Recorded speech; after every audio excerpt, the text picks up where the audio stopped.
Are you ready?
I hope you're ready.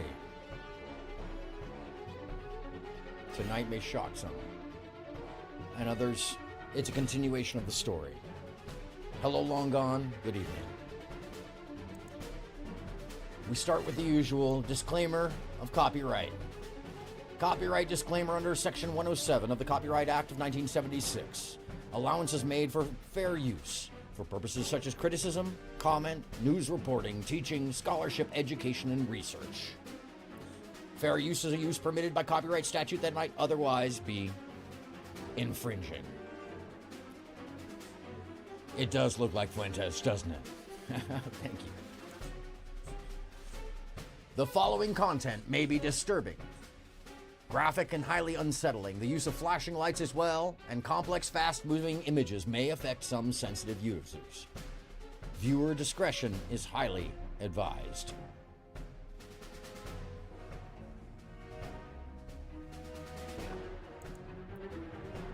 If you or anyone you know have information regarding lost or missing people or children, please, I urge you, contact law enforcement immediately at the National Center for Missing and Exploited Children. Their 24-hour hotline is 1-800-843-5678. Once again, that number is 1-800-843-5678. Tonight, my friends, it is no joy to cover the topic, but I feel it is a duty, as I stumbled upon this in my research into MK Ultra. Tonight, The Finders Part 2, our dark manifesto in public view. The real question: are you ready to look up?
In a world of darkness, my friends, of veiled faces and mysteries, this is one of the more shocking things I've come to find. An alleged cover-up by federal agencies over local agencies, the disappearance of evidence altogether, the removal of a report by a federal agency by other federal agencies. Now, I've covered a good portion of this in the first episode, but tonight, my friends, I'm going to read to you excerpts. I'm going to play for you audio And I'm going to give you another look into what it was these people may have been doing. And I say may for safety. Rather, I'd like you to consider the options. I'd like you to consider the facts in the matter.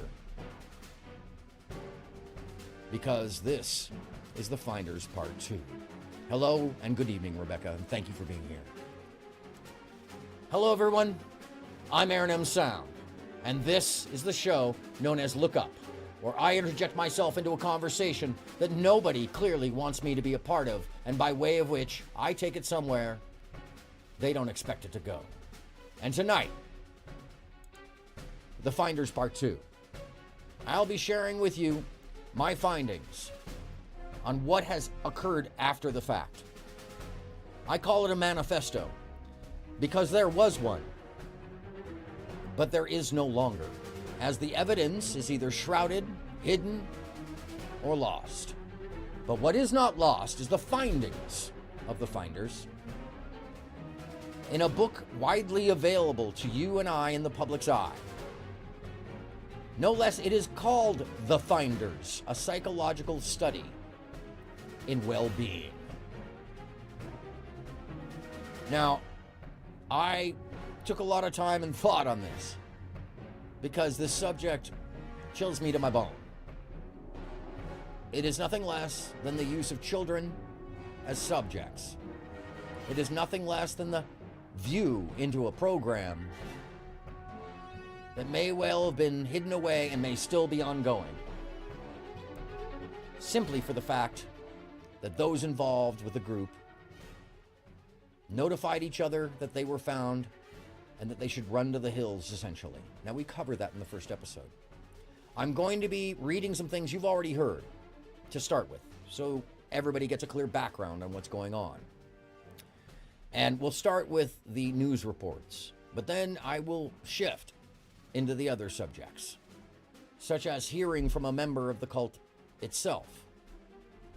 The man in the Reagan mask, no less. Directly from him in a recent interview. But more importantly, I will be reading from the book The Finders this evening. I will also be reading excerpts from a report in an unlikely source, one that I wouldn't normally go to, which is a synopsis of the happenings that led me to the interview itself. And I share that because I think it's important. And I also want to let you know the book The Finders is available on Kindle if you would like to read it for yourself. Are you ready to begin? Are we ever ready to begin? Let's go.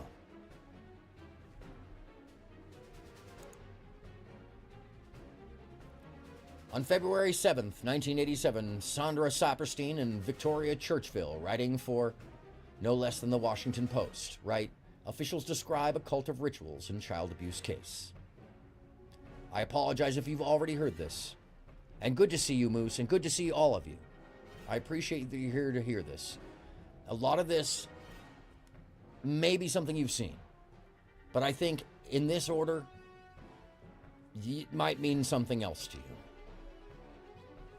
I apologize for the darkness. I apologize for the topic at all. But I think it's important that this stay in the light, that we remain aware of those that would undermine everything in our world, simply to create what they see as better, and what most of the rest of us see as inhumane. These slight differences can be covered in the most nefarious of manners. And in this case, law enforcement and our federal agencies are clearly somehow involved.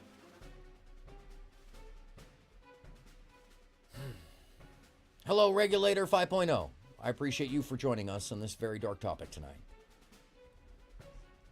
And I'm sorry you haven't found us in a lighter mood. But I believe this is very important. This is part 2 of The Finders. Authorities investigating the alleged abuse of 6 children. This is February 7th, 1987, written once again by Sandra Saperstein and Victoria Churchill for the Washington Post of the time. Authorities investigating the alleged abuse of 6 children. found with two men in Tallahassee, Florida park discovered materials yesterday in the Washington area that points to a 1960s style commune called the Finders, described in a court document as a cult. That alleged conduct brainwashing and used children in rituals. D.C. police, who searched a Northeast Washington warehouse linked to the group, removed large plastic bags, I quote, filled with color slots, photographs, and photographic contact sheets. That was reported by the FBI to not exist after the fact, in the reports I read you from the FBI library.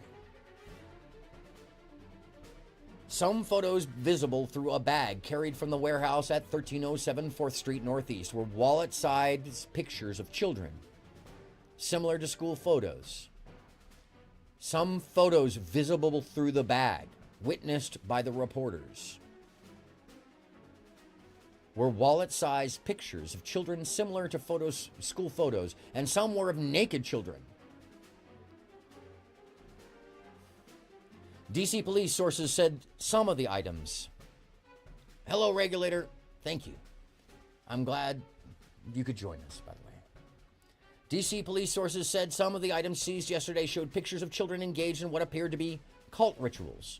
Officials of the U.S. Customs Service, this is very important, officials of the U.S. Customs Service called in to aid in the investigation said that the material seized yesterday, including photos showing children involved in bloodletting ceremonies of animals and one photograph of a child in chains.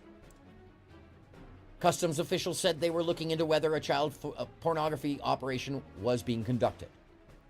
According to court documents, computers and software were seized from the warehouse, from a Glover Park apartment building, and from a van that was recovered in Tallahassee, along with the 6 children.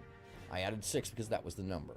Yesterday's disclosure about the mysterious group grew out of an investigation that was set in motion Wednesday by an anonymous call to Tallahassee police about 2 well-dressed men who were supervising, in quotes, 6 disheveled children in a neighborhood park. The men were arrested and charged with child abuse, according to Tallahassee police. Their links to the D.C. area have led authorities into a far-reaching investigation that includes the Finders, a group of about 40 people currently at that time that court documents allege is led by a man named Marion Petty. And their various homes, including duplex apartments building in Glover Park, the Northeast Washington warehouse, and a 90-acre farm in rural Madison County, Virginia. Don't forget about Virginia, folks, because that is very important and will come up, because it's not far from a place called Culpeper.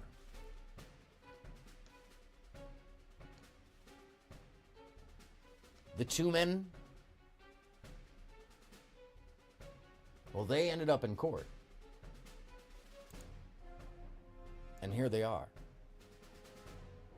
The leader of that cult, this man, Marion Petty, a former military man who drove generals as a chauffeur, but later was associated via his wife and his own actions to Air America, whose access to military flights and associations lasted all the way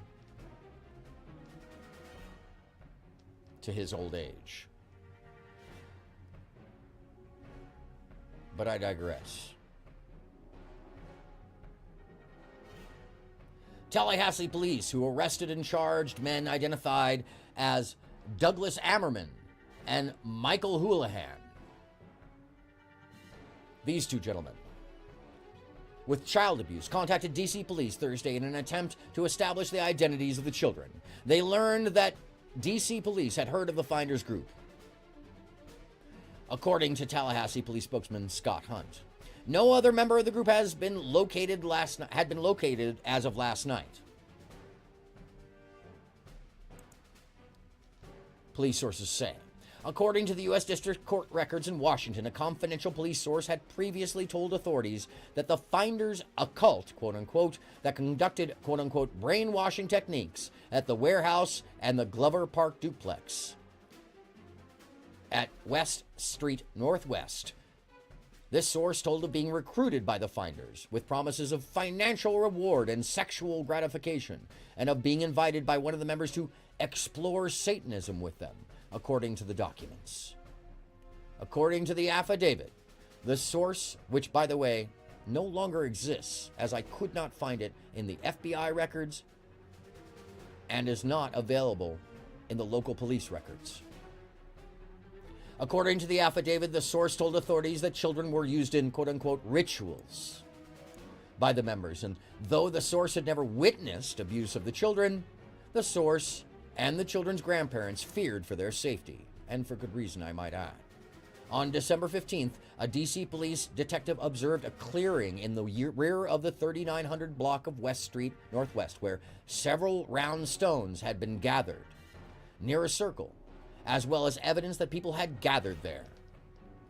According to the document, which stated that this practice is sometimes used in satanic rituals, armed with that information, and the report from the Tallahassee Police Department of the alleged abused children, D.C. police sought search warrants for the Glover Park residence and the warehouse. Meanwhile, authorities in Florida attempted to learn more about the 6 small children, described by a police spokesman as hungry and pretty pathetic, who had set this investigation into motion. The children identified in a court document only by the first names of Honeybee, John, Franklin, BB, Max, and Mary were described as dirty, unkept. It is the worst kind of evil to harm children, absolutely. And the depravity is not limited to what you see here, because the depravity was extrapolated for scientific purpose. And I have the evidence, and it is available publicly for free if you have Kindle.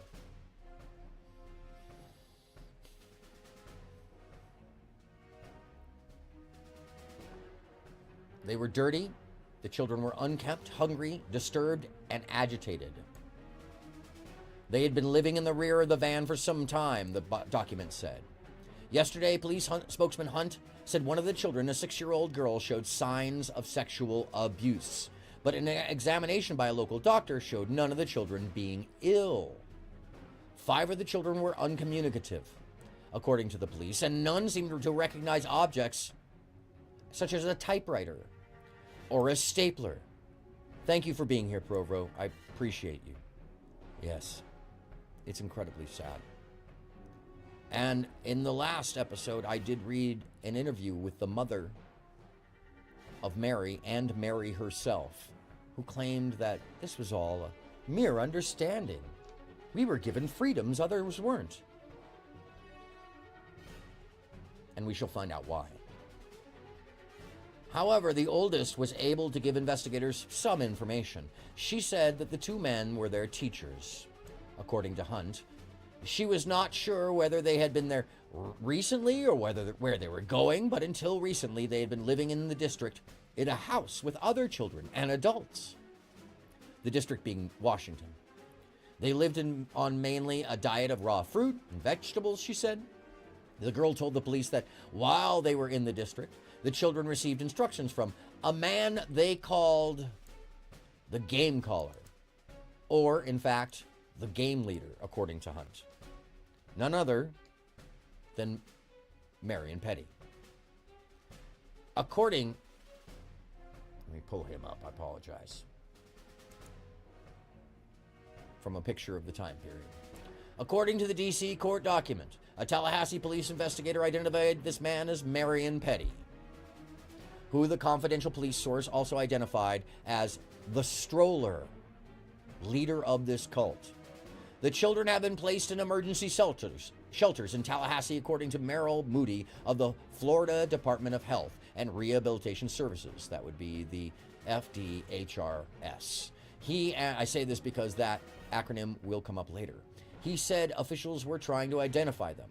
No neighbors of the W Street house last night identified the photographs of 2 of the children as residents of the house, meaning the pictures that were taken from the home were identified as children who lived there. Before their arrest in the park, Ammerman and Houlihan had told police that they were the teachers from Washington, transporting these children to Mexico and a school for brilliant children. According to Hunt, when people asked the children where they were going,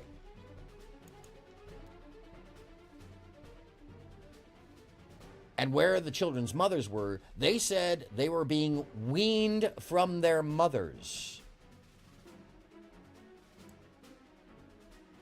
Why? My friends, under the auspices of well-being.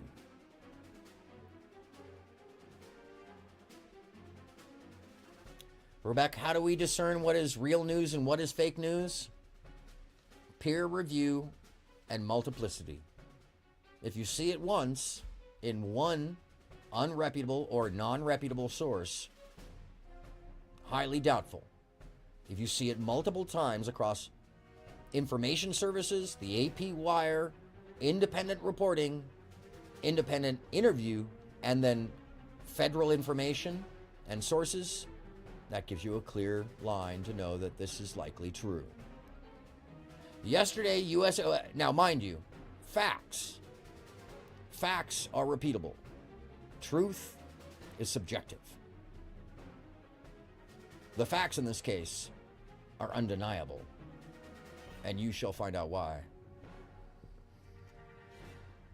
There's not just an investigation, there's a summary of the psychology in the report. And it's not a report, it's a publicly available book. True, but the pandemic was real, and COVID is real, and the attempts to stop it were real, as well as the genetic coding a month before China. I can cover that in another episode. And I have personal anecdotal information from a government source relative to me that there was enough concern to put people underground because they didn't know how hard it was going to hit. It's hard to adjudicate that information as a layperson. It just is. But they don't tend to spend billions of dollars on research to make stuff up. Being wrong about one small set of science, in the sense that a finding may not be specific or is tangibly changeable, meaning that it can add on to, but is not wrong in its precept. That is a misgiving by the public. That is a misunderstanding, and it is a degradation of subversion by foreign powers starting in 2012 to make us doubt things that we have no knowledge of, but will still doubt them. My friends, I would urge you to not fall to the subversion program from a foreign government, or multiple, as I've been informed. That's another episode, though. Quantifiable information isn't just peer-reviewed, it is repeatable. And that is what peer review is. 3 different places on the planet at least. And if you doubt peer-reviewed data, I would urge you to read it, because you'll find out that it's hard to deny. Because it's science, or it's fact, as far as 1 + 1, that's 2. And if I can do this everywhere, and everybody can, and it's not 11, there you go. If we doubt everything, but we know nothing, what does that make us? Yeah, it's a tough thing. I have to parse a lot of this stuff. I have to think about it and look at it and value it. I have seen information that the federal government denies this information exists. Yet, the reporters, the investigators, and even some of the people themselves involved admit that it does exist, while the CIA and the FBI deny its existence. So I understand your skepticism. There must always be a questioning of the authority. Trust but verify. That's my rule. Yesterday, U.S. Attorney Joseph E. DiGenova said that the authorities were investigating the crime of kidnapping. And I appreciate you hearing me out on that, because that seems to be a problem nowadays. And I see online where the subversion of belief has taken over many people's senses, whether it be on purpose, by accident, or as an act of involvement. Rapper, good evening. And yes, it is concerning.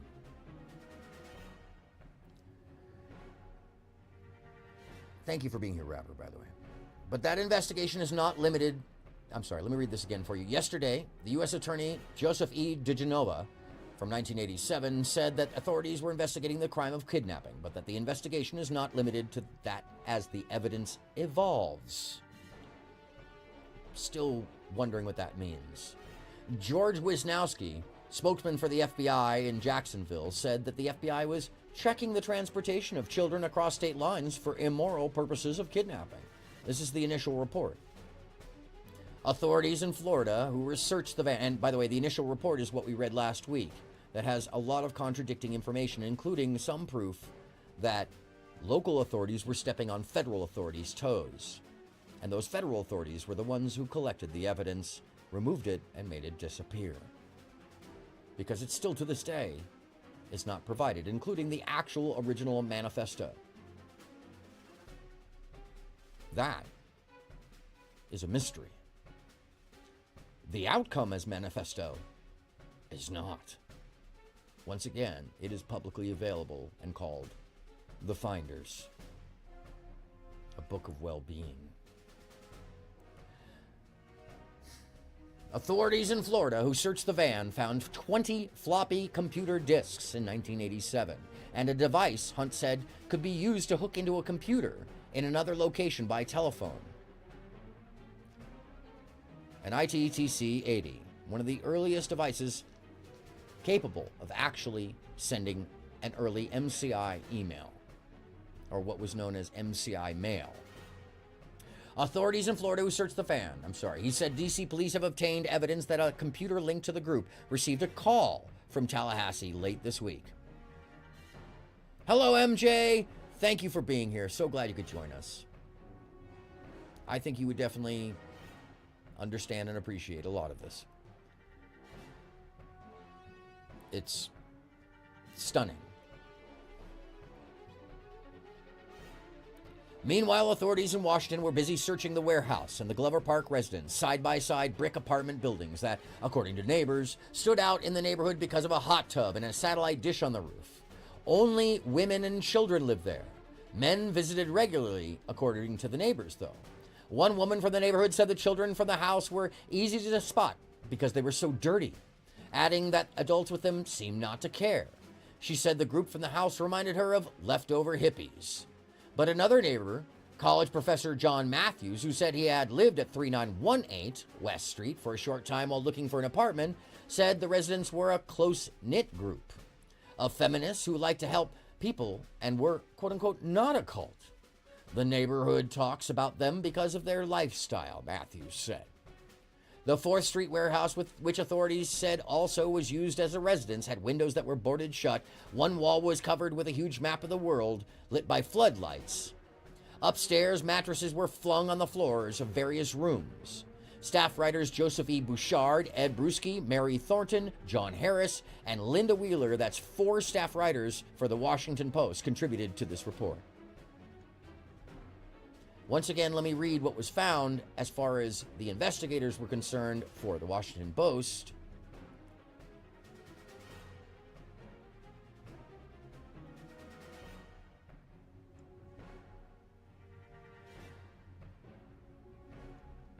The evidence found the Tallahassee police who arrested and charged men identified as Douglas E. Ammerman and Michael Houlihan with child abuse.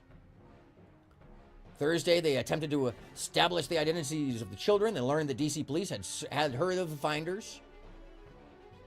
The finders had allegedly, in a confidential source, been said to be brainwashing and were a cult. And that source was told of being recruited by and with promises of financial reward and sexual gratification.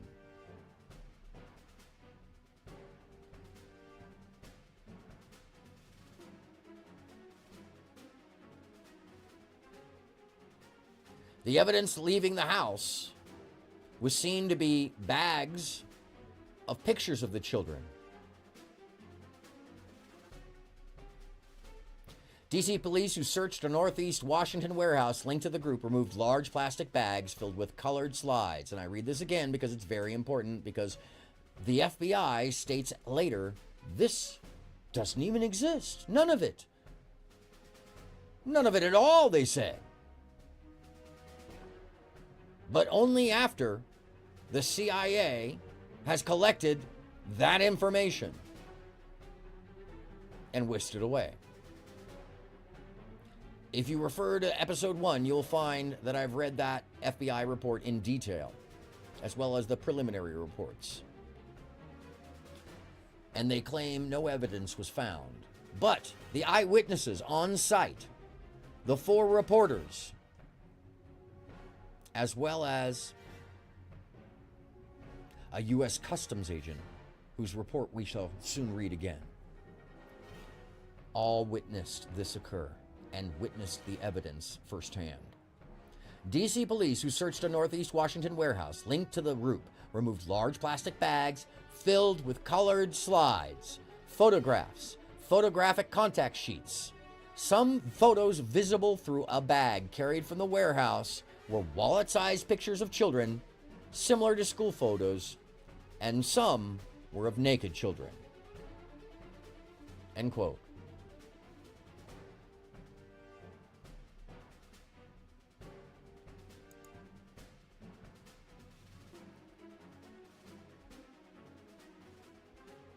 Another piece from 1987, this time from the AP. Unknown writers. The Justice Department said Friday that it was investigating allegations the CIA used a front company run by a commune to train agency employees, and that the CIA blocked investigation into the group. The CIA denied any ties to the commune called the Finders. Justice Department spokesman John Russell said the department is looking into the allegations contained in Customs Service documents sent to some members of Congress. In order to find this Customs Service document, I had to go to the Wayback Machine, because it doesn't exist in the public record on their site. Department of the Treasury, United States Customs Service, report of investigation, the Finders. And by the way, this could originally be found in the U.S. Customs Service. It was an HTML. And the poster is a person named Ted Gunderson. By the way, Ted Gunderson is an official, former official at the Department of Treasury. Finding that was an interesting little rabbit hole in itself. And why Ted might have posted this is another story. The report of the investigation, this is program code 700. The date is 2/87, February 87. The date assigned is 02 February 12th, 1987. Class 2. Report number 1. And I might add, the only report from this agency, as they were dismissed from the project afterwards. Or investigation, I should say. This office was contacted by the Tallahassee Police Department on February 5th, 1987, who requested assistance in attempting to identify 2 adult males and 6 minor children, all taken into custody the previous day. The men arrested and charged with multiple counts of child abuse were being very evasive with police in the question, and being asked of them, questioning asked of them pursuant to the children and their condition. This agent contacted SSA, that is Special Service Agent Bob Harold, and RAC, that is Regional Agent and Agent Command, Reston, Virginia, and requested telephone numbers and names of police persons in area. police departments in an attempt to follow up on 2 leads, which were a Virginia license number and that the children had commented about living in Washington, D.C. commune. Subsequently, this office received a telephone call from the Washington, D.C. Metropolitan Police Department inquiring about the men and children. This office put the MPD and the TPD in contact with each other. Signed, Walter F. Kretlau, Special Agent. Frederick D. Heiduck, Resident Agent in Charge, Office of Enforcement. RACJX, SACTA, and RACDC to be distributed to. Report of investigation continuances, page 2 of 3. Department of the Treasury, U.S. Customs Service. Details of investigation on Thursday, February 5th, 1987. This office was contacted via telephone by Sergeant Joanne Van Meter, the Tallahassee Police Department, Juvenile Division. Sergeant Van Meter requested assistance in identifying 2 adult males and 6 minor children ages 7 years to 2 years. The adult males were tentatively identified by TPD as Michael Holohan and Douglas Ammerman, both of the Washington, D.C. area, who were arrested the previous day on charges of child abuse. The police had received an anonymous telephone call relative to 2 well-dressed white men wearing suits and ties in Myers Park, Tallahassee, apparently watching 6 dirty and unkept children in the playground.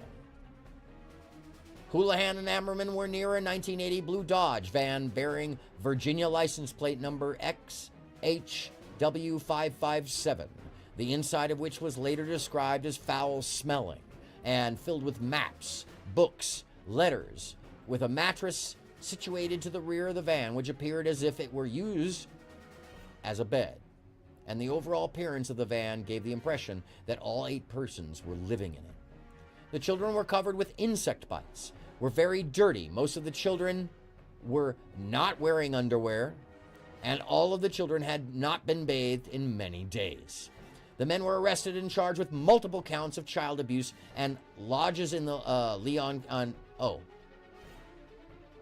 and were basically put into the Leon County Jail. Once in custody, the men were somewhat evasive in their answers to the police regarding the children, and stated only that they both were the children's teachers, and that all were en route to Mexico to establish a school for brilliant children. The children tentatively were identified as Mary Lou Houlihan, white female age 7, Max Livingston, white male age 6, Benjamin Franklin, white male age 4, Honeybee Evans, white female age 3, BB, white male age 2, and John Paul Houlihan, white male age 2. The children initially indicated that they lived in tents in a commune in the Washington, D.C. area and were going to Mexico to do a school for smart kids. This office contacted the office of the RACDC and spoke with SSA Bob Harold. This agent requested the telephone numbers and names of police persons in the area departments that may be aware of said activities described by the children, and to follow up on the leads, which were the Virginia license number, and a check on the man's names with local law enforcement. Page 3 of 3 in the report of investigation. Department of the Treasury, United States Customs Service. A short time later, this office was contacted by Detective Jim Bradley of the Washington, D.C. Metropolitan Police Department.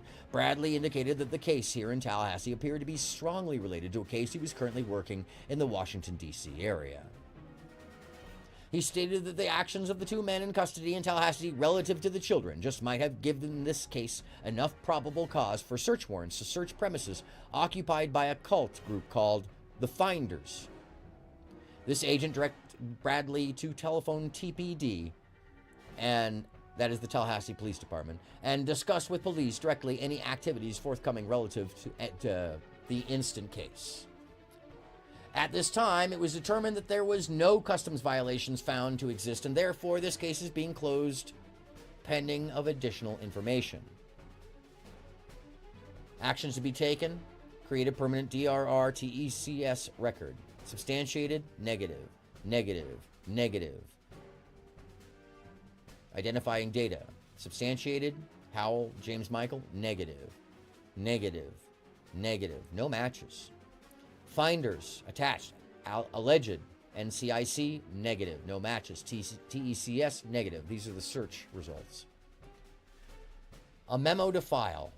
from the resident agent in charge on 2/7/1987, Special Agent Martinez. Customs Cooperation, interest in Tallahassee, Washington's MPD child abuse investigation. On Thursday, 2/5/87, the duty agent SSA Bob Harold received a call from SSA Walter Kreitlow, USCS, Tallahassee, Florida. SSA Kreitlow was seeking assistance in contacting, and I'm still having that problem with the word, aren't I?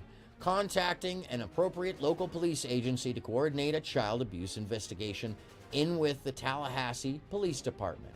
SSA Kreitlow further requested assistance in checking some names, addresses, and vehicle through the Customs Child Pornography Unit database, and stated that there was some suspicion of the subjects being involved in supplying children for the production of child pornography. Further, he was informed by the Tallahassee Police Department that the children may have been en route to Mexico from the Washington, D.C. area. The possibility of Customs' interest in the investigation due to the possible violations of the Child Protection Act of 1984 and the alleged nexus with the U.S.-Mexican border were discussed and agreed upon. SSA Kreitlow related the following background information. SSA Kreitlow was contacted by the Tallahassee Police Department for assistance in identifying 6 children and 2 adults taken into custody in the Tallahassee area. U.S. Customs Services were contacted because the police officers involved suspected the adults of being involved in child pornography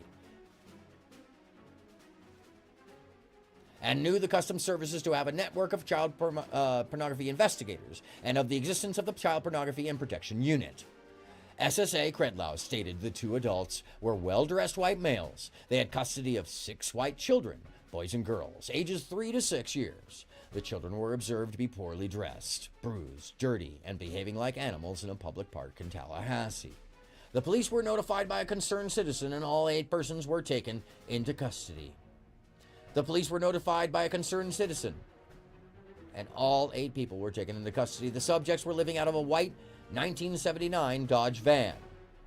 Virginia license number XHW557. Upon being taken into custody, the adult white males refused to cooperate, one of whom produced a business card with a name on the side and a statement on the other. The statement indicated that the bearer knew his constitutional rights to remain silent and that he intended to do so. Upon interviewing the children, the police officers found that they could not adequately identify themselves or their custodians. Furthermore, they stated that they were en route to Mexico to attend a school for quote-unquote smart kids. SSA Kreitlow was further advised the children were unaware of the function of the purpose of telephones, televisions, and toilets, and that the children had stated that they were not allowed to live indoors and were only given food as a reward. After receiving the request from Tallahassee, SSA Harold contacted me while I was on official business at Customs headquarters. He requested that I conduct computer checks on the Children's Child Pornography Unit database. The checks were to be conducted on the names, addresses, and a vehicle provided by SSA Kreitlow. After conducting the computer checks, I made direct contact with SSA Kreitlow to inform him that all the checks were in fact negative. At that time, I was informed by SSA Kreitlow that the Tallahassee police had discovered large quantities of records, to include computer disks and a U.S. passport in the van. From some of these records, the police had obtained tentative identification of the 2 adults and partial identification of the children. Furthermore, 2 Washington, D.C. addresses had been discovered through these documents, one of which is verified through the vehicle registration. I advised SSA Kreitlow I was leaving headquarters and he would be receiving a response to the remainder of his request from SSA Harold. I then left, as stated, and proceeded to conduct other business in the district. A short time later, at approximately 11:30 a.m., SSA Harold contacted me by radio and advised me, Martinez, that a Detective Jim Bradley of the Washington, D.C. Metropolitan Police Department, MPD, was interested in the information provided by the SSA Kreitlow, who was in contact with the Tallahassee Police Department and would very probably be conducting search warrants in the area later in the day, talking about Washington, D.C.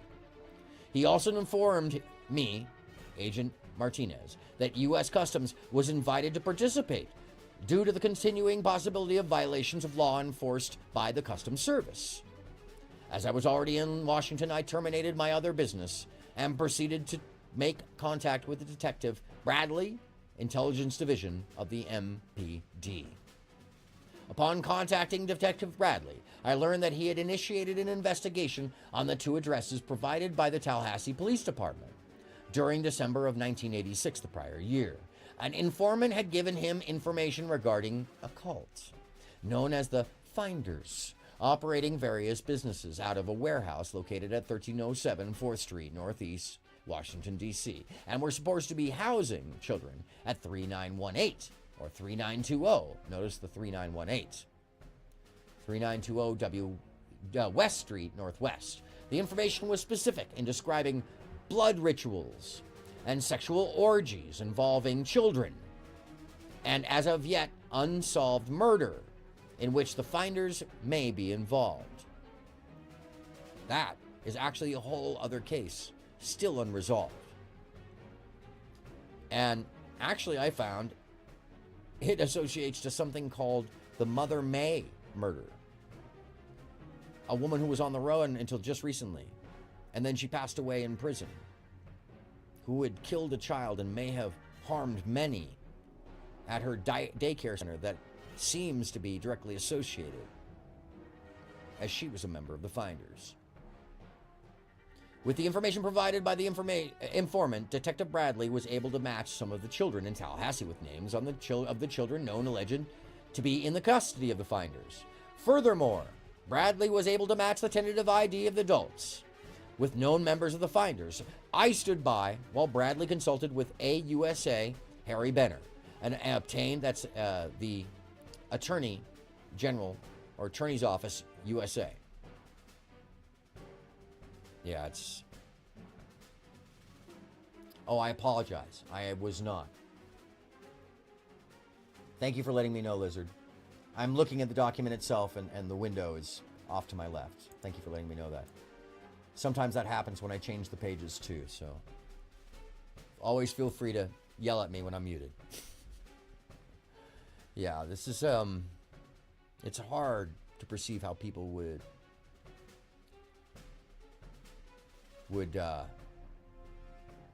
think that this is okay, much less what actually went down here. My pleasure. I'm sorry it was out of frame.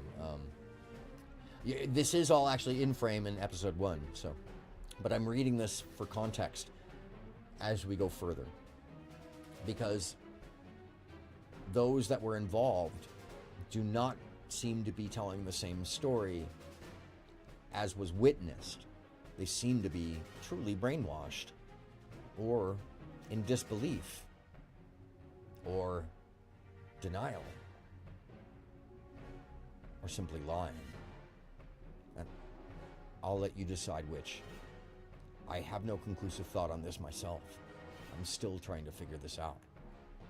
The one thing I do know is that a psychological study was had with thousands of participants called the Finders, and it resembles this to a T.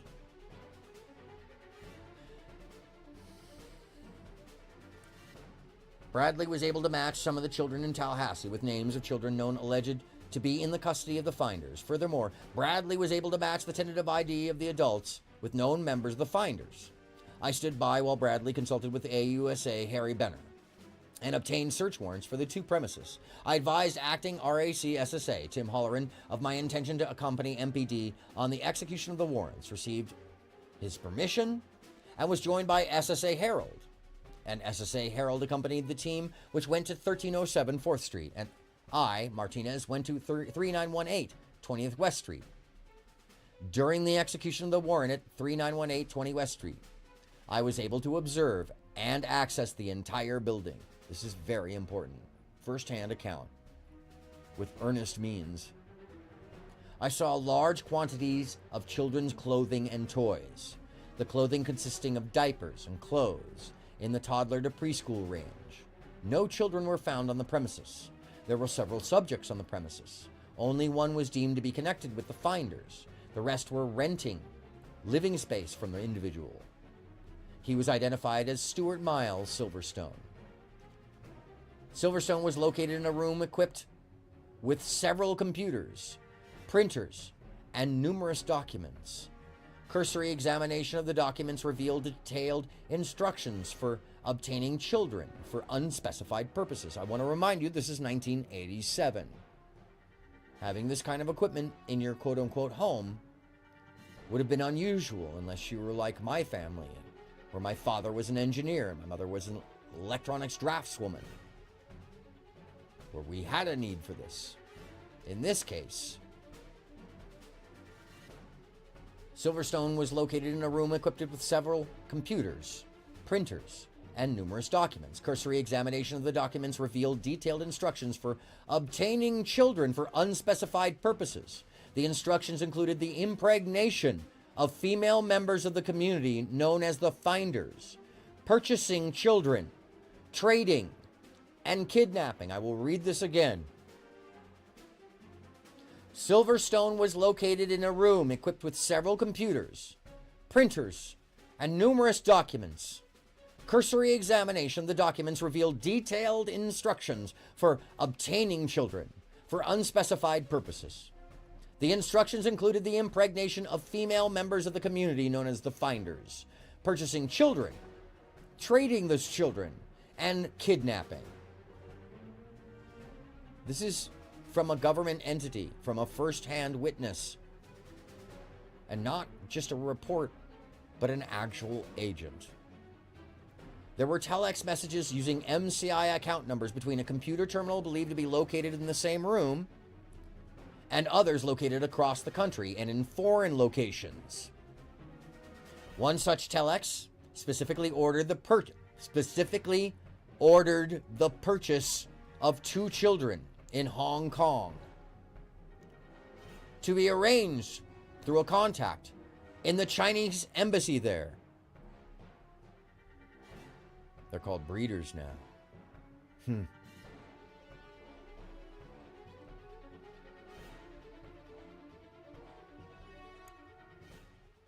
I'll turn the music down a little further, if that helps.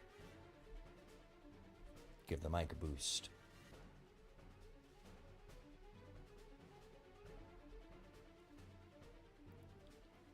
Others located across the country and in foreign locations. One such telex specifically ordered the purchase of 2 children in Hong Kong to be arranged through a contact in the Chinese embassy there. The women who were impregnated for these purposes, yeah. I wouldn't doubt it at all. Sounds about right. One such telex specifically ordered the purchase of 2 children in Hong Kong to be arranged through a contact in the Chinese embassy there. Another telex expressed an interest in bank secrecy situations. Other documents identified interest in high-tech transfers to the United Kingdom, numerous properties under the control of the finders, a keen interest in terrorism, explosives, and the evasion of law enforcement. Hello, Lori, and welcome. Welcome on in. Let me add you on in. And I know I missed somebody. And welcome to the Mod Squad. Regulator. Let's put you in there too. Welcome all to the Mod Squad.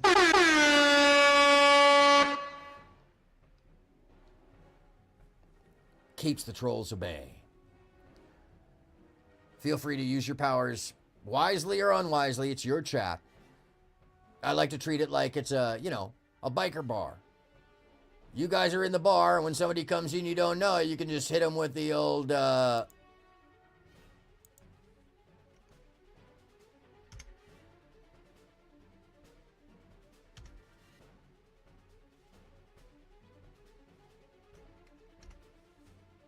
if it works for you. Oh, did I miss Long Gone? Oh, no, Long Gone has it as well. Okay, good.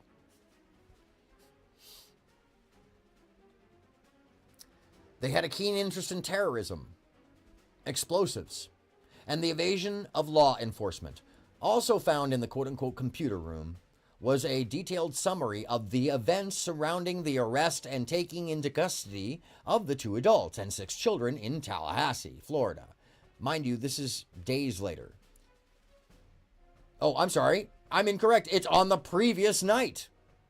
There were also a set of instructions which appeared to be broadcast via a computer network, which advised participants to move the children and keep them moving through different jurisdictions, and instructions on how to avoid police attention. One of the residents was identified as a Chinese national. Due to the telex discovered referencing the Chinese embassy in Hong Kong, he was fully identified for future references as Geng Xiangwan from Tianjin, People's Republic of China. He entered into the U.S. on January 22nd, 1987. Earlier that year, he was admitted until December 31st, 1987. He said it claims he is in the U.S. as a graduate student in the anatomy department at Georgetown University. His visa was issued on November 10th, 1986 in London, England. During the course of the evening, Martinez contacted Sector 4 to initiate a TECS check on Silverstone. That's a background check. And initiate an archives check on him for the last 4 years. I also contacted SSA Holleran to keep him advised of the proceedings and asked for and received permission and to contact SSA John Sullivan of the CPPU to query some names through the CPPU database. SSA, Special Services Agent Holleran, told me he would call Southwestern Regional Headquarters to keep them posted on the proceedings as well. I later contacted SSA Sullivan for the stated purpose, and in the discussion that followed, I gave him some background on the purposes of the request. I advised him that the information was not to be disseminated at headquarters, that region was being notified, and that region would probably contact headquarters later if it was deemed necessary.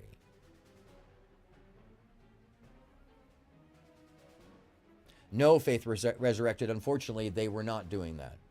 They were being contacted by unknown sources on their own MCI computer system in 1987 and 86 with requests to purchase and transfer children and hide the information and transfers. This is much more sinister, Faith, unfortunately.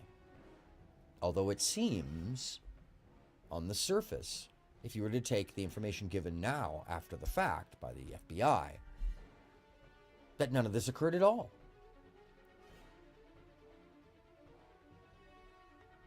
And there is another episode of this, Lori, that gives the detailed background of the FBI report, the preliminary reports, the comparative. I read this there as well. This is the second time I'm reading this because it gives more context to what I'm going to read today. And it's important. This is the first-hand account of the government agent working for the Treasury Department, Customs, who witnessed the material that the FBI later says doesn't exist, who witnessed the material the Washington Post reporters, all 4 of them, witnessed as being factual. 5 witnesses say yes. People that weren't there, who did not have access to the information or the evidence, say no. It's hard to decipher why that would happen, other than some mentions in the report, buried deeply, of toes at a higher level being stepped on, and then redactions.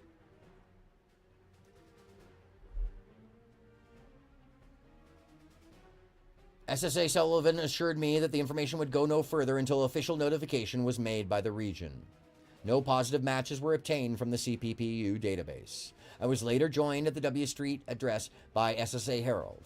SSA Herald advised me that there were extremely large quantities of documents and computer equipment at the warehouse. This is 1987 once again.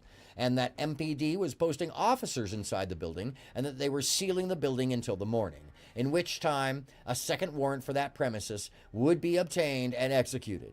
SSA Herald also advised me that the news media somehow, although we now know who, it was a local law enforcement agent who tipped them off, had been notified and had been waiting for the execution of the warrant at the 4th Street address.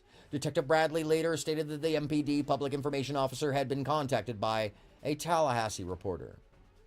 That Tallahassee reporter was contacted by the TPD.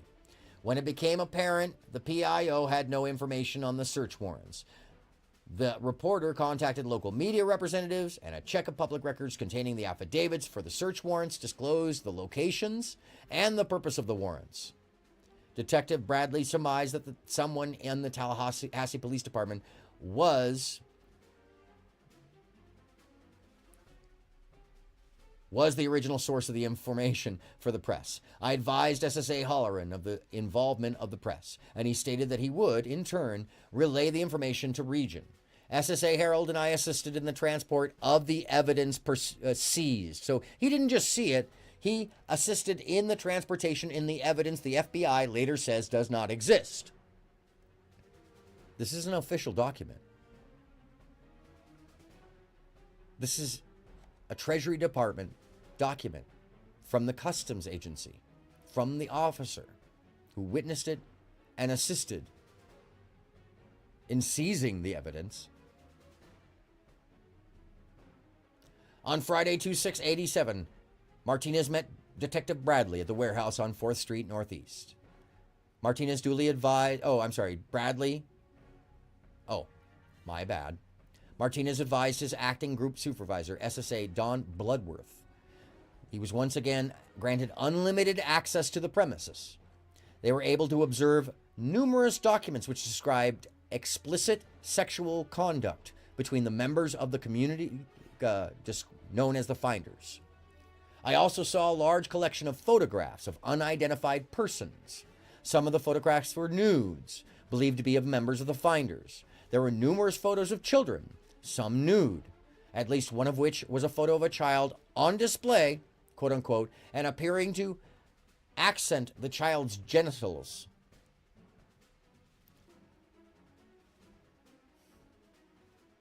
Once again, that says some of the photos of the children, some nude, at least one of which was a photo of a child on display, quote unquote, and appearing to accent the child's genitals. I was only able to examine a very small amount of the photos at this time. However, one of the officers presented Martinez with a photo album for his review. The officers presented him with a photo, and the album contained a series of photos of adults and children dressed in white sheets participating in a quote-unquote blood ritual. The ritual centered around the execution of at least 2 goats. The photos portrayed in the execution disembowelment, skinning, and dismemberment of the goats at the hands of the children. This included the removal of the testes of a male goat, the discovery of a female goat's womb, quote unquote, and the baby goats inside of the womb, and the presentation of goats' heads to one of the children. Further inspection of the premises disclosed numerous files relating to the activities of the organization in different parts of the world. Locations I observed are as follows: London, Germany, the Bahamas, Japan, Hong Kong, Malaysia, Africa, Costa Rica, and Europe. There was also a file identified as Palestinian. Other files were identified by members' name or quote-unquote project name. The projects appearing to be operated for commercial purposes under front names for the Finders. There was one file entitled Pentagon Break-In, and others which referred to members operating in foreign countries. Not observed by me, but related by an MPD officer, were intelligence files on private families. We know this is factual because the FBI report details the list of the names of those families, not related to the Finders. The process undertaken appears to have been a systematic response to local newspaper advertisements for babysitters, tutors, etc. A member of the Finders would respond and gather as much information as possible about the habits, identity, the occupation, and etc. of the family. The use to which this information was to be put is still unknown. There was also a large amount of data collected on various child care organizations. The warehouse contained a large library, 2 kitchens, a sauna, hot tub, and a quote-unquote video room. The video room seemed to be set up as an indoctrination center, it says. It also appeared that the organization had the capability to produce its own videos. There were what appeared to be a training area for children and what appeared to be an altar set up in a residential area of the warehouse. Many jars of urine and feces were located in that area. Not related to Wiccan pagan belief systems. Absolutely not. And I will provide that evidence coming up here after the report. I should also mention that both premises were equipped with satellite dish antennas. For 1987, that would have been incredibly unusual. I should also mention that both premises were equipped with satellite dish antennas. I discussed the course of action to be taken by MPD with Detective Bradley. He stated he was only interested in making the child abuse cases. I was assured that all of the evidence would be available to the U.S. Customs in furtherance of any investigation and criminal action pursued. MPD personnel were to begin a round-the-clock review and sorting of the evidence until completed. So the MPD had custody of the majority of the evidence, despite witnessed by the customs agent Martinez. He was also assured that he would have complete access to that information. Customs will have access after this is accomplished. This will include several U.S. passports discovered during the search. Upon leaving the 4th Street premises, Martinez encountered a news media representative and was asked the reason behind U.S. Customs' involvement in the investigation. Martinez advised the reporter that they could not discuss anything and referred that reporter to the RAC DC. He said, her, so it has to be one of the Washington Post reporters, I would gather. I left immediately thereafter. There's no further information available at this time. It should take 3 to 5 days for all the information to be sorted, reviewed, logged by the MPD. I will remain in contact with Detective Bradley until the evidence is again accessible. Respectfully submitted, Ramon J. Martinez. Access code C3, Department of the Treasury, United States Customs Service, Report of Investigation, 41387. The date assigned is 2587. On Thursday, February 5th, 1987, Senior Special Agent Harold and I assisted the Washington, D.C. Metropolitan Police Department with 2 search warrants involving the possible sexual exploitation of children. During the course of the search warrants, numerous documents were discovered which appeared to be concerned with international trafficking in children, high-tech transfer to the United Kingdom, and international transfer of currency. Ramon J. Martinez, Special Agent, and Lindwood. Routine, I believe is the name. It's been blanked out. It's hard to read. Resident Agent in Charge.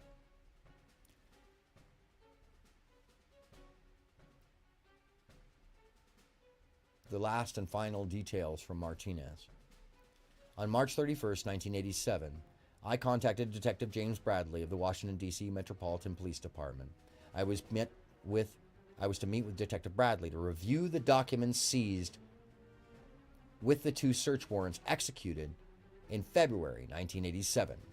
The meeting was to take place on April 2nd or 3rd, 1987. On April 2nd, 1987, Martinez arrived at MPD at approximately 9 a.m. as scheduled, and Detective Bradley was not available. Martinez spoke to a third party who was willing to discuss the case on a strictly, quote-unquote, off-the-record basis. Martinez was advised that all of the passport data had been turned over to the State Department for their investigation. The State Department, in turn, advised MPD that all travel and use of the passports by the holders of the passports was within the law, and no action would be taken. This included travel to Moscow, which at the time was not permitted by U.S. law, and North Korea, also not permitted by U.S. law at the time, and North Vietnam, also not permitted by law. And the travel stemmed from the late 1950s through the 1970s, all during the ban period. I add the language because if you don't understand that, you wouldn't know why that's important. The individual further advised Martinez of circumstances which indicated that the investigation into the activity of the finders had become a CIA internal matter. The MPD report has been classified secret and was not available for review and is still to this day unavailable for FOIA Act review as it has been requested for many times. I was advised that the FBI had withdrawn from the investigation several weeks prior, and that the FBI Foreign Counterintelligence Division had directed MPD, Metropolitan Police Department, not to advise the FBI Washington Field Office of anything that had transpired. No further information will be available. No further action will be taken. No action to be taken on the basis of this report. Lizard Tree, this suggests that the FBI backed away, told the local municipalities to hand over evidence and forget about the issue. They handed the issue to the State Department, who deferred all evidence and information to the CIA, while telling its agencies to stand down.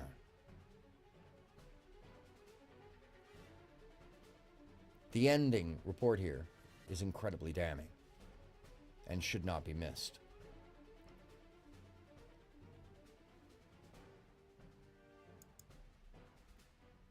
Now,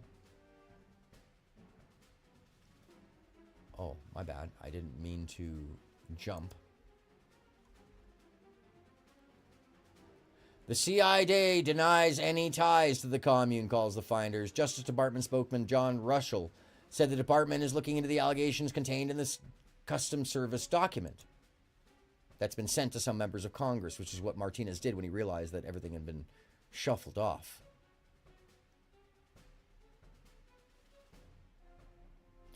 CIA spokesman David Christian called the charges ridiculous. He said the alleged facts are wrong, and any implication that the CIA obstructed justice, oh, that's outrageous. Conspiracy stories abound, and they often grab headlines in the tabloid press. Excuse me for making the name and the sound. But this is one of the weirdest we've heard. The Washington Times reported Friday that the CIA had ties to the Finders, a Washington-based group once accused of engaging in satanic rituals, child abuse, and pornography. The charges were raised in the 1980s by law enforcement officials, but none resulted in prosecution. This is, by the way, of the time period, but later that year. Christian said that Friday, the CIA sent some employees to a company called Future Enterprises, Inc. for computer training in the 80s, but the spokesman said the CIA did not know about any connections between the company and the Finders, and added that the company was in no sense a CIA front or was ever owned or operated by anyone of the CIA, despite the fact that from 1951 to 1973, Marion Petty's wife ran that company and was an active member of the CIA. And I say this, it comes up in other paperwork in the FBI investigation.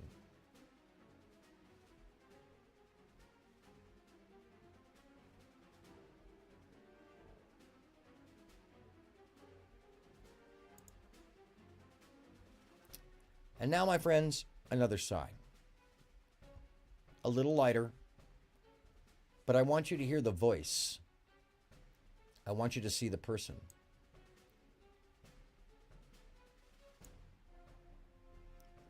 This is an interview from December 18th, 2019, done by Derek Bros for the Conscious Resistance Network, of all things. Not a normal source I would go to. But this, Derek Bros sat down with Robert Toby Terrell. If you don't remember who this is, he was the spokesman for the Finders.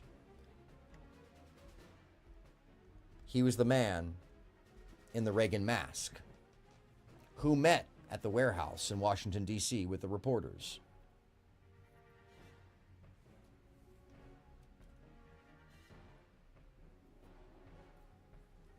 Oh, yeah, no problem. I understand. Oh, yeah, that's a yes.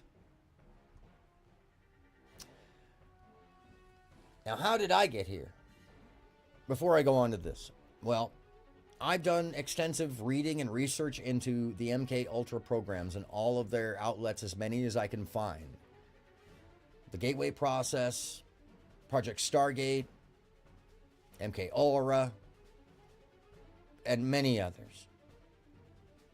I have found that it runs into all areas of our life in the most unsuspecting of ways, to the point where the technology seems to have dribbled out so that grifters and those who would harm others have access to it now, or at least seemingly do. I give you now, from the midway point, about 10 minutes of interview with this man up above me. Robert Toby Terrell, the former spokesman for the Finders. Clips of this interview were originally released in February 2018 as part of the Who Will Find What the Finders Hide documentary. There's no editing in this interview, so the piece that I'm going to play for you is unedited. However, the camera died due to overheating at the time, which is why I'm limiting it to the audio.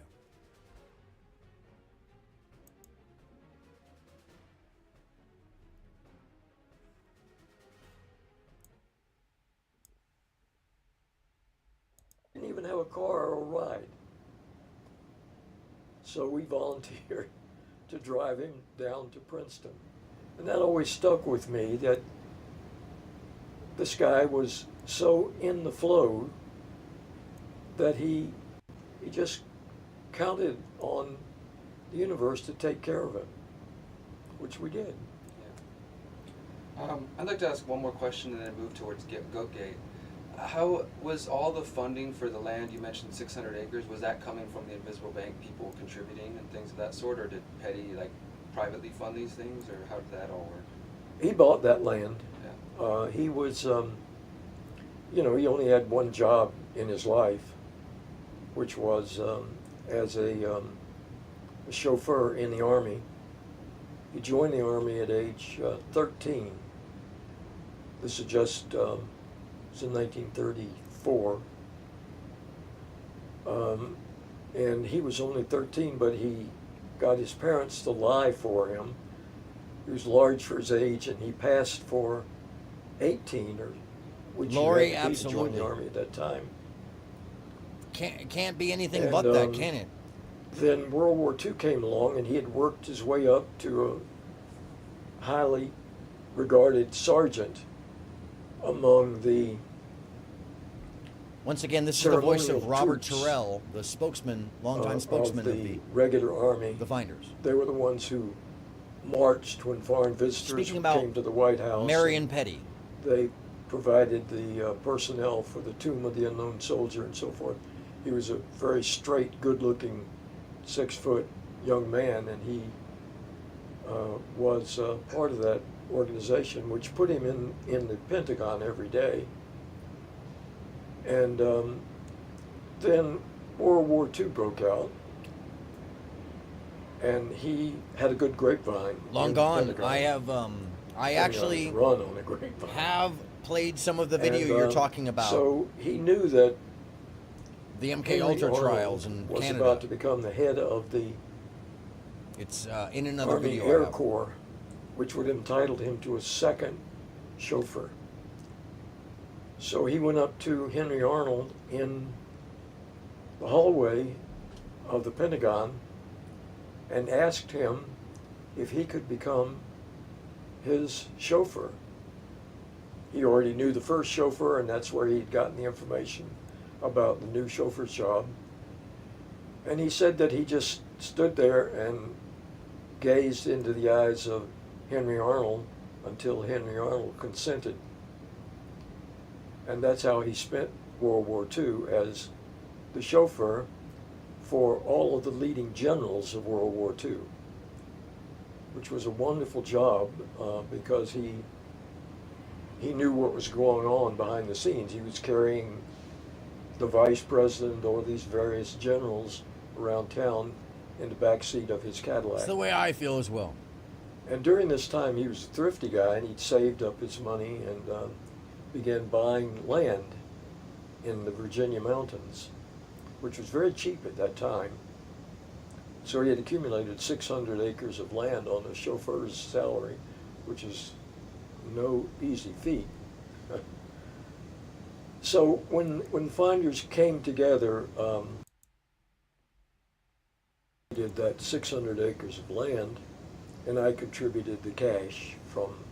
They had some cash already, but that was my contribution. So what year did you meet Petty? What year was that? It was around the first of the year in 1972. Okay, so early 1972. So and they'd been active for quite some Goat time Gate before he happened even met in him. 86, 87? 87, yeah. So you'd been involved with the finders for almost 2 decades by that point. Yeah, that's right. So now I'm going to assume that everything that's written in the book is a fairly accurate telling from your perspective. So I Yeah. can probably skip over some of that stuff and get a little bit to. I'm going to use some of that information as reference in this. Sure, good. But okay, so let's skip ahead then to let's at this point on the video I will have already explained everything that happened, so we don't have to rehash too much of that. Okay. But I want to get more into your perspective on it, because in the book you talk about you kind of became the spokesperson to deliver the message to the media of what was really going on. I want to talk about the raid of the warehouses and the apartments in DC, the buildings there. This is And the important your portion that I thoughts wanted to on play you. Why the police reports indicated there was what they described as high-tech equipment that Petty or somebody had communicated a message to everybody as far as what seemed like a cover story about the guys going to Mexico for a school of brilliant children, the reports of photographs of naked children, or all these different things. In your perspective, were the police Thank you, overzealous? Rapper. Did I they make a appreciate you mistake? for Did that. they make up things? Why were the initial reports describing? Not gonna lie, I felt like I didn't have a chin for a couple of days there, but it grew back. The chin grew back. That's. I was like, not to add comedy into any of this, but I was for a moment there. I was like,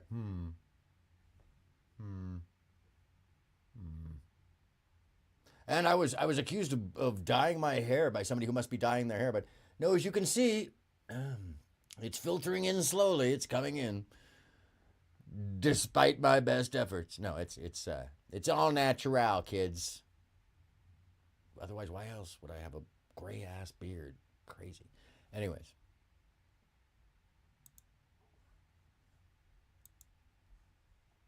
The important information we're waiting for. All these sorts of things, which led to a media frenzy, led to kind of a panic in the locals and things of that sort. Now, I have Where to did they get mention wrong? that this guy's question is a little leading there. Well, you It's have very to have a little more background of what was happening in the culture at that time. There was a panic going on at that time. Now, what's going on now True. is that people are seeing a terrorist behind every bush. At that time, it was people were seeing child molesters behind every bush. Now, there I were have to many give him the cases, credit there that got great publicity throughout the country. we still live in a time period where people see the PDF and the molesters behind every bush, except now we call them PDF, right? I want y'all to think about this. He's describing a time during the Satanic Panic in 1987. And I don't want to say that we are knee-jerking, because that is an issue of great import. But the question is, do we know who we're looking at? Because I get concerned when I cover something like this, and there's a whole mob of people who are still talking about Pizzagate that was never real to begin with. Yeah, and that means a lot, by the way, coming from Rapper. I really appreciate you for that one. I don't think people, I knew, I was like, damn, thank you, bro. I just didn't want to, be like, hold on a second, let me just, so, anyway, I'll pay you later, don't worry. All right, enough humor. I don't want to lighten it up too much. Such a dark subject, too. I haven't even gotten to the book yet. The book is what will shock you, because the book, I'll save it. Thanks, Rapper. I appreciate you. There was By a the way, whole I industry that unbanned was like built up 18 rappers today. around Unreal, man. You're amazing at that. identifying I've never seen anybody have that many of the same name. child It's molesters, astonishing. And most of which amounted to Joe, nothing. good on you. It was a famous case out in Manhattan. I think your original rappers are all good to go, by the way. Beach Most of in them. I California. hit as many as I could. That made national headlines for months. And finally it all came down that it was all made up stuff that was put into the heads of these very young children. But the point is that I don't understand what he means by that. there And maybe was one the, of you can explain what he if might you see- mean, because I'm still Describing all these sorts of things, which Still led to lost in this, immediate because frenzy, we led have to the kind of evidence panic as and described. locables and things of that sort. And where did they get it wrong? Bridget Moten, thank you so much for joining. And I just wanted, you haven't seen it yet. you have to have a little more background of what was happening. We're hearing the voice of the spokesman for the Finders in 2018, and I want to share something with you because as being a major patron alongside Lizard Tree and Fluzzy Bee, I just want to share with you the new and improved Camera 2. Thank you very much. Without you, the advancements in the show, they don't happen. So it means a lot to me. And this camera is astonishing. I can throw it in my pocket and looks exactly as the same as Camera 1. So very cool. And thank you for supporting, because it means the world to me, and it allows me to keep growing this show, which we will, person by person, story by story, fun moment by fun moment, and sad moment by sad moment. This is a show, folks, but it's a place where hopefully I can inform you. It's hopefully something that I can entertain you with, something that I can educate you with, if possible, something that you might take something away from. I don't expect you or expect anything, to be frank. This is not how I make my income. It's my art, and it's something I feel very deeply about and important in my life. So I appreciate you being here with me. And also being out in the biker bar, because damn, y'all wild out there. I'm kidding. Damn, thank you, Bridget. Oh, that's very kind. You did not have to do that at all. No, it's unnecessary, but thank you. I appreciate it. Everything is wonderful. And adds, it ends up adding up, and I guess the next thing is going to be the Elgato changer, so I can make the changes faster than on my keyboard and more timely.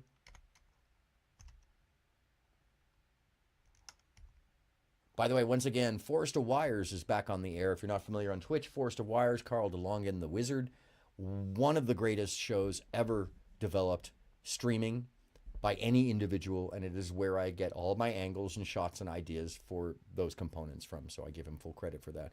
Carl DeLongin, the Wizard.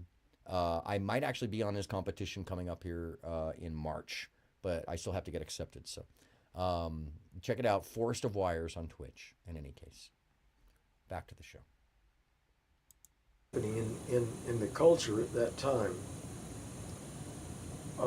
there was a panic going on at that time. Now, Holy what's going on now is that whoa, people are seeing the terrorists behind whoa, every stall bush. everything. At that Holy time- shit. Oh, this deserves everything. Wow. Not to minimize you at all, but I kept moving. I'm going to give you all the... Everybody.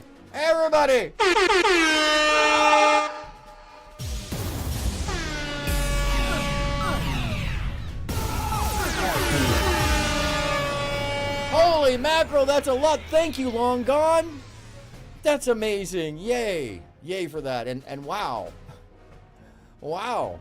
closer to our goal. And by the way, YouTube doesn't pay the whole thing, and I don't get it till there's $100, so that's exciting, because that gets us closer to the goal, and it'll actually add in. I'm building up the money for the Elgato switcher. That's the next piece. Awesome, folks. So this becomes your art when you share it that way. Thank you. That's very sweet of you. Thank you, Long Gone. I mean, it really does mean a great deal to me. It's the kind of thing where, like, I don't expect anything out of this. I just hope that people get something, Yeah. The YouTube rules are they wait till you cross the line at 100 and then they send you the check for 75. It's cool. I mean, it's more than nothing, and it's astonishing to get paid for something I love, something I really enjoy. Not that I enjoy the story so much as I enjoy sharing with you, and I enjoy sharing the art. And don't forget Friday stream of consciousness. I have yet to do the topic because I got to write it, or write it with Eva, and just to be transparent on that. I wish I could just bleh that way, but it's helpful to have AI. And that is coming. Lizardry. I am figuring out a membership. Thank you for reminding me about that. I'm figuring out the memberships right now. I can turn it on. I don't want to yet till I have something like succinct. And I'm also looking at merch. Obviously, I will figure out a flying pig stuffed toy and some shirts, and an occasional irreverent shirt or something. I'm figuring it out. I don't want to start it before I have something to offer you. And Lizard Tree, I will make merch just for you. Literally. Next time I get paid, I will totally make a whole slew of shirts just for you. Yeah, and it's a good idea. Thank you, Lizard Tree. I will be doing this stuff in the near future. I have a feeling that I'm going to make the memberships pretty limited because I don't want to overpromise things, and I want to make sure that everybody gets something fun. But I definitely will be making lookup GIFs or memes to use in chat because that's necessary. All we have is the telescope and eyes and hot dogs. And by the way, Rob Rack knows I've chatted in his chat several times calling him a legend. He knows about the mustard song. He thinks it's funny too. Anyhow. And also, they were also saying wash it up good. So I might make a Rob Rack shirt for Rob Rack because wash it up. Everybody was saying he needed to make a wash it up good shirt. Anyways. If you don't know what I'm talking about, early reference in one of the Unhinged streams in the Aaron After Dark section about a man who ate a woman's vagina live on air, coughed, and said, "Damn, it smells like mustard." I would say it tastes like mustard. And before he did that, he told her to wash it up good. Anyways, yeah, no, it's a whole thing. And the song of it, "Damn, that pussy tastes like mustard." I don't want to get too stilly here, but holy shit, that song's good. I gotta pull it up again. Even though I don't see eye to eye with the person I share it with me. Yeah, I hope nobody. That is an odd thing. Thankfully, I have never encountered that myself as well. I would probably say wash it up good as well. Anyhow, center. Oh. What a thing to talk about in the midst of this. Holy shit. Don't clip me. Nah, I don't care. I'm a human being, for God's sakes. It was people were seeing child molesters behind every bush. There were many cases that got great publicity throughout the country. There was a whole industry that was built up around identifying child molesters, most of which amounted to nothing. There was a famous case out in Manhattan Beach in California that made national headlines for months.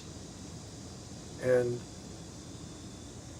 finally it all came down that it was all made up stuff that was put into the heads of these very young children. I find that very interesting because that is not the case.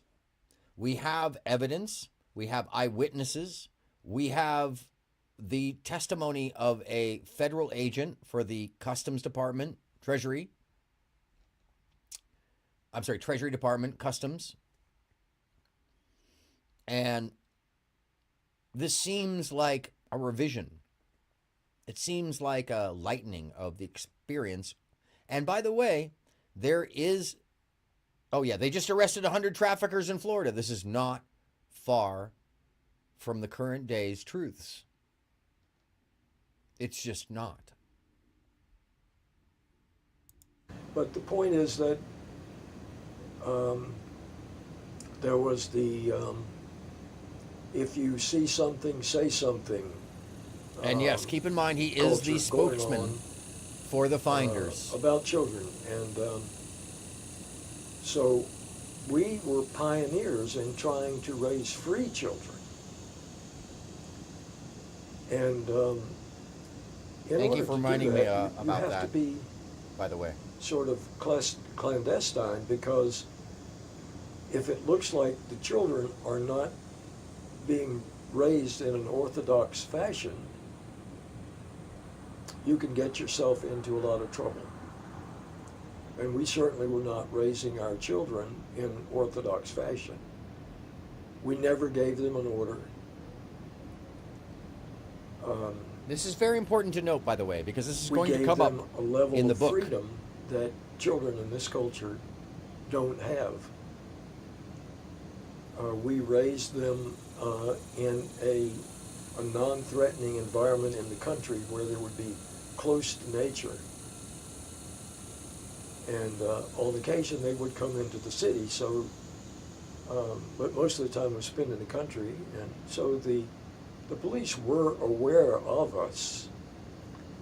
They couldn't figure out what we were doing. We'd bought this 10,000 square foot warehouse, and we would sometimes appear there in the middle of the night, and it just didn't fit any pattern. So they had already broken into the warehouse to try to figure out what was going on. And they had drilled a hole through the wall of the building next door so that they could see the second floor of the warehouse. I find it where very each interesting as woman well had that his sort of perception of this is that they were invaded by an outside group, as if there wasn't something suspicious. Dank, good to see you. It has been a minute. I hope you're okay, man. 123 with a nurse, coach, and grief counselor in the 123 with a nurse, coach, and grief counselor in the mix. Yes, yes. I'm actually looking at that as well over here. Cheers to you, Dank.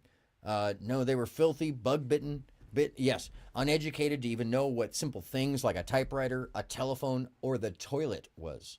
Worse, no underwear. They didn't even, yes, I'm sorry, I didn't catch that last end. It is shocking the condition they were in.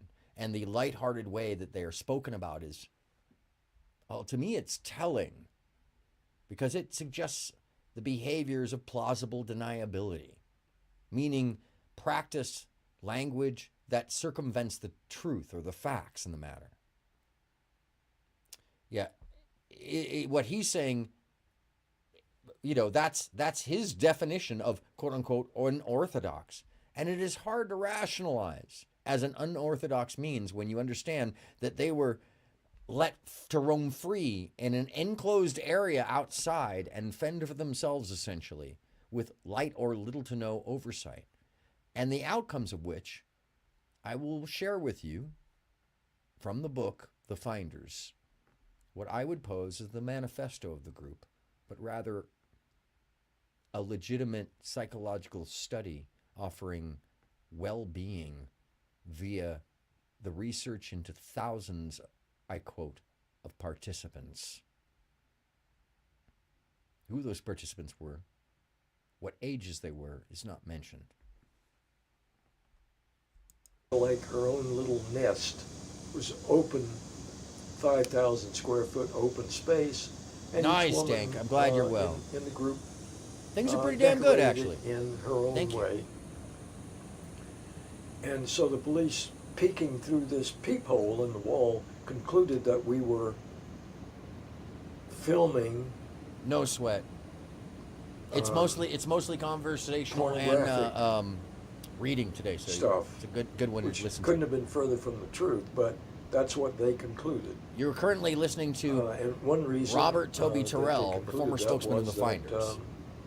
we had some cameras and high-tech equipment. The high-tech equipment that you're referring to, this was way back before there was an internet. We Wow, were I gotta pioneers pause for on the this one. internet. Half truth plus half truth equals whole lie.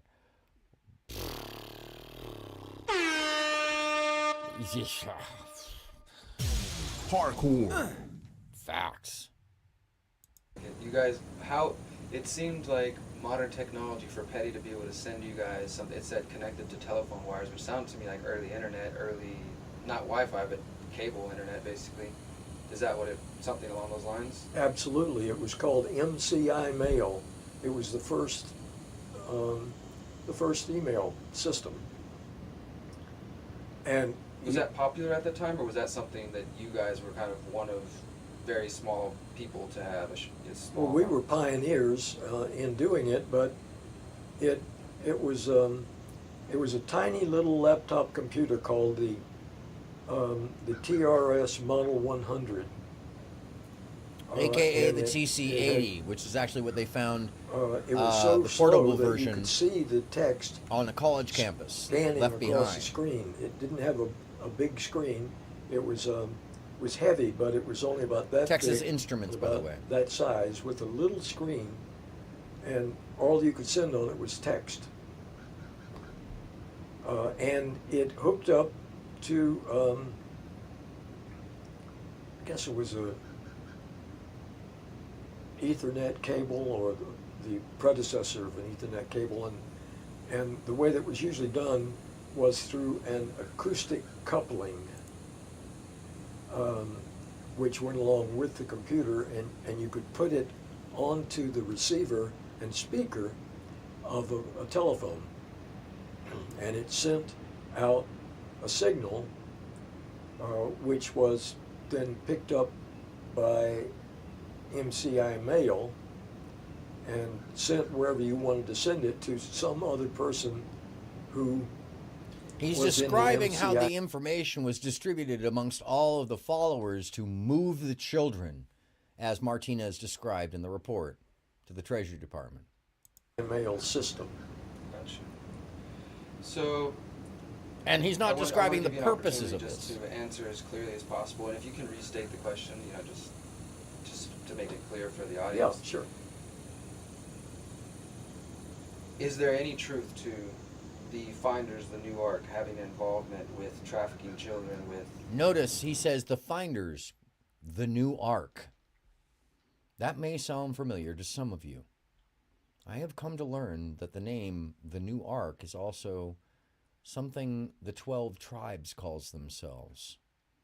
And there is no accident, I might believe, or I might extrapolate to, that the places the Finders were, the 12 tribes now is. Who's the 12 tribes?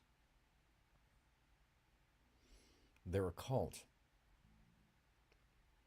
They produce goods with their own slave labor.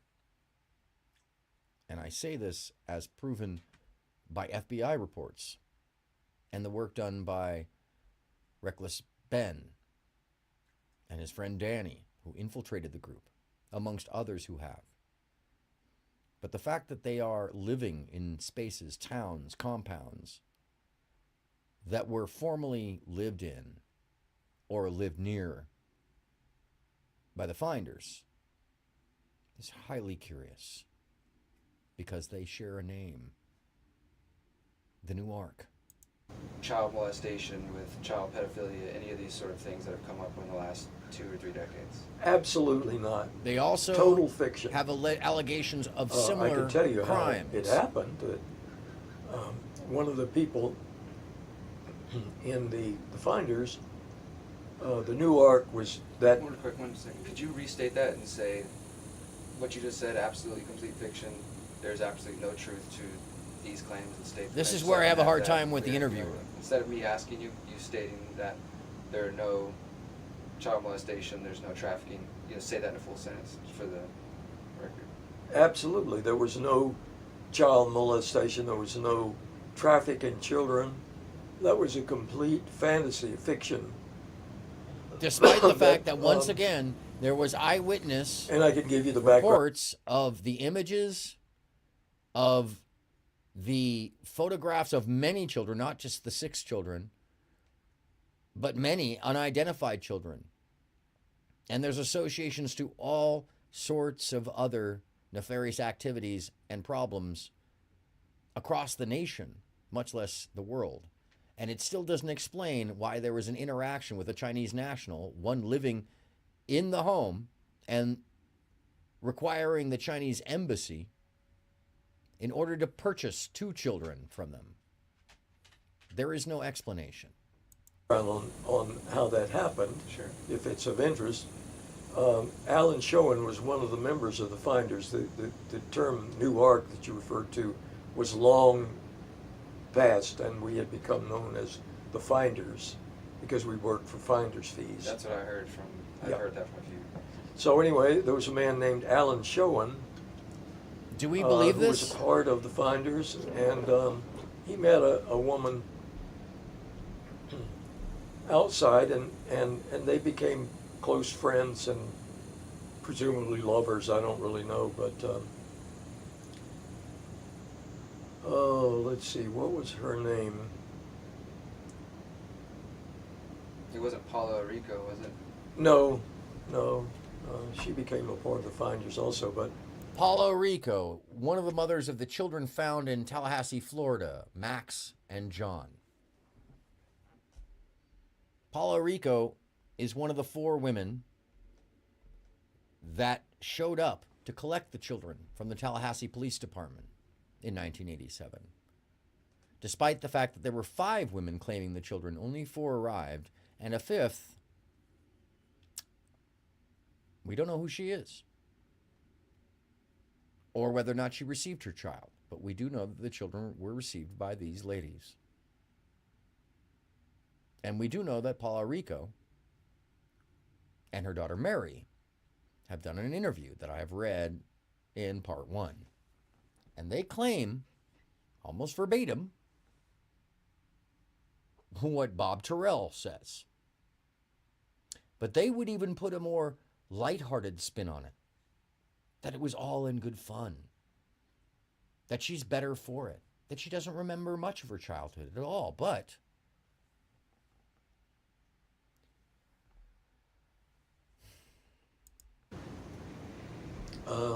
Myrna Dworsky was her name. And she was active in the Jewish movement in D.C.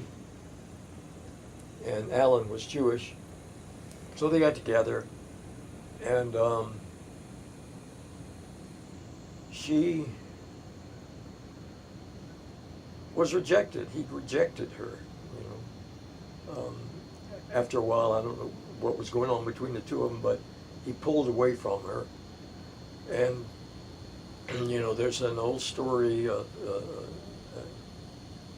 hell hath no fury like a woman scorned.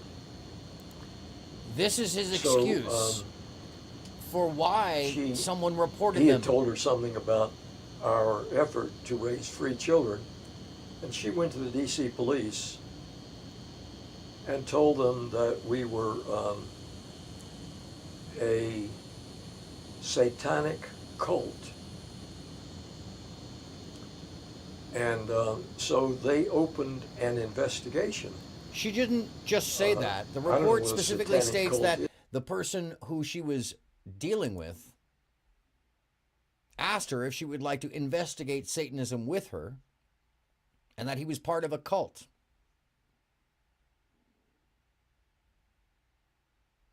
That's verbatim from the Treasury Department's Agent Martinez. Once again, an eyewitness.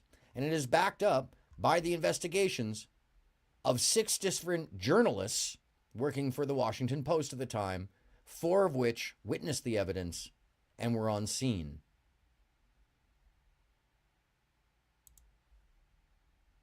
Even whether it's against the law, but Was this in D.C.? Sorry. Was this Excuse me if that was investigation? loud. She went to That the wasn't DC me. Police, or? yes, it was in D.C. But it hurt my ears. And as evidence of the fact that we were a satanic cult, she took a police officer into the park. Our apartment buildings were right next to Glover Archibald Park, which is a 400-acre park in downtown DC. It's a wonderful place. And if you walk out the back door of our apartment buildings, you walk onto a trail in Glover Archibald Park, and she took the police officer there and showed him that there was a circle of stones where someone had had a campfire. And this was the evidence that we were a satanic cult, that we had I find it campfires. very It was not convenient us. to logic here. And by the way, can I just share that I hear this quite a lot on streamers, panels, in the logic of those who would make wild claims or insufficient claims, meaning they don't have evidence to back it up. They would point to one insufficient idea and ignore the plethora of information and evidence at hand. They would pick and choose, cherry picking, one convenient, illogical thing in amongst a mass of evidence. This is how subversion of trust begins. This is called plausible deniability. And if you don't recognize the language of practiced plausible deniability, you might miss this as earnest. You might misrepresent it or misidentify it as an old man telling you something he believes is true. But I see it as a deflection. I see it as a way to make you pay attention to over here, while in fact, over here, somebody's doing that. And I don't think any of us deserve that, much less the children, much less the facts, much less the state of society. I believe we deserve the earnest truth and facts.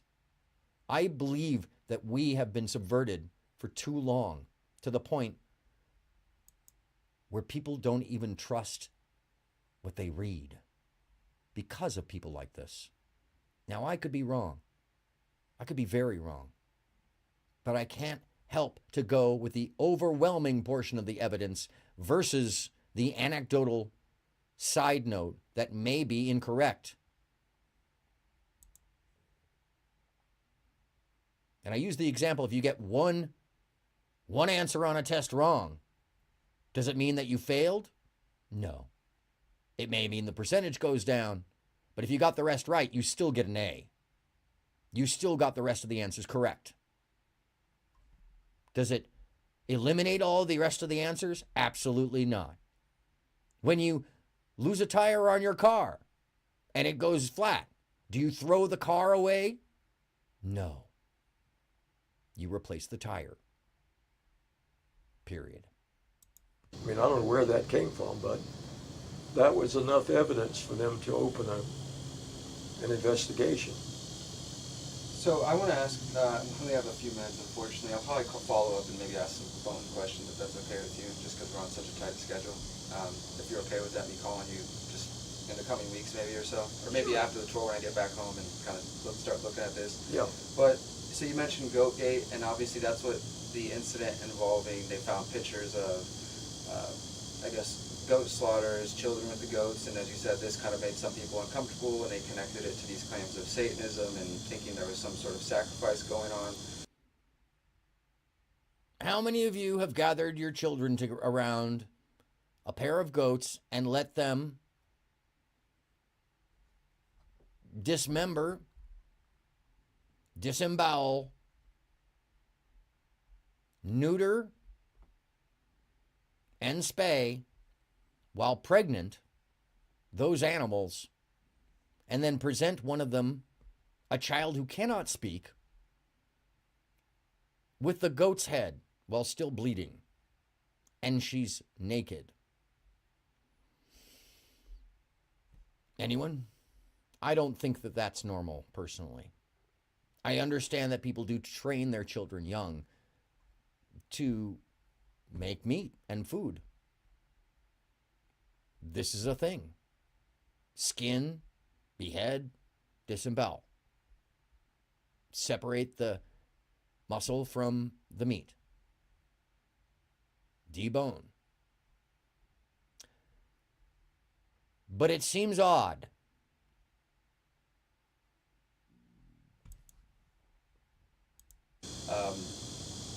Obviously, in Long gone. Thank you for chiming in. The first time I saw it, it was by accident, and my father has apologized for it forever. Still to this day. Truly. And my mother didn't know about it. Yeah. Long gone. I've heard that from several different people. I saw the slaughter of a like 300 or 400 pound hog. It was massive. And they did not intend for me to see it. I happened to walk around the building when it happened, and I had been playing on the other side. They didn't expect us to come over. And they were all horrified that the kids saw it. And they ran us off because it was horrifying. It was something I will never forget. It actually allows me to see gore, frankly, because I don't flinch. It's a thing. And it goes back to that when I think about it, because I saw it as a 3-year-old. Yeah, that's the story I hear from most people long gone, is that you hunted growing up, but your father or your mother or somebody else cleaned it, an adult cleaned it, because also the knives are too sharp. The deboning knives are you'll cut your finger off. You'll you cut down to the bone very easily. It all seems highly irregular, unorthodox, in his words. Dispel those claims and say this was kind of just fanaticism. Did you know, were you aware at the time, or have you since become aware of any of Petty's, you mentioned how he was pretty involved and knew a lot of people in the Pentagon and kind of ran with these different generals. Were you aware of any of his connections to the CIA or potential connections to the CIA? Because as I'm sure you're aware, in 1993 and 94, the story comes back. The AP, Washington Post, picks it back up and says they've got wind that there's a new investigation looking into the possibility that the CIA squashed the investigation into you guys. A possibility. We actually have evidence from another federal agency that actually occurred. And we have evidence that his wife was employed with the CIA for several decades. We also have evidence that Marion Petty was involved with the CIA's Southern Transportation Organization, aka Air America. This cannot be made up, as well as the fact that to his dying day, he was able to be transported around the world via military aircraft on a whim. That is highly unusual. I can attest that I know plenty of former military, that I know people in the military, and that is not something normal. It doesn't matter how high your rank is unless you are actually a general, and it is required, and even then you still have to put in the request forms or somebody will do it for you. It's not something you just hop on the plane and go unless there's an actual emergency. So it's highly unusual, the behavior. Oh, yeah. There's also the passport from the 1950s to the 1970s. He and his wife were able, legally somehow, to go to Moscow, to go to North Vietnam, North Korea, and several other places that were banned. Do you have any information or awareness or thoughts on that? Well, I'm aware of that. That's what was long gone. You've probably experienced some of those things that I was shocked that didn't really faze me, that should have, that fazed other people around me. I've seen some really terrible things, unfortunately, both on the street and also in foreign countries in war zones. Now, mind you, I want to just remind you, I am not a member of the military, and I have never myself, quote unquote, gone to war or held a weapon to fight a war. But I have been present. I have felt gunfire passing by, bullets flying overhead, shrapnel and ordnance going off all around me. There is no way to describe what it looks like or feels like unless you've been there. And frankly, folks, I don't advise it for anyone because it really is taxing even to think about. Published in U.S. News and World Report. And this is what happens is you do become desensitized. The more it happens, the less you notice it. And at some point, it becomes something where it becomes part of the normal operations. You just keep working. You know when to lower your head. You know when to put the flak on. You know when the people around you that are protecting the scenario look a certain way that it's time to hit the deck. Or hide under, the K-rail. Either way, it's very desensitizing. And it's something I don't wish on anybody's experience. Very poor investigators.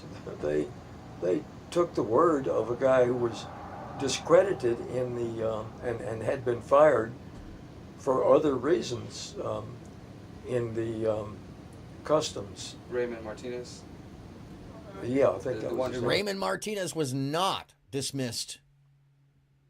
This is another total red herring. He had accommodations and he retired early, and then he provided the report to senators and members of Congress. So I can understand why someone who may be involved might, misrepresent the situation at hand. The report, the initial report that talked about some of these guys. Yeah, I understand, yes. That was absolutely I think I got crazy. a little of both sides of that. I was actually drawn away from a space that I walked into and was walking around, and I didn't see the people there because I'd become basically desensitized to it. I didn't recognize them as not being whole. And one of my colleagues suggested I turn around and walk the fuck out in no uncertain terms, that I could come get the gear later. No evidence for it. It was just something that he said. By the way, this if is you're an in the investigator, mid-90s. Just so sent you know. out to get information. My You experience. don't just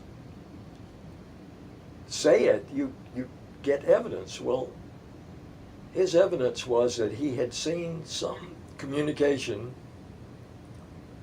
from Hong Kong. Notice this misrepresentation and cherry picking of information. I'll draw it back just a little bit, and then we'll move on. But I want you to notice how this information is misrepresented. I have read you the report. This is why I read you the report, because I wanted you to hear the lies. I wanted you to hear the misrepresentation from the eyewitness who is taken an oath, who is just doing his job and trying to do it to the best of his ability, not to mention that there are 6 eyewitness reporters on that scene that back up the information. In the customs. Raymond Martinez. Oh, damn. Yeah, I think that was Long gone, really? report, Still the just 2 the years initial ago? report that talked about Thank you for your service. some of these guys. Yeah, and that was absolutely crazy, and he had no evidence for it. It was just something that he said. If you're an investigator. Not only did he have the evidence and was offered the evidence, he returned that evidence to the MPD, which was then collected by the FBI, handed over to the State Department, and then whisked away by the CIA and classified secret. This is a bold-faced lie. Or he doesn't know the truth. What do you think it is? Sent out to get information. You don't just say it. You get evidence. Well, Yes. his evidence was that he had seen some communication. He doesn't seem very upset about it. It's a speech. To me, from in my opinion. Hong Kong saying something about buying children or some absurd thing like that. Verified in his report and doubled down on in the FBI investigation. And that was his interpretation of a kind of communication that he knew nothing about.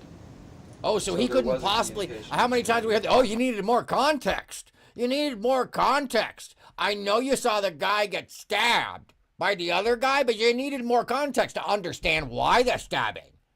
No, we don't. No, you can find a direct communication between two parties asking to purchase children as reported by a federal agent and have it be, factual for the context that exists. That other idea, that only occurs when people are, one, schizophrenic and they can't connect ideas to context, and so they'll separate them, compartmentalize them. Psychosis, meaning they've had a terrible experience, so the compartmentalization has to be there to allow them to even understand it. Or meaningful pathos, intentional lying. I'm sure there's a whole bunch of other gray area in there and a whole bunch of other versions, but those are the main points of what happens when people can't accept information or fact as provided.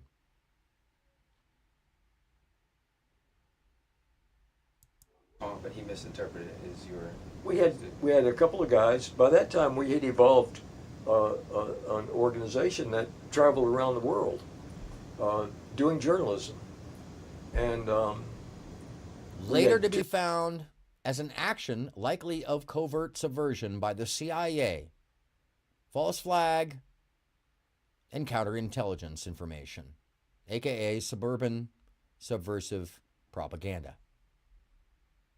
Two different people who worked for Hong Kong News doing freelance articles, usually high-tech articles. Hong Kong News, that's not who contacted them.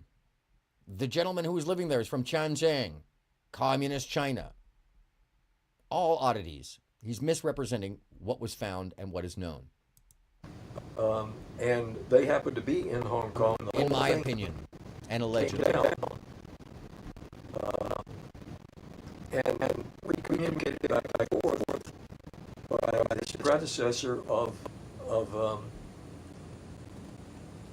email called MCI Mail, and in order to do that, it's very slow and we. So now we've developed looped back a to the number process of how the shortcut MCI works. Ways of communicating. So I have no idea what he read that led him to conclude that. So he doesn't know. He doesn't know what the evidence was or was not. He just knows that he doesn't think he could have seen that, which is even stranger language for him to use, because it suggests that it actually exists.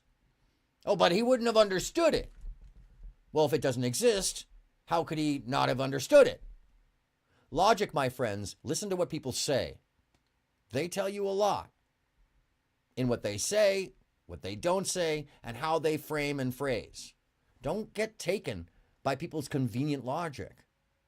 Some may accuse me of convenient logic in this fashion, but I will still always say, make your own decisions in the fashion, but listen to how and what is being said. There is no mistaking that we have read a report from a federal agent that contradicts everything this man is saying. There was some kind of a kidnapping going on.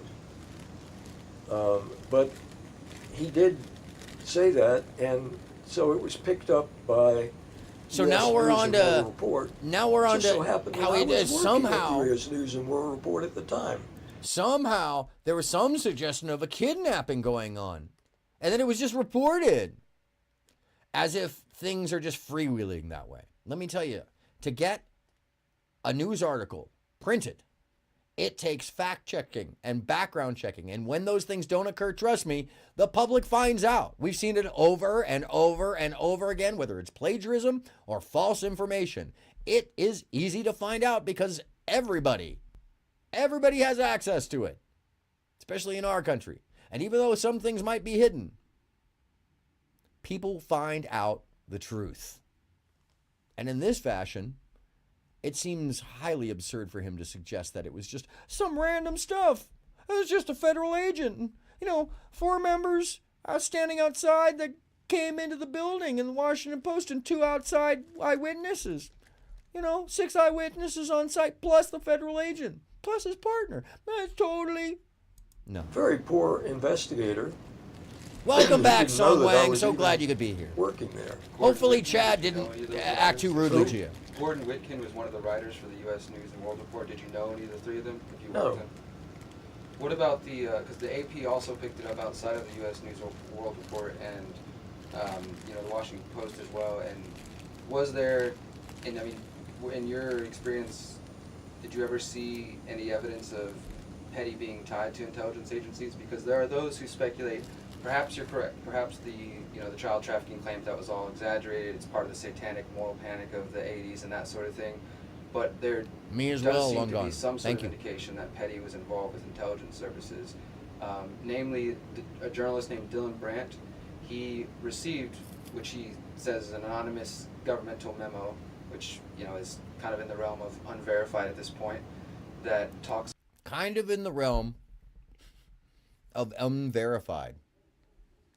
What he's talking about is a report that exists within the FBI file that was mostly redacted, that the reporter Brandt received unredacted.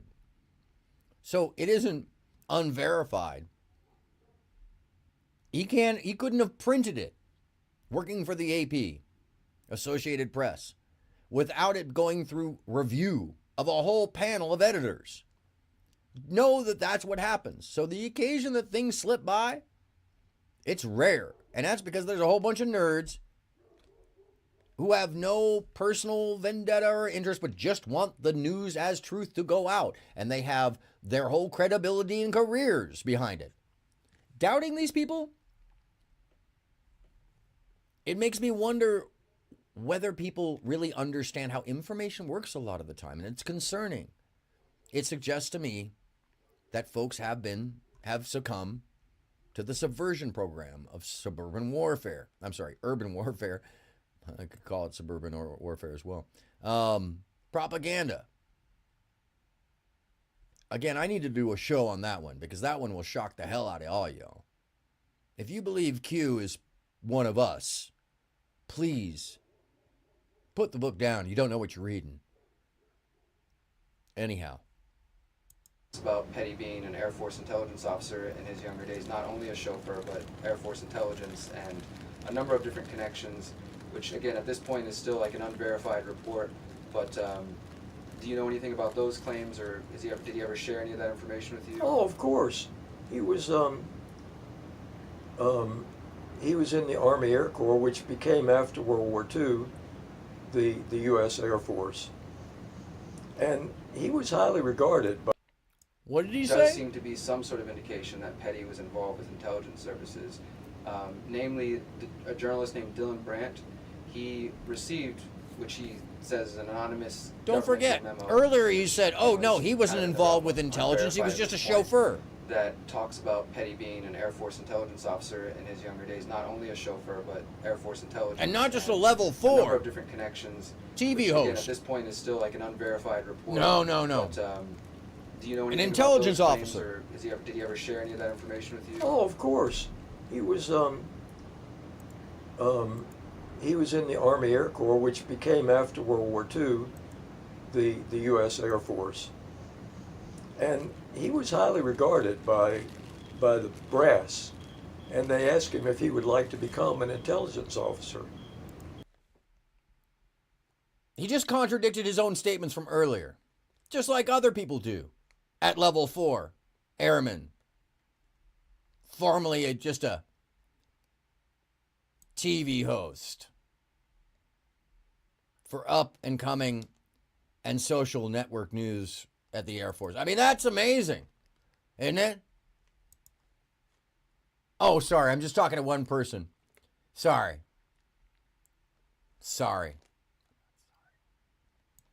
Anyhow. So, why would he want to be an intelligence officer? And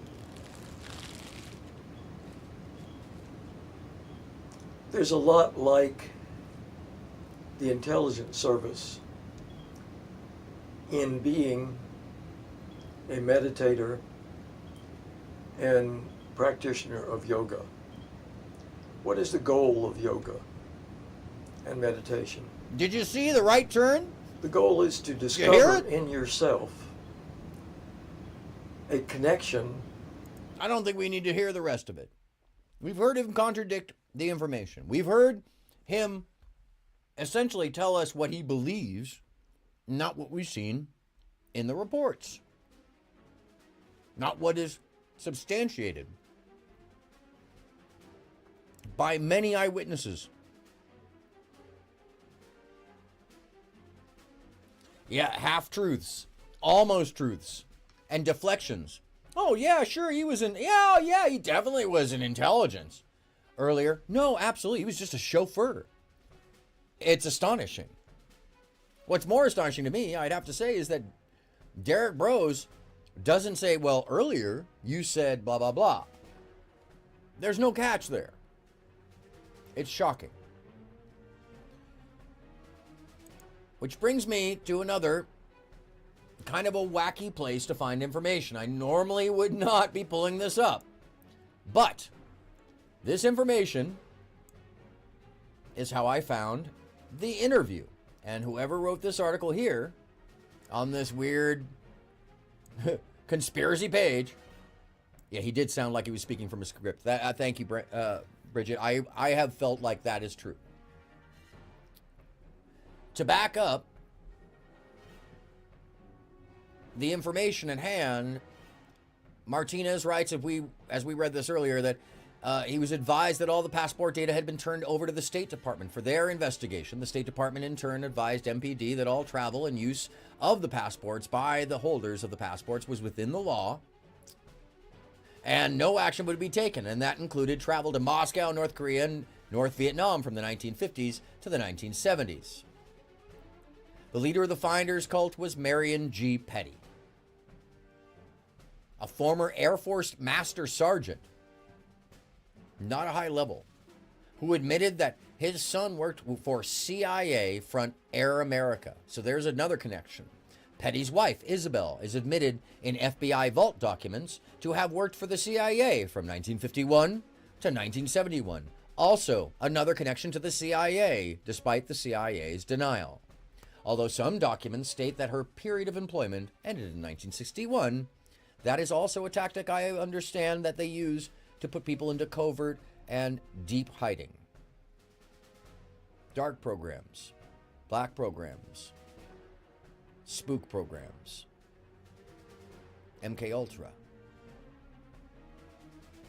Project Stargate, and things of that nature. It is also admitted that she was given passports to North Korea, North Vietnam, the Soviet Union, and elsewhere during the height of the Cold War. That she would travel to such strictly prohibited locations suggests that she was not more than a simple staff stenographer. That she was more than a simple staff stenographer, which is often the cover that was used, as the documents attempt to portray her.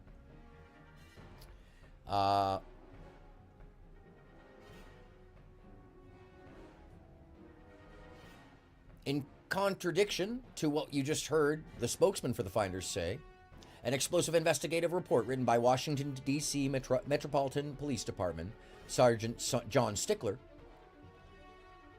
on February 19th, 1987 is labeled confidential and do not disseminate, and is titled RE Finders Involvement with the Central Intelligence Agency. This comes from mintpressnews.com, and I'll get you the writer as soon as I'm done here. And it is titled RE Finders Involvement with the Central Intelligence Agency. It contains Sergeant Stickler's description of what an unnamed CIA special agent stated in terms of the agency's involvement with the finders, which reads in part, and before I go on, I just want to let you know, the only reason I'm reading this page is because everything in this report, on this strange conspiracy page, is accurate and refers back to the actual information that we have already seen. Air Force chauffeur, right? Long gone? Yeah, it makes me laugh. It's like, sure. Most chauffeurs for high-level anybody are also body security guards, meaning they're trained in defense and offensive driving, as well as to protect whoever their passenger is, physically. Anyhow, the special agent, redacted, was guarded but frank in his responses. He confirmed that Isabel, now is deceased, was an employee of the agency from 1950 until 1971. This is a CIA agent speaking. From the report, we found this back, basically, as well. I read this in the other report. When asked if our investigation was treading on anyone's toes out there, the CIA agent replied, sort of. He acknowledged that they have had someone working on the case since it first broke in the news media. He also stated that the agency is aware that during the period 1969 to 1971, that Isabel had traveled to Moscow, North Korea, and Vietnam. And then there's 3 lines redacted, labeled as C. You can see it right here. This is what we read last time.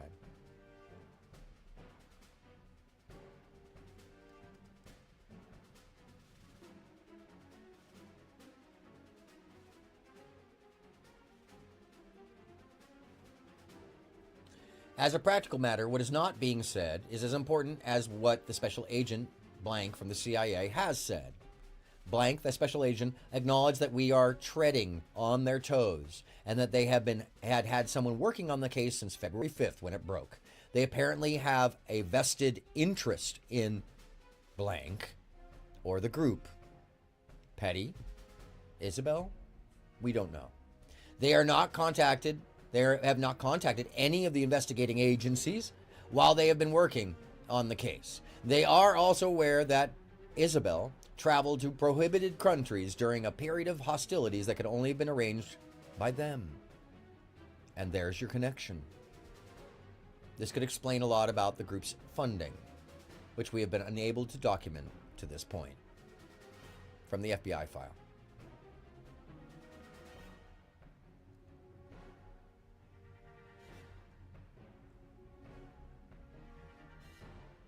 Returning to Finders cult leader Marion Petty, we find that he was also known to have access to international military transportation, despite being alleged retired from military service long before 1987. In a Tallahassee Police Department report dated February 10, 1987, and there are under-redacted copies available which provide to journalists and to Nick Bryant, Lieutenant Lee Hart of Culpeper, Virginia, is recorded as having stated that he had contact with the finders, and this is very important, and that Petty himself would probably go to Andrews Air Force Base and get a military flight to China. And that's not normal for any individual. Yeah, since they're not our allies and it was during wartime, why would you be traveling there? You tell me. That law enforcement would appraise Petty as being able to simply show up at an Air Force base and obtain international transportation while the finders were under a multi-state, multi-agency investigation speaks to Petty's direct and active involvement with military intelligence interests, in addition to that of his wife and son. Here's the quote that gives us the inference. Not know where Burns was at this time. That's referring to the special agent Burns. He stated that he was familiar with Petty and had a contact with the cult finders. Hart said that the contact told him that Petty put the word out to the members to flee and hide. Hart stated that Petty himself would probably go to Andrews Air Force Base and get a military plane flight to China. It's from the Tallahassee Police Report. This refers to the interview by Toby that I just read. And this is where we get the connection to Haight-Ashbury and MK Ultra, as well as Culpeper, Virginia, which I shall inform you about shortly. Because that is how it all converges into one spot, much less how they tried to take over the town. The description of his open apartments closely parallels the activity of recognized figures associated with the infamous MK Ultra project, in which the CIA experimented with efforts to achieve mind control, sometimes on unwitting subjects. In an excerpt from his book, Chaos, Charles Manson, the CIA, and the Secret History of the 60s, journalist Tom O'Neill writes of Dr. Louis Jolene West's use of a hippie open house, and I've actually read directly to you from MK Ultra's reports to the Senate about Dr. Louis Jolene West's use of an open house in association with MK Ultra studies that were funded by the CIA. In The Haight, West arranged for the use of crumbling Victorian house on Frederick Street, where he set up what he described as a laboratory disguised as a hippie crash pad. The quote-unquote pad opened in June 1967 at the dawn of the Summer of Love. Passerby were welcome to do as they pleased and stay as long as they liked, as long as they didn't mind grad students taking notes on their behavior. According to records and West files, his crash pad was funded by the Foundation's Fund for Research in Psychiatry, Incorporated. Papers in West's desk that revealed that the Foundation Fund was in fact a front for the CIA. This echoes Marion Petty's early use of 2 apartments and a later finder's property known as the Ragged Mountain Ranch. The Washington Post reported that anyone could get an organic meal without charge, without question, at the rural location. In addition, a TPD report dated February 9th, 1987, which, by the way, this mirrors exactly what goes on with the 12 tribes now, aka the New Ark. Documents the statements of one of the children recovered in Florida to the effect that the man they knew as Mr. Lucky lived at a rural finder's property. The documents adds that information from the FBI identifies Lucky as Ronald Alleman, an ex-Green Beret, with Green Beret being a reference to U.S. Army Special Forces. The child providing information regarding Alleman states that he had lots of medicine. He was also mentioned by another finder's child in reference to basements at D.C. finders locations. Another member of the finders would have a military background is member of the finders would have a military background is of interest in terms of questioning the narrative that the group was simply an alternative lifestyle commune. We've discussed the intelligence ties of Marion Petty and his wife Isabel, but it should be reiterated that Petty claimed that his son worked for Air America, an airline recognized as a CIA front that was involved in the Iran-Contra scandal. It has been previously mentioned that the topic of mind control, which many associate with the CIA's MK Ultra project and the 100, and I add this on my own, 130 to 40 subset programs, specifically 136 active programs, including program Stargate, comes up numerous times throughout the finder's investigation. The topic will be looked at in more detail in future discussion. It's worth mentioning here regarding CIA finders' ties that former Nebraska State Senator John DeCamp, author of the Franklin cover-up, which is another child exploitation case, claimed that the finders were associated with the CIA and that were abusing children by means of indoctrination, aka torture or PTSD, to create DID states so that one personality that was unfused to the others could be trained to remote view, to commit any form of atrocity or act without the other personalities being even aware, and triggerable. Manchurian Candidate is very real, friends. And I believe this now because I've seen the evidence firsthand and I've shared most of it with you.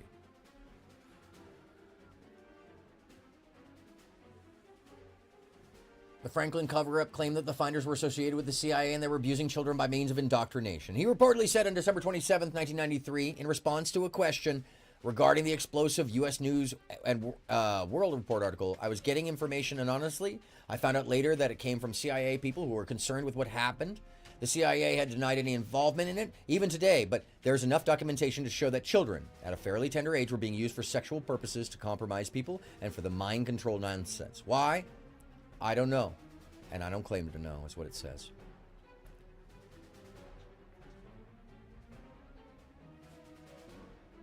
And now, something important. In addition, what's going on in Culpeper, Virginia? In addition to the parallel between the activities of Marion Petty and the hippie crash pad of Dr. Louis Jolene West, we see that the finders attempted to take over a city government of Culpeper, Virginia, a location where one of the most infamous figures of the MK Ultra program would choose to retire as, of all things, an eco-hippie. On April 13th, 1987, MPD Intelligence Division report contained in the FBI vault and labeled secret reads in part, Special agent of the Virginia State Police stated that his group appeared to be a survivalist organization with attempts to take over the city government in Culpeper, Virginia. FOIA'd the Virginia State Police for records pertaining to the finders. Their response was to claim that the relevant documents do not actually exist. The fact that the finders were reported to have attempted to hijack a city's local government is, to say the least, not kind of activity one would associate with a harmless but eccentric hippie commune. Culpeper would also become the home of the CIA's infamous Sidney Gottlieb, the psychiatrist who developed MK Ultra's personality test program, whom the New York Times described in 2019 as the brains behind the eventual CIA program. It helped spawn MK Ultra, the notorious research endeavor that employed mind-altering drugs, including LSD. If you've watched the MK Ultra program reading, you will notice that this is the crossover. Sidney Gottlieb, a very secretive and hidden individual, let's say.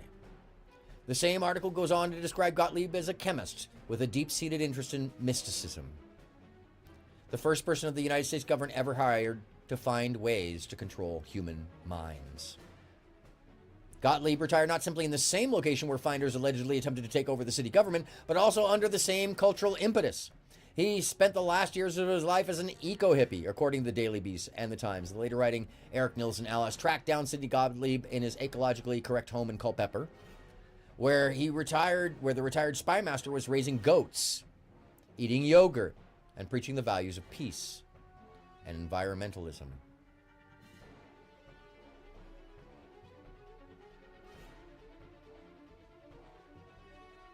This is from a picture of the 1977 Senate subcommittee hearing. It took me a minute, but I found the article. I'm going to have to take a break because clearly the dog, and this could be a thing. Spy? Yes, it is. Absolutely. Or a spy master. I'm going to have to take a brief break or pause for the cause. Because the dog needs a walk, clearly, for about 3 or 4 minutes. All right, buddy. I'm going to leave you with a bit of lighthearted material. And let me see. What should I run? Hold on. There's so many videos. I'm going to leave you with something lighthearted that has nothing to do with this. And, let's see.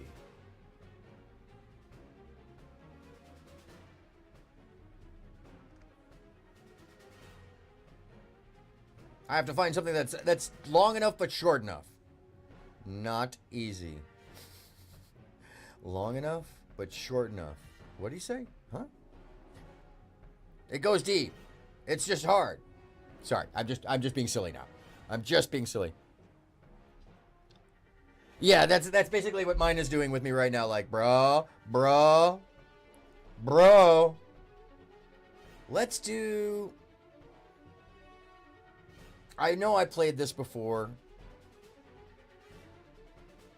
but the White House bowling thing is too short.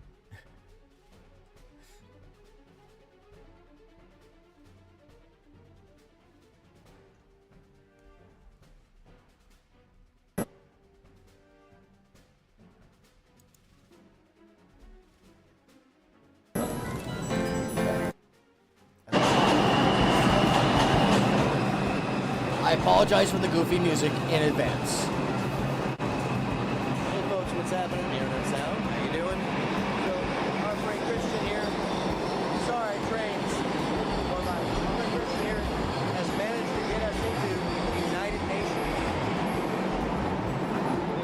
The United Nations going to make some heavy decisions that the world will feel soon. That's what we're expecting. I know he's definitely got some plans. But what did you just say? Another train, another city. Next destination, the United Nations. Building like part of the moon right now. It's like the opposite. It's like a $4 billion project. Oh wow. They like gutted that whole building. They're rebuilding it right now. So now they have like, this is like the famous. That's the general center of things like what we're doing now. This is the famous building. This is like the really president. So we're here at the United Nations, and I'm in one of the conference rooms. This is actually the security briefing room, and I'm down on the floor right now. So I'm pretty excited. You just say choose which country you want to be in? That's fantastic. Which is the most unlike country right now? Oh. So I'm trying to figure out which representative I want to be today, and I think, wow, look at this mural. This is amazing.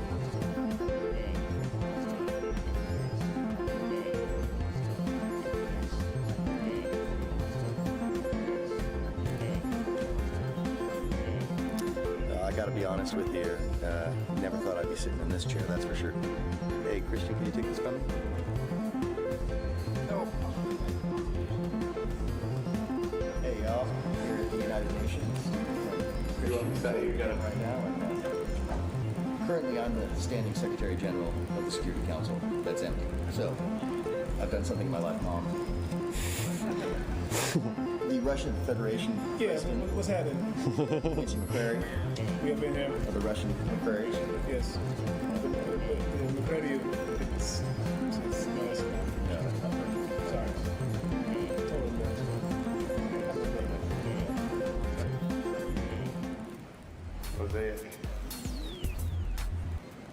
Total mess.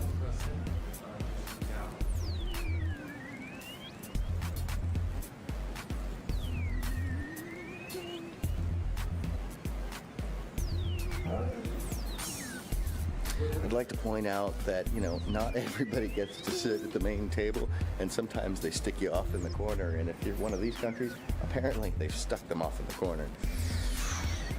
Embarrassing for Azerbaijan, Guatemala, Morocco, Pakistan, and Togo. So the nation of Iran gave these portraits to the United Nations, and they're all woven. They're actually carpets. And we know something interesting. Ban Ki-moon, the current Secretary General, he actually went back in time. He didn't pass away. He's actually noticed. Here's Ban Ki. There he is. And down here it says that he served from 2007 to 201. A little confused by that, but I guess, you know, they don't mess around right here. Yeah, so these are all actually, believe it or not, these tapestries are woven, not painted.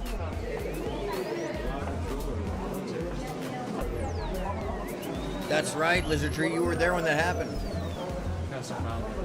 Still one of the weirdest things I've ever seen. And I was actually on a video call with Eric Toller and several others when that went down.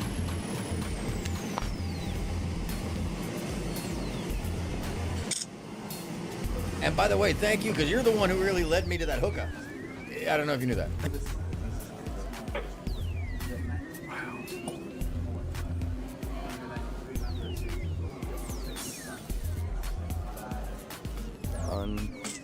Unbelievable.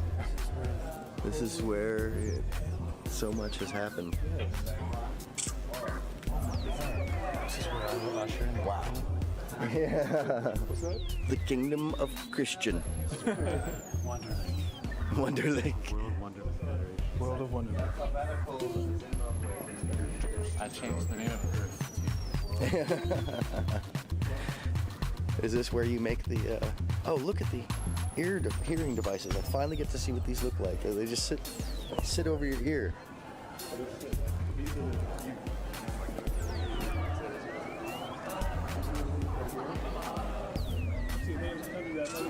I know, Lesotho, the Marshall Islands. I love that Mauritania is across from Mauritius, and it really is. There's no hierarchy. It's literally just. Well, they rotate it every year. It's by alphabetical order, and then like they basically pick out of a hat who sits in the front, and that's just Really? Yeah. Eritrea? Yeah. Eritrea. Eritrea. Because like, Yes. Oh yes. here, Quincy McCrary's decree to the world.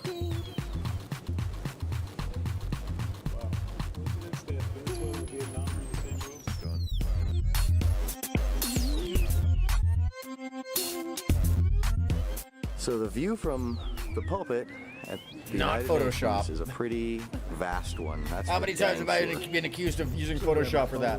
You want to grab me now? What would really be funny is to leave your phone on there and then call tomorrow when they're in the assembly. Yeah, they wouldn't have appreciated that. That'd be awesome, right in the middle. Somebody pick it up and be like, "Yes, what can I do for you?"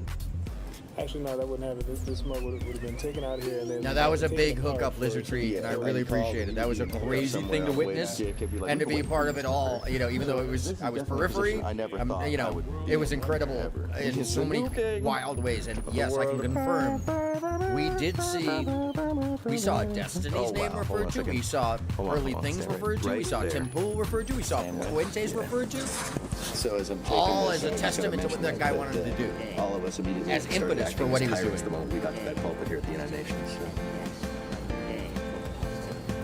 And by the way, Yes, it I does. have shared the police footage, body cam footage of how they took him down. It is a powerful position. Quincy, do you feel powerful out there? Yes and no. Yeah? Yes, because of the Quincy elevation. McCrary of the famous Gospel McCrarys. Oh, well. See, Amazing I'm musician. confusing elevation and reality. Yes, because it fits. Yes. Yeah, Wow. that is a thing. Project Paperclip underneath Project Sunrise. Three wise men. First get out So, the living what's Hitler with the control panel stuff? They like run and it his all. Like, they doctor run the votes through basically. Spain. Oh, for they years. tabulate the voting and such right there. Oh, hold on. I And then take the get scientists of value. And Secret Service and Intelligence Service. Now, what's with the color? Oh, hold on a second.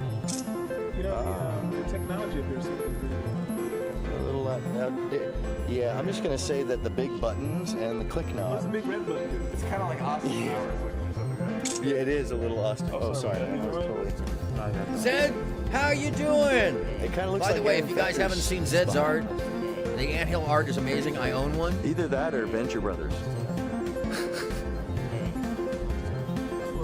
I gotta get paid. I'm gonna go get that dome for it too. Inspector Good. It's on my dresser right now, man. It's so beautiful. Here's the simple color coding system, huh? Yes, no, and I don't give a fuck about that one. I got one that looks like a tree. That's not what he It said. kind of looks like my tree of life outside. Totally just That's not what he said. said yes, no, and I couldn't give a shit. Right? That's not. No. Freeze frame. What's that? Sound bouncy. Yeah. Yeah. Yes. Yes. Right in this one Natural spot. delay. Natural acoustics. Oh, we got to roll. Oh, sorry. They're kicking us. They're kicking us out of the UN. What does that mean? Yeah, I've read about that one, long gone. I actually came across that one not too long ago. I didn't know much get, about that until I found She could get like some. the harmonies early going in here. experiments and tests on infertile men, on gay people, on people who were mentally incapable. Real quickly, just because it's fun, and I bowl a strike. Hey, what's happening, folks? I'm AronMSound. We got invited It's only to go about to the 4 White House minutes today, long, so you're probably not going to get any footage from the inside. Yeah, they didn't but want us maybe filming at able to all. take a picture on the outside. Such is life. We're going to the White House. Our Who cares? handlers had to hold off the Secret Service while we filmed downstairs, by the way.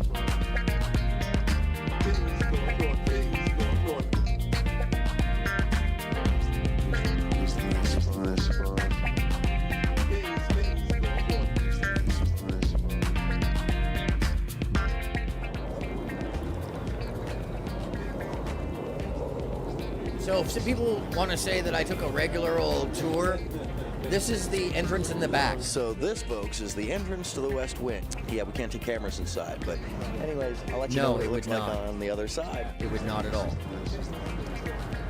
What I have found suggests that there is constant Heading in. evolution of these programs. So Quincy, where are we right now? Yeah, at the White House. Apparently this is the presidential seal, yes? Yeah, that's presidential seal.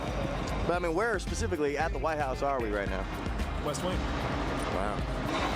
What's really amazing is that we are in not just any executive parking area, but the executive parking area. I'd say the Not on the normal tour. of all executive parking areas. I'm seeing parking lines. Yeah, there's definitely parking lots. I wonder if anybody even follows that shit right here. Well, how much ticket is over here? By the way, can you spot our actual handlers? Do you know who they are? Ticket is here. Just, ballpark ticket, I don't think it's so much a ticket as comprehension. Okay, so what I'm about to show you is something really special. Most people don't even know this exists here. But we're getting to take a little journey into Truman. That's right, Truman. The White House, Truman Bowling Alley. I need to lighten that up. Presidential bowling shoes? Yeah, get your shoes on. Oh, what? Yeah, we all reveled at like, who had these shoes on before us? Walking in history for real, folks. By the way, we were all, at that point in time, we'd all had a major tour of places most people don't get to see, including hanging out in the Oval Office.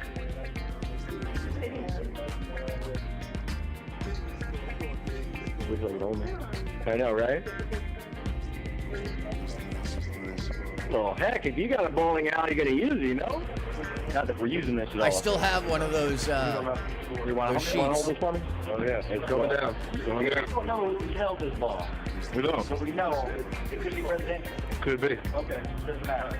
Presidential bowling. Yeah. That's what happens.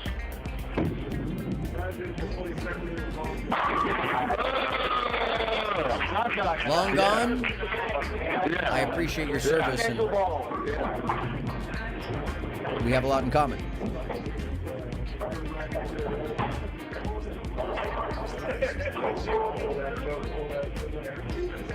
By the way, well, hold on a second. We missed it.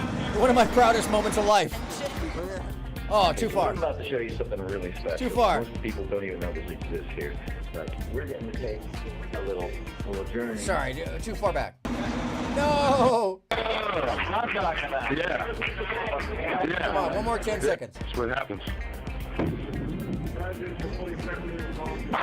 That's a strike, folks. Thank you, Wii Bowling. Thank you, Wii Bowling. Yeah. Yeah. Presidential ball. By the way, we've been playing Wii Golf and Wii Bowling all year long at that point.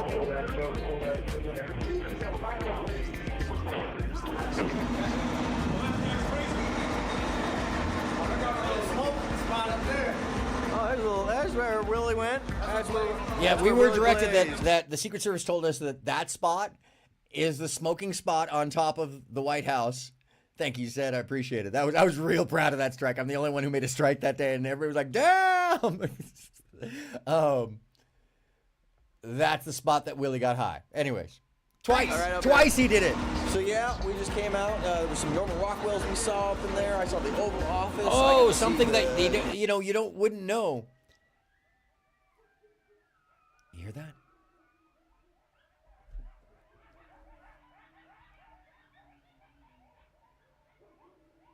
That's our local coyotes. Just got to share that with you. I live in the boonies, and there's the proof.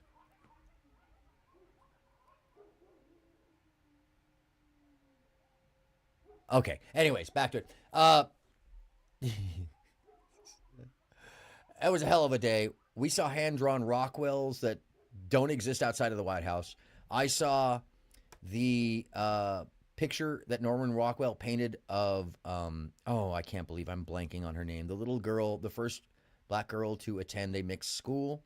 If anybody can remember her name, please type it in the chat. I can't believe I'm blanking on it. Ruby. Oh, what's her last name? I should know this. My cat's name is Ruby, for God's sakes. In any case, we got to see things that were incredibly inspiring art-wise. I got to see things that, and it was the Norman Rockwell painting. You walked out of the Oval Office and you couldn't miss it. You couldn't miss the message.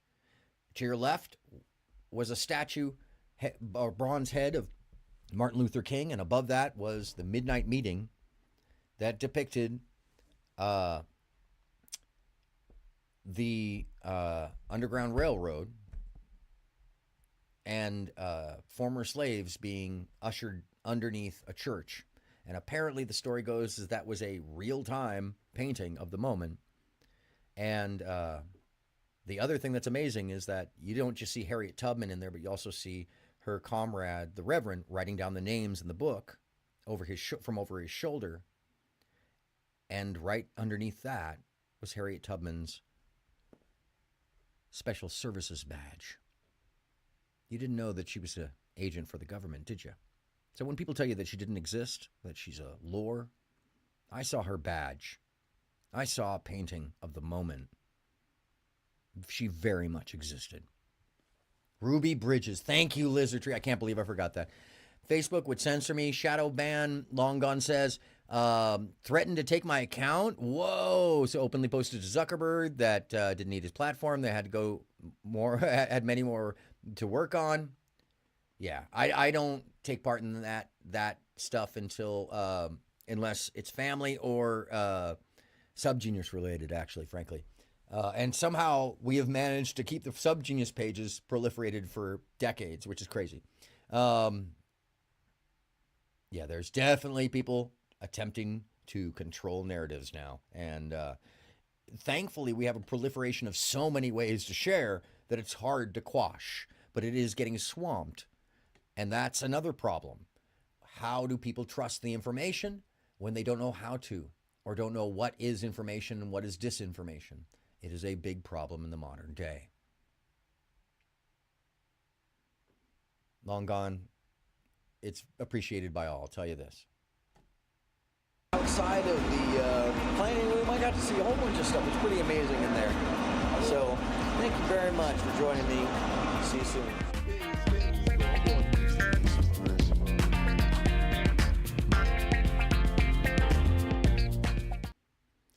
All right, enough fun and frivolity. I think it's time to, get back to this guy.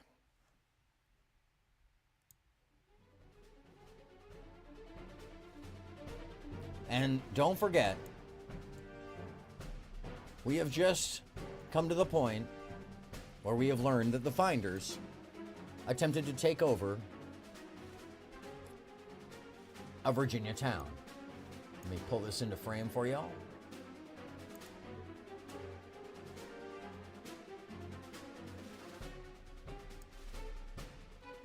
Marion Petty and his secretive utopian community, the Finders. This is from Edith Dean, May 24th, 1996. Howdy, folks. Thanks for sticking around. Marion Petty and his secretive utopian community, the Finders, flourished underground for decades. Now the group is on the wane. Its assets are in court, and its leader is strolling the streets of Culpeper.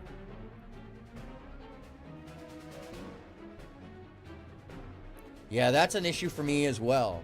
I stopped traveling full-time about 5 years ago. And you know as well as I do that it is a little addictive because you are hands-on and you're right there. And I do want to go back to it, frankly. There's some portions of it that just makes me want to go back to it. And I do have some offers of things, but I also have, I have roles here, and there's actually been some nice offers and some interviews recently. I have opportunities, like I was saying a couple months ago, that were going to be coming up, and we'll see how these things go. I don't want it to stop this show, but I may be needed elsewhere at some point. That's how these things go. I'm not going to say I'm signing off, that's for sure, but I just, it's a thing. Every little part helps, yep. Yeah, and I miss Europe. I miss Japan. Oh my God. I miss Indonesia. I miss South Africa. I miss South America. I miss Brazil, Manaus. I miss Manaus. I miss, Floripa. I miss Uruguay. So many places. Chile. Santiago. Oh my God, please. Some of the most beautiful people in the world. And I gotta say, Amsterdam to France, back to Amsterdam, Lyon. If I had a lot of money, I'd retire in Lyon or Marseille, just for the food. Period. The dispatches appear mysteriously on the marquee. Oh, I'm sorry. Let me pull this up. Hello, there you are. It said. Let me pull this into frame so you can read it. Don't want anybody to accuse me of only sharing half the information. The dispatches appear mysteriously on the marquee.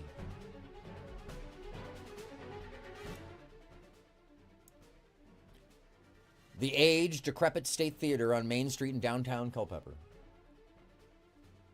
I'm sorry, this music just goes so hard. I need a little more of it. By the way, this is a new one. I just wrote this today.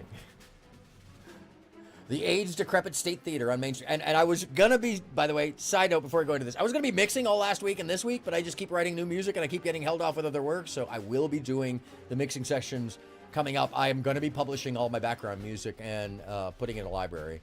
Because it's good background. I think it is. And a friend of mine who does that.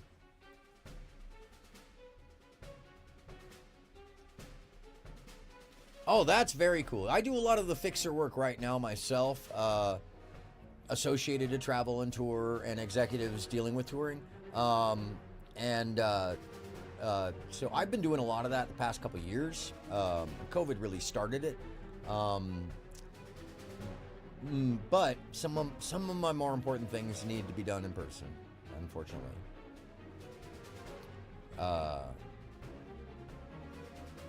Oh, wow, that's amazing, Long Gone. I need to put you in touch with my colleague in Norway. He does 2 to 3 year stints in Central Africa with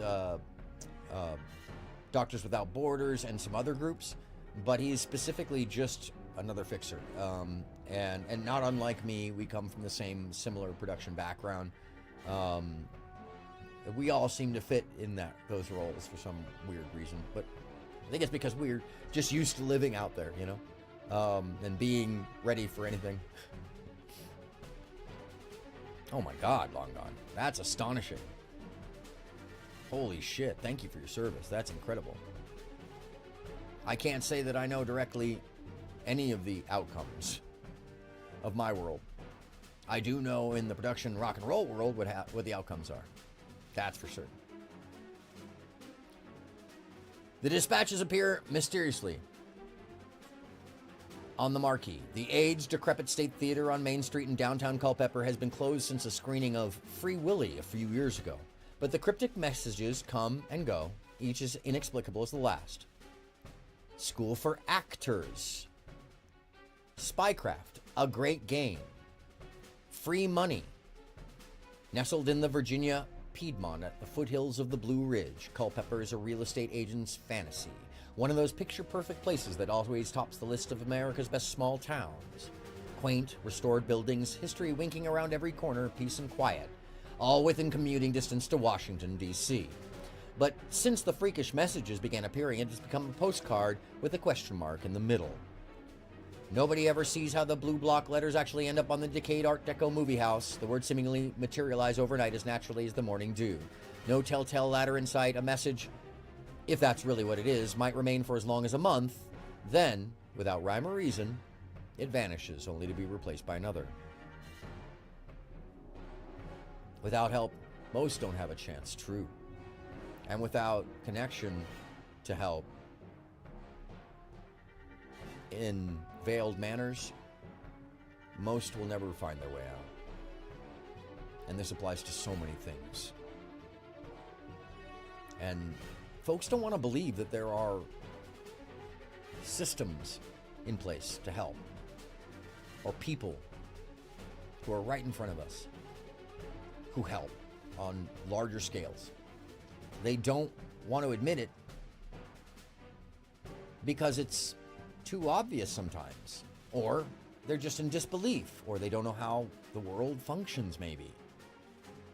Either way, it's easier because of the plausible disbelief than it is to believe that there are heroes in the world, and there's lots of them.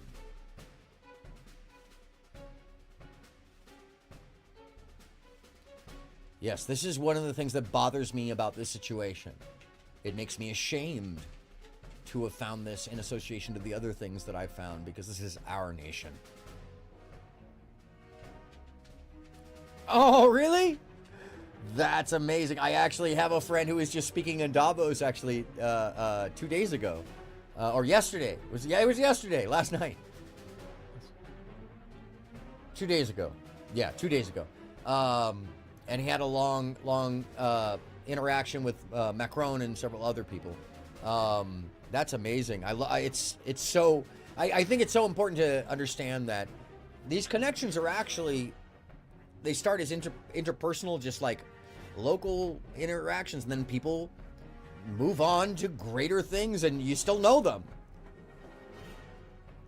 Claudia Waldrich, I do need to look that up.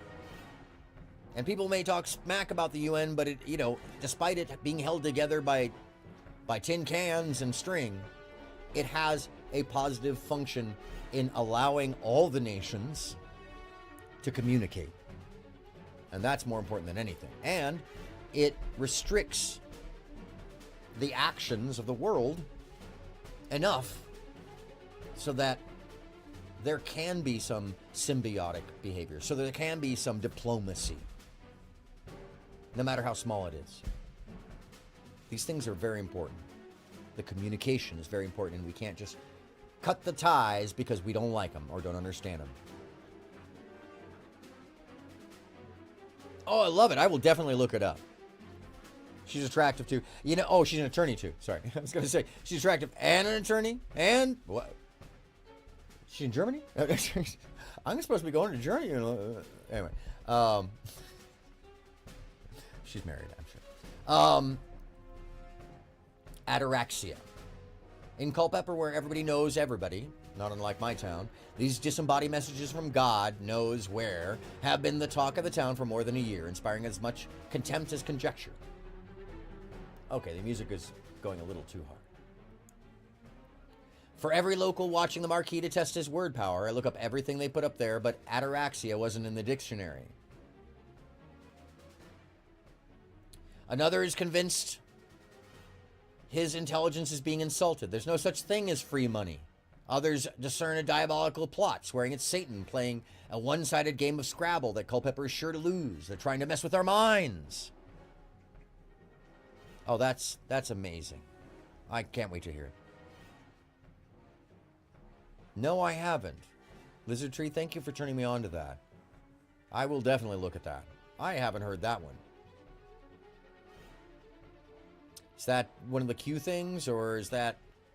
There's so many subset groups that are disenfranchised and disenfranchising that it's hard to track everything. So I tend to stick to the more cult-oriented and or subversive programs of urban warfare propaganda, which tends to be easier to track because there's such a long history of it, and you can go back to a specific date, Ataraxia is the feeling of contentment and peace. Culpeper gradually realized, thank you for letting me know that. I was going to have to look it up. Gradually realized it had a cult within its bucolic midst. After much head-scratching and compounding of rumors, it became apparent that the messages were being sent by the Finders, a secretive utopian group that over decades has made its home in various places around the Washington area, most recently in Culpeper. Who the Finders are and what they are doing in Culpeper is a deep mystery. Did the Finders buy the theater just to have the billboard with which to freak out all the locals? Nobody knows. And while no one can remember exactly when they first came to town, the Finders have kicked up almost as much paranoia as the Yankees did when they invaded more than a century ago. In appearance, the Finders, mostly middle-aged men in this case. Now I want you to remember, the Finders' warehouse in Washington was all women and children. Here, it's mostly middle-aged men, always in dark suits, who wouldn't be out of place managing a local funeral home. But the behavior of the handful of adherents has people wondering whether they have arrived by flying saucer, they say. Townspeople say the Finders constantly walk the streets, following people home and taking extensive notes and pictures. They often appear at a local town meetings, never saying a word, but simply observing the scene. At other times, they plunder the visitor centers of brochures, maps, and local travel guides. And they haunt the courthouse, scouring land deeds to find out who owns the local real estate. Oh, God. Hold on.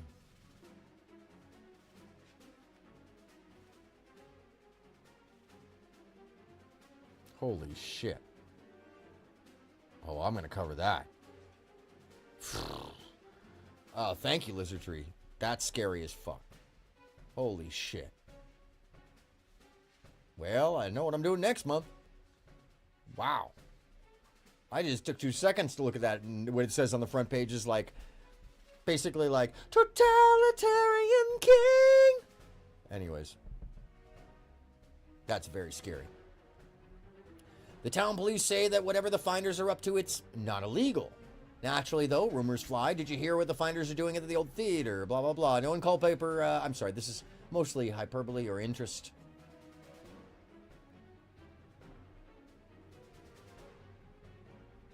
The Finders group's house is at the edge of town, along with visitors coming and going at odd hours. The lawn is mowed in a peculiar circular pattern, not unlike the circular stone pattern in the park behind the original warehouse. That's the place where they sacrifice pot-bellied pigs. No one in Culpeper or anyone else can tell you with any certainty what the Finders really are. But the threat they seem to pose is to convention, not public safety. The best guess suggests that the Finders are a waning cult of merry pranksters. No, they are not. With roots, as someone who knew Ken Kesey, met with that man? No. With roots that go back 5 decades. They are perhaps a dozen men and also clown camp with Wavy Gravy, and also sat in a room and listened to Timothy Leary many times, and also sat in a room and listened to Baba Ramdas many times. No, these are not merry pranksters. They are perhaps a dozen men and women who own property in common, make a hobby of tweaking people, and apparently have a taking a light to the town of Culpeper. Conveniently so, where the former head of MK Ultra retired. Culpeper hasn't bothered to like them back, treating them like the local version of the Addams family.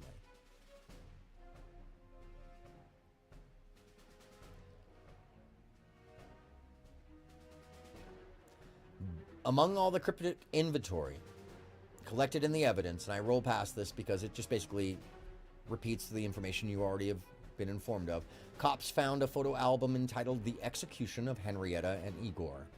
A series of snapshots depicting berobed adults and children slaughtering goats in wintry woodscape. One photo depicted giggling toddlers pulling dead kids from a womb. Baby goats, ran the caption. Another showed a grinning adult presenting a goat's head to a startled child.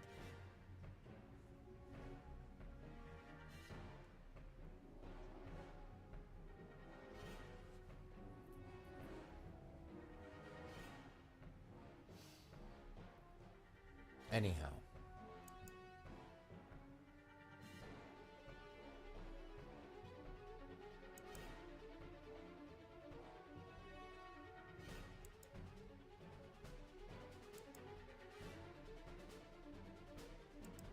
I now bring you to one of the most startling things that I found. In my search for the evidence that was described, there is a report of a manifesto, a direction, a practice. And yet there is no evidence that this exists any longer. So I went deep searching, and it didn't take me actually that long before I found this.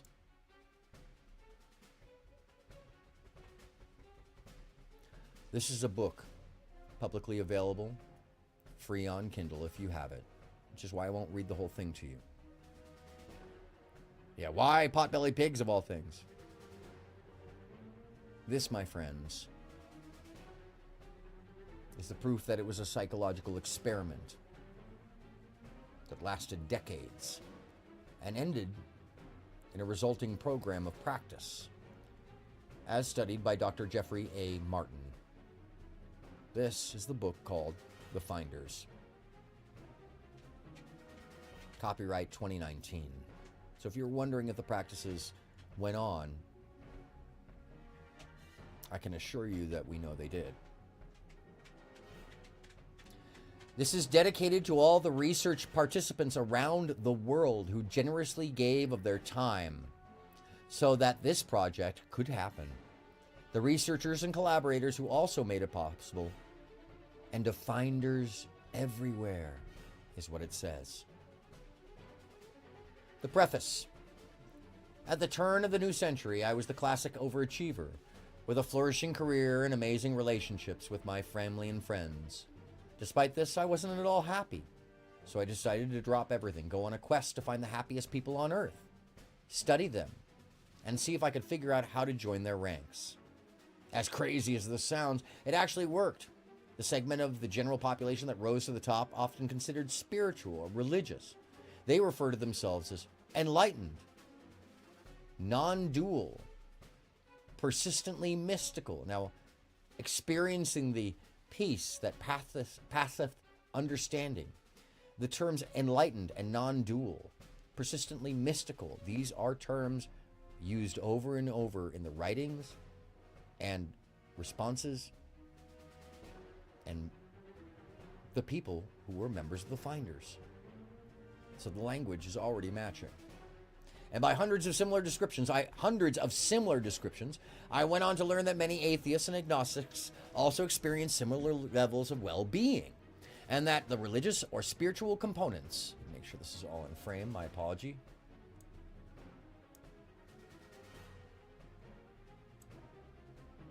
Let's grab the right image there. There we go.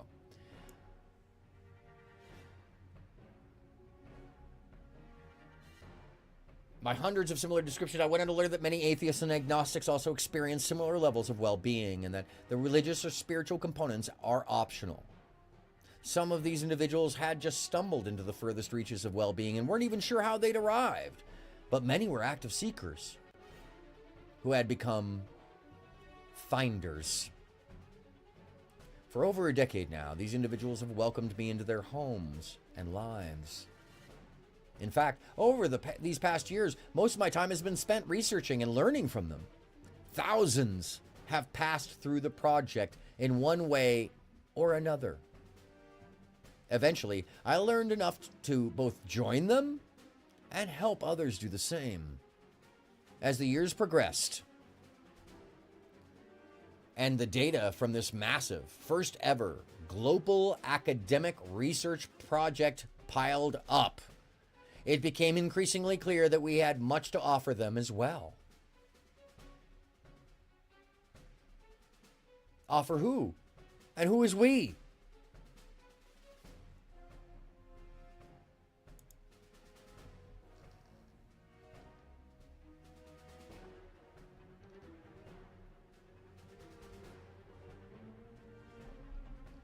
Who is we?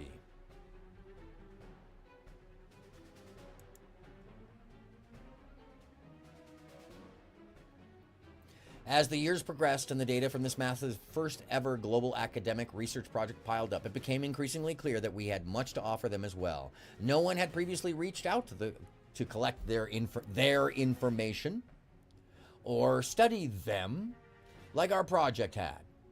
Despite its profundity, the significant internal change that accompanies the shift that we call fundamental well-being in this book and ongoing or persistent non-symbolic experience, acronyms 1 and PNSE, persistent non-symbolic experience, academically is largely a mystery, even to those who experience it. In fact, the finders themselves are often curious about it. How prevalent is it? How do others experience it? Have others found ways to optimize certain aspects of it? Is there a known landscape involving it? What can really be done with it? Our project collected the first broad snapshot of answers to questions like these. Accordingly, it seemed important that our first major publication, based on this research, should be in the service to the remarkable community of individuals worldwide that made it possible. Is this sounding familiar? So this book is mostly written for and to all of them, aka the finders, with our deep gratitude and thanks. This is a dense and information-packed book that drills to the core of our research. I resisted the urge and editor's attempts to lighten it up because I wanted to ensure that everything possible was put into it. I hope you find it helpful. It's designed to provide a comprehensive description of these types of human experience. As the book unfolded, it was clear that a second audience would also be attracted to, and a second audience. Isn't it a worldwide thing? Who is the first audience? Oh, the finders. Because this is the manifesto. As the book unfolded, it was clear that a second audience would also be attracted to and could be, and I say alleged manifesto because it just refers to it, but it's using it in a nebulous fashion, despite the fact that this mirrors what they were doing and talking about and experimenting with, in their own words. Specifically, Marion Petty and Houlihan and the parents and the Secret Service agent, the Treasury Department agent, Customs Border agent. These are the things they all noticed, and it's in the FBI files as well. Hundreds of thousands of people, possibly more, around the world are devoting their lives to trying to reach fundamental well-being. That is the truth. I hear from them all the time that they are often reaching out in desperation, having tried many paths that never led to their goal. Our research puts us in a unique situation to serve this population of seekers, so they are included here as well. If you already experience fundamental well-being, you can feel free to skip the last few chapters. They have been written to provide some additional context for seekers. You'll notice that these chapters have slightly different, more personal voice. They also provide some background information that is needed once you've gone from seeker to finder.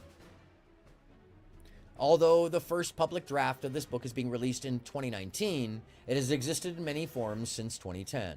I also want to remind you that the Marion Grosh story about looking for her son for 41 years, it refers to the people who took him as being called seekers. And that's what he said. Hundreds of both seekers and finders read and commented on the manuscript and helped to shape it over time into its current form. It's common for, and this could be innocuous. This could be taken innocuously. Oh, seekers and finders, that makes sense. Unless you know anything about the background of the finders or the associations surrounding them. It seems like a nothing. It's common for authors to publish a series of works over the years as their understanding evolves. I find that this can be confusing for people in later time periods when many revisions of the work exists. And I didn't want to follow that path. Instead, I chose to wait until we had maximum confidence in the data being presented here, and it seemed unlikely that it would need to undergo significant later revisions. Over time and countless drafts, I've learned that it is impossible to please all readers, no doubt. A tiny handful want the scientific stats and data. Seekers often want stories that engage their minds, and finders typically want neither of these. Here are a few of the key decisions I've made that have led to the most feedback, both positive and negative, depending upon the group. I want to address them up front so you don't get hung up on them as you read, and you can understand why I'm presenting things the way I am. First of all, the transition to fundamental well-being generally reduces the desire for stories. Self-serving, yes. None of this, Lori says, none of this strikes as particularly enlightening or promoting well-being. Right? We haven't even gotten there. This is the preface, too. This is the psychologist who wrote this. Because this book is written primarily for finders, I've kept this in mind. Stories are often used to simplify and thus can hide complexity. I wanted this book to be as thorough a representation of our data as possible, so when I've included stories, it's because I felt they represent most or all of the point needed to be made. In earlier drafts, when a story was used, seekers who read the book would often take the example it provided as the penultimate case, second to highest to the zenith, for what was being discussed. A lot of people don't mistake the word penultimate as ultimate or zenith. In fact, there were probably dozens to hundreds of others, different stories and examples that would have provided alternative perspectives around the same point. Therefore, I've actively sought to minimize this type of confusion and incorporate straightforward writing instead. Because it was written for Western English speakers, I slightly tilted many of the religious and spiritual examples towards Christianity and away from Eastern religions like Buddhism and Hinduism. A number of seekers who read the draft were familiar with or practiced one of the latter and commented on this over the years. I've done this simply because the vast majority of readers are likely to have Christian tradition somewhere in their background, and I've learned that this provides useful common ground to most readers.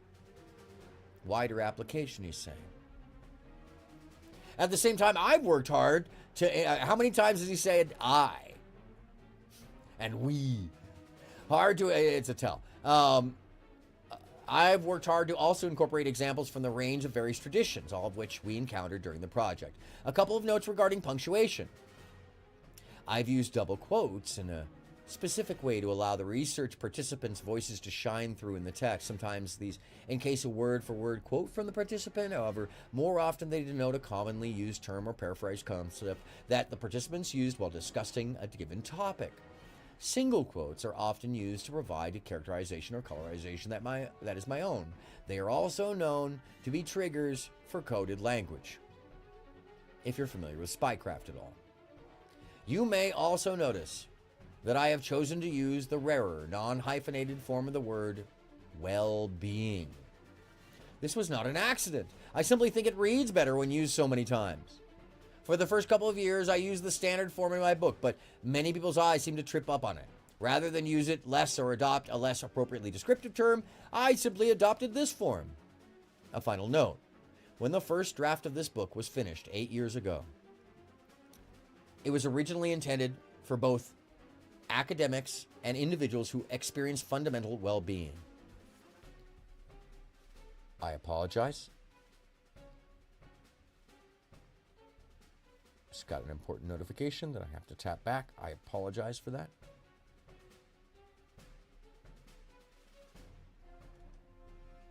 My apologies one more time.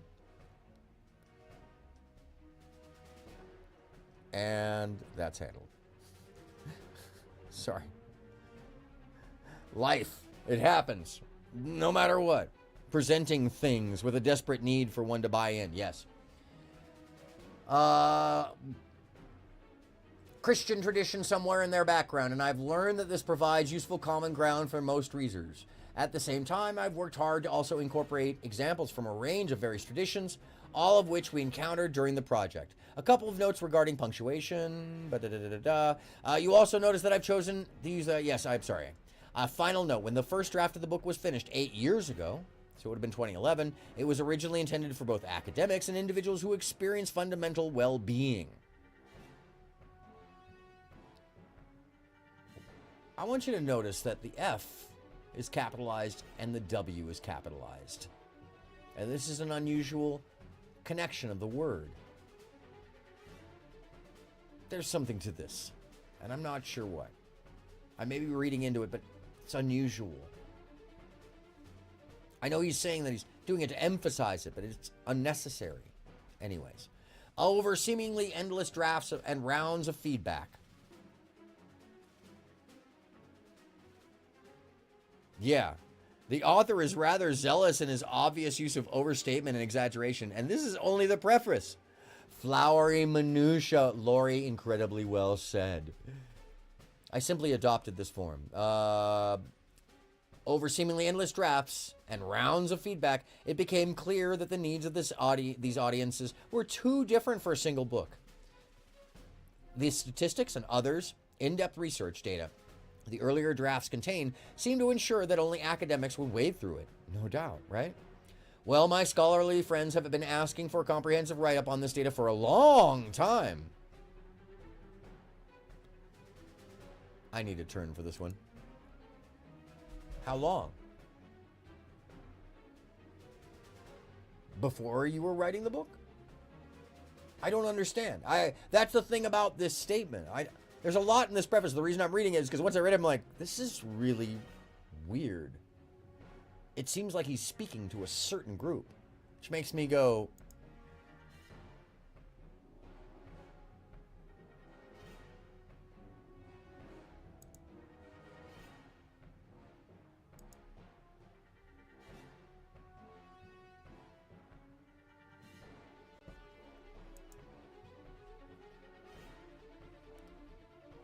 well, my scholarly friends have been asking for a comprehensive write-up of this data for a long time. I hope they will forgive me for ultimately deciding to serve my research population first. Anyone wanting to see the data can find it at the Center for Study of the Non-Symbolic Consciousness website. Don't forget the acronym is SN. I'm sorry, let me go back to that. The acronym for that was PNSE.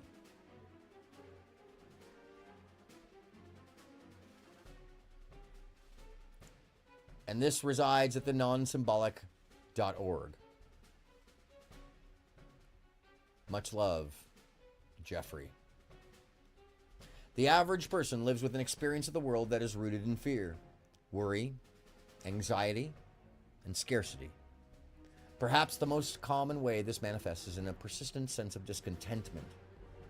Something just doesn't feel right. There's a lot of assumption in the statement. The average person living in experiences rooted in fear, worry, and anxiety. I don't think that's the average person. I think that is an affected person. And anybody worth their salt would have said so. But that's my critique of just the very first line. Something is usually hard to put a finger on.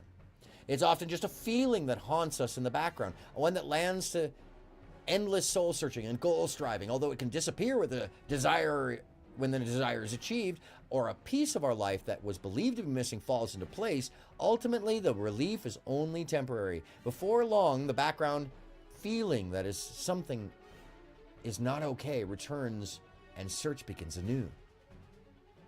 You may be surprised to learn that life doesn't have to be this way. Since 2006, our global scientific research project has been on the trail of the tiny fraction of the population that seems to have escaped this fate. We found thousands of them, and what we learned has been nothing short of astonishing. It will revolutionize your life for the better if you let it. Imagine having your discontent and fear replaced by a sense of everything that is fundamentally okay, that you are safe, whole, and just as you are. And I'm not saying that this isn't possible, folks. I just have to wonder where this information came from and how it was built and how it was developed. Because once again, it's called the Finders. However, your mind will no longer spend all day worrying about whether you are good enough, what might be a threat to you, how the world views you, and any other thoughts that ultimately aren't serving you, aka intrusive thoughts. And anybody worth their salt who is even studying psych would mention that. Yeah, the ego is incredible, right? I agree with you. The author probably should seek a deeper form of therapy if they are allegedly in therapy. Perhaps a recalibration of pharmaceuticals. Yes. I was about to say that to a lady at the store the other day when it's a whole story. I scared the bejesus out of her when I said, pardon me, when I tried to move past her. And she acted like I had just screamed at her or something. It included a Jesus Christ! You know, she might have been deep in her head. If she had headphones on, I would have understood. But no, she was clearly aware of me. She just didn't think anybody would say something to her. And I freaked me out. I like stood back, took 2 steps back, and I said, Jesus Christ is right. Are you okay? And she went, and literally that's all she said, and turned around, and I mumbled. I didn't say it very loudly. Time to adjust the meds, lady. Holy shit.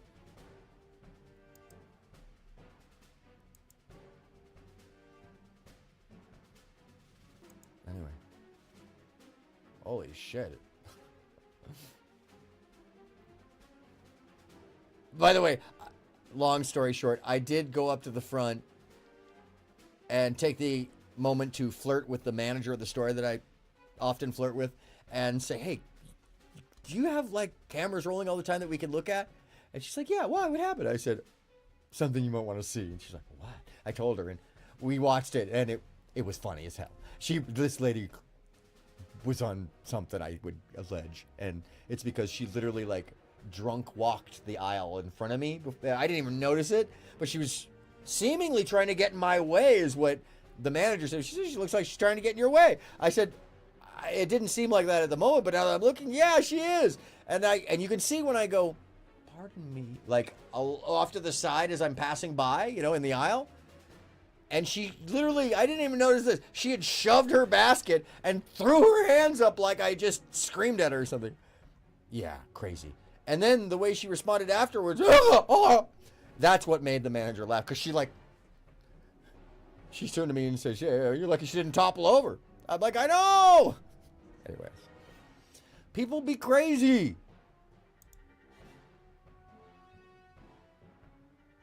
Uh-oh. That froze. It was like, without the movement. I still don't have the up view working. I have to figure out what's wrong with that, by the way. I have a ceiling cam now, and it's just not working. Otherwise, I would do a lookup as well, but anyhow. People be people in crazy fucking ways.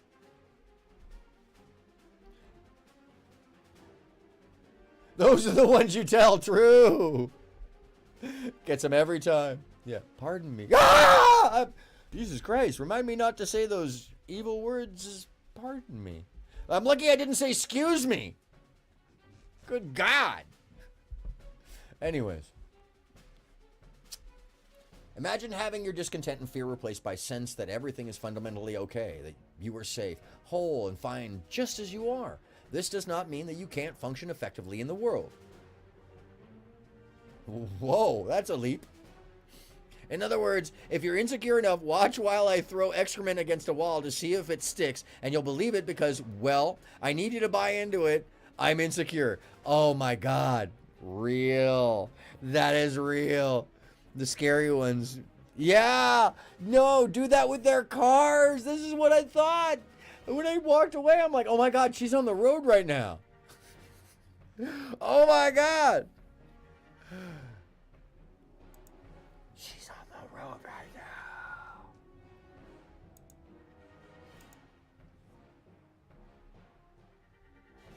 Sorry, that horror look right there is just hilarious. All right, back to the series. It says, however, your mind will no longer spend all day worrying about whether you are good enough, what might be a threat to you, how the world views you, or any of the other thoughts that ultimately aren't serving you. Simply put, you'll be at peace and able to thrive and enjoy life. These are the telltale signs, by the way, of cult language. Yeah, stay in your lane, lady. To me, these are the telltales of cult language. If you do, as I do, as we've found, you don't have to worry about anything. These are the magic practices. You'll never have that dysfunction ever again. Not using any of those words. This does not mean you can't function effectively in the world. I mean, I guess you're fine as you are. This is dispelling language. This is language of the undermining mind. And it's odd to read from a psychologist or psychiatrist because this doesn't seem very clinical. And as it was pointed out by, let me read it. But Lori says, where is it here? The author is rather zealous in his obvious use of overstatement and exaggeration. This is flowery minutia. One of the world's leading psychologists, Dr. Abramov Maslow. Now, you know when he's citing Maslow's theory right away, there might be an issue. Is known for a famous pyramid representing the hierarchy of human needs, aka Maslow's hierarchy theory, with its base form from the psychological needs of self-actualization in the apex.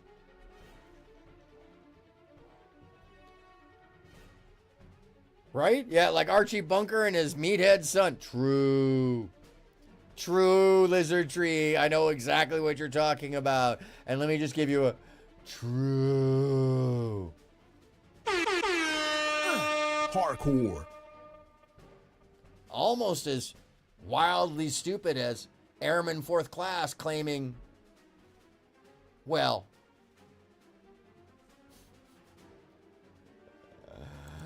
claiming anything.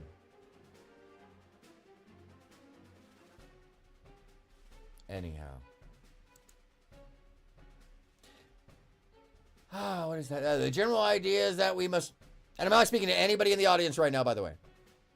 I think they went away a while ago. Long time ago, early on, when I said it the first time. They didn't even chat. I just knew that they were here. The general idea is that we must have our basic needs. How do I know they're here? Don't you worry about that, kids.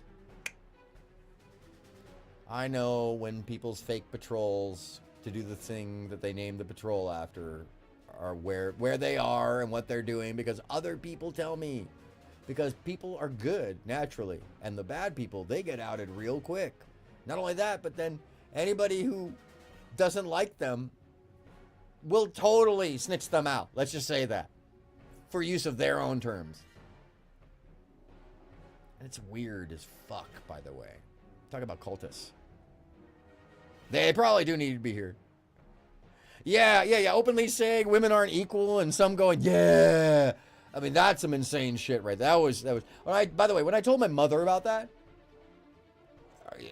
her language got filthy quick.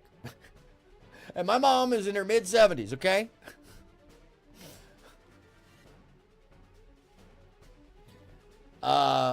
She couldn't believe it. She could not believe it. Them bushes more, yeah, the bushes definitely move. It's more than a rustle. It's like you can see the tops of their heads. They're just not very bright. They think they are, but they leave trails that anybody can follow, much less someone like me, especially when folks like don't really like them. And they're kind of, the hubris is not unlike this guy, in my opinion. Yeah, my mom is awesome. I do love her. They need the deprogramming. You know, they rejected that shit. Full tilt. Stop. Denied it. Won't take part in it. Shit, they denied everything. One of them for 10 hours. While trying to point out any small infraction. Which, by the way, I want to show you guys something. So I wear in-ears. I know I've shown this before. But I still think it's hilarious that the dude spent apparently 6 hours. Or something of that nature. Trying to prove how I had accidentally let the mute on. If my microphone is muted, I can't hear it because of the in-ears and the routing of the main mixer that I use. when I'm muted, I can't hear myself. So I, and now, and I figure, no,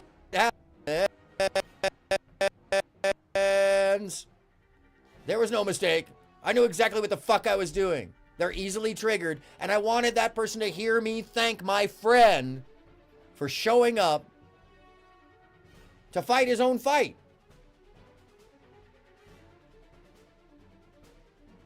Let that be a fucking message, by the way. You want to see it? Here, hold on a second. Let me divert. And I'm gonna divert for just a second because I think this is hilarious. This, my friends, is the side mixer you always see me reach to. It's where the effects are. The effects are over here in the red. It's hard to see, sorry. That's the effects. This is me when you see the mute. That's under. I stop hearing the audio when this gets.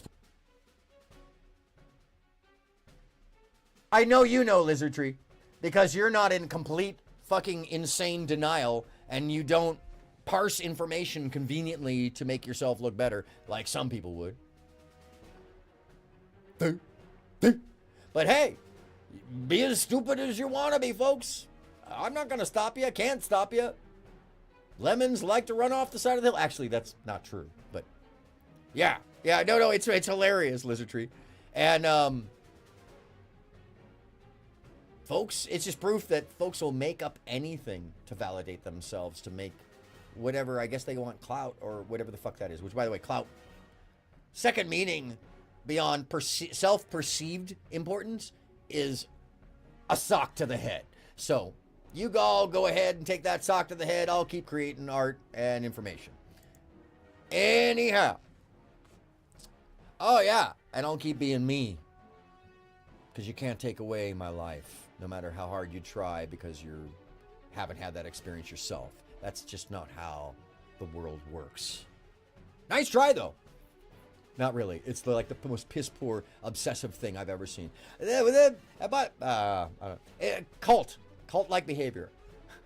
Weird-ass fucking cult-like behavior. Yeah, no, I was looking directly at the camera!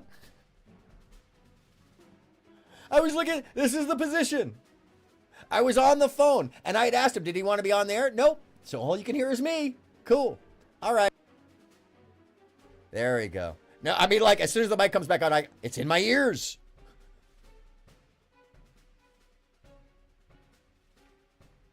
Oh, Pickles, hold on a second. You need a mod. Ladies and gentlemen, welcome. Thank you for watching, Pickles. Holy shit. Much appreciated. Welcome to the mod squad. Nobody can mess with you now.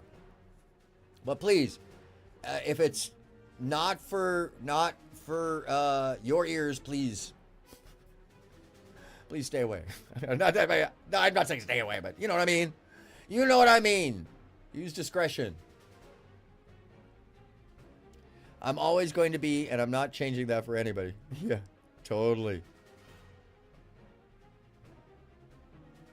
I appreciate that. It's the truth. One of the world's leading psychologists, Dr. Abraham Maslow, as in the hierarchy, Maslow's hierarchy.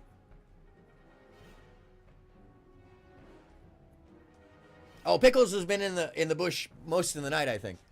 The general idea is that we must have our basic needs, like food. Oh, I was going to identify. So the language is, you can't get it elsewhere, but you can get it here. You'll have more well-being, and you don't have to worry about your worries. It'll all go away, and you don't have to worry about anything but happiness. That is always a tell of a cult. Everybody else has got the wrong idea, and we've got the right idea. That's the beginning of how you get called in. And then before you know it, you can't even leave it because you're too afraid.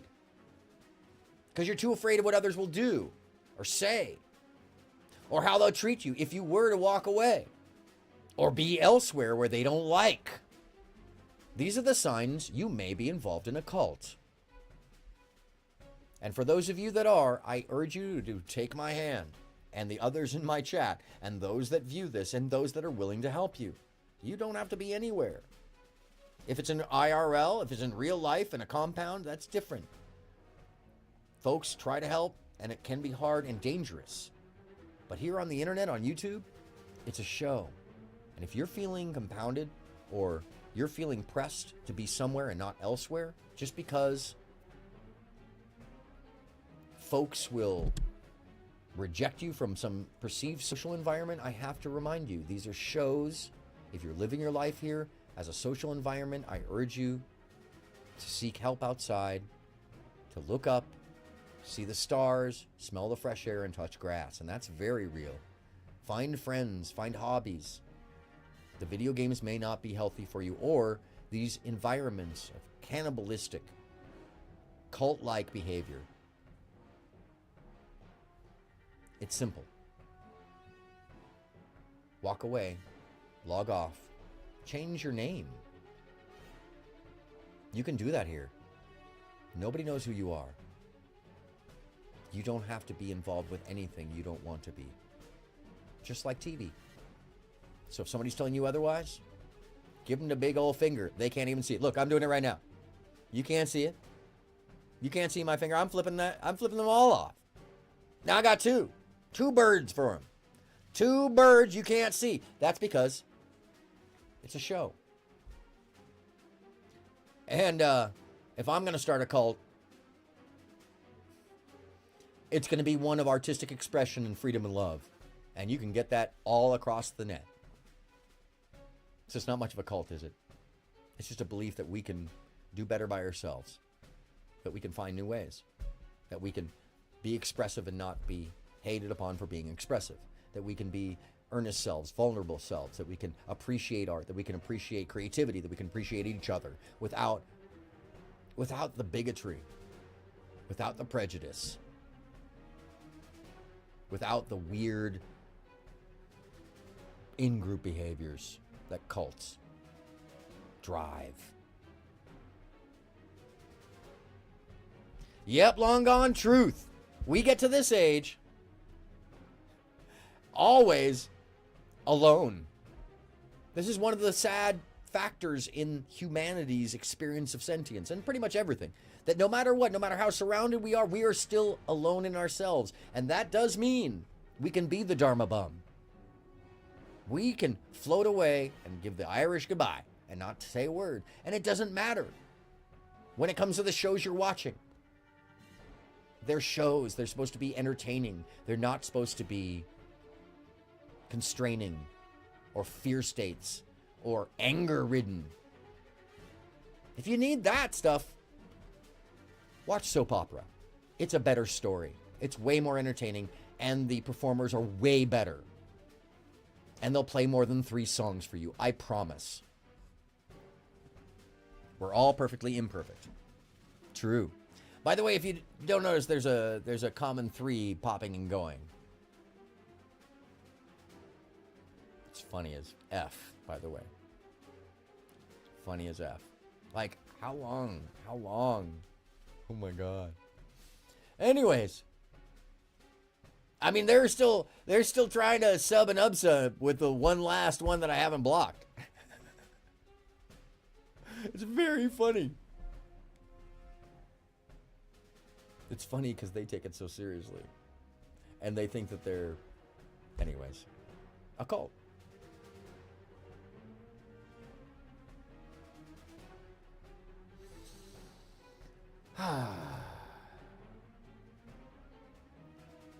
The general idea is that we must have our basic needs, like food, water, met before all others. Then we must have our safety needs met. Then we need to be loved and respected. When all that is in place, we can finally be self-actualized, can we? Cults and cliques. Yes, Bridget, cults and cliques.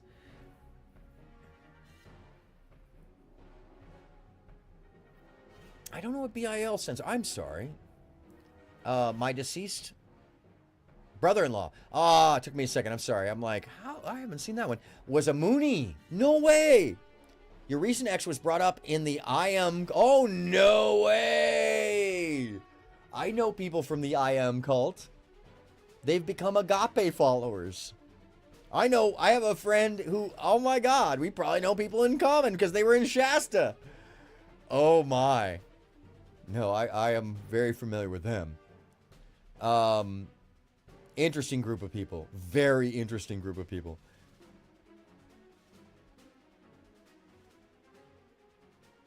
Yeah, true, Long Gone, right? That's an absolute thing right there. And Long Gone says that they've said a few times on here, if they wanted drama, gossip, and bullshit, that they'd watch soap operas. And they don't watch them. Can't stand soap operas. And personally, you and I both. And what's even weirder is how don't dare go on a panel to talk about something of subject matter that actually may be real or concern or, you know, viewing illegal behaviors that you feel that you need to report. No, don't do that, because then you're part of them. And then you've done all the same things. That's called false equivalency association. And that, my friends, is a sign of both psychosis and or schizophrenia. Or light forms of aphasia, meaning you have comprehension issues because of brain damage in tiny amounts. False equivalency association, technically known as FA. There's enough drama on YouTube. True! Drama wears everyone out. It's literally meant to disenfranchise as an allowable form of, let's say, art here. I wouldn't call it art because it's not. It's just people talking to a VC when they should be in a VC, meaning a voice chat in Discord, where it's called Discord for a reason. Anybody else notice that? It's not called Fun Time. It's called Discord. Anybody else remember the fact that 26 or 27 of those Discord channels were taken down because they were involved directly, and YouTube pages, hundreds of YouTube pages, were taken down directly because they were associated to the organization of January 6th. Much less the fact that the voice chats, it's all trackable. So it's an environment for stupid cults, by the way. Did they? I didn't know the IMs had a school in Denver. That's interesting. Oh, the screaming at each other drives me crazy. That's why, you know, I think some of us felt the same way about a panel yesterday that normally has the screaming and all that is desensitization. It is disenfranchising. It makes you feel like there's no hope. It makes you feel like you're locked into a group. And a lot of those folks will talk as if that sector, the crama and drama sector, which I think is funny because it's crime drama, but they never cover that. Or they do, but in outside ways, in personal manners, not the topic. Which, by the way, I made sure I checked into this. Pseudo-intellectuals talk about people. Intellectuals talk about topics because they're informed about them. And that's the definition for those who might be unable to take part but are listening.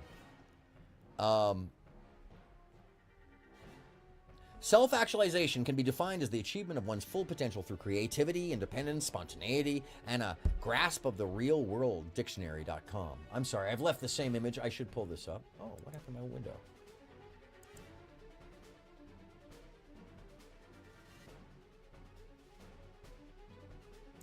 There we are.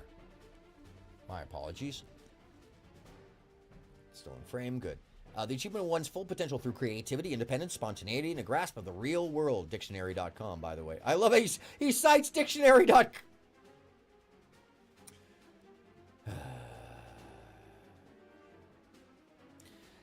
Okay. I've never seen that in a psych book before.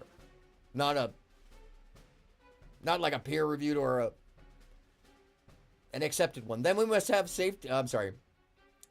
Or the desire for self-fulfillment, the tendency to become actualized in what you are, potentially. Maslow, a theory of human motivation, is essentially meant to represent how far you can develop as an individual in the world. Let me ask you a question. Have you made it?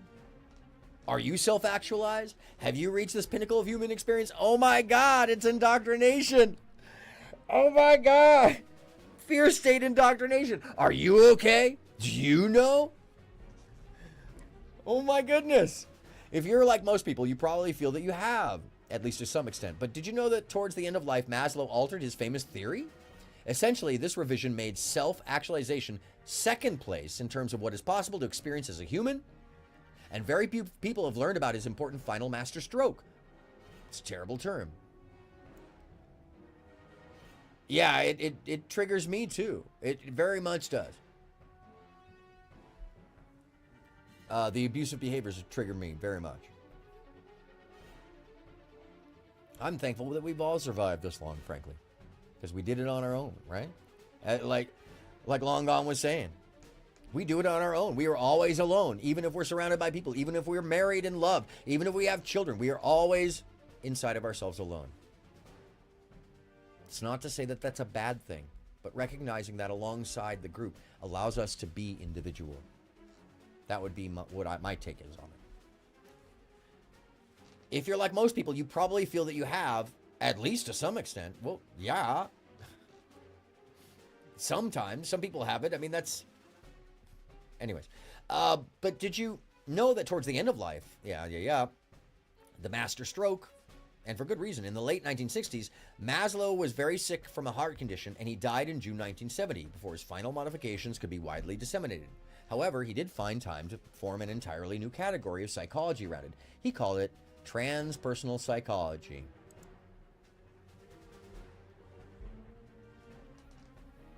Oh, I'm sorry, Long Gone, to hear that. That's terrible. Why this name? The highest level in the final form of Maslow's work is self-transcendence. So, by the way, we're talking about Maslow's theory of hierarchy and the self-transcendence as used and described by others in the Finder's cult. And I reference back to an article in the first episode, part 1, where Mary, the girl in the picture, one of the children they found in the park, says that this girl right here says that she found her higher self and actualizing themselves in finding true individuality because they'd let them roam free with no oversight or almost none.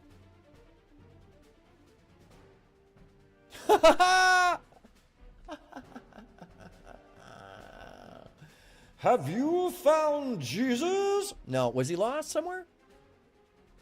Was I supposed to be? Hold on a second. Is there a milk carton? Because Jesus just delivered my pizza the other day. Ooh, what was that? What just, external display, sorry. See, is that still working? No, it is not. Excuse me, folks.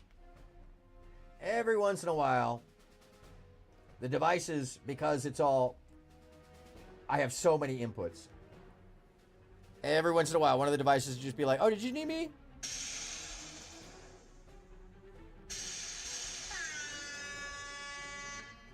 That'll work for the moment.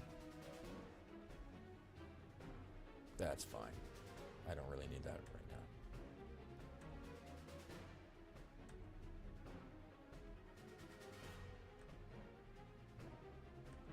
But yeah, you can hear it. It's good enough.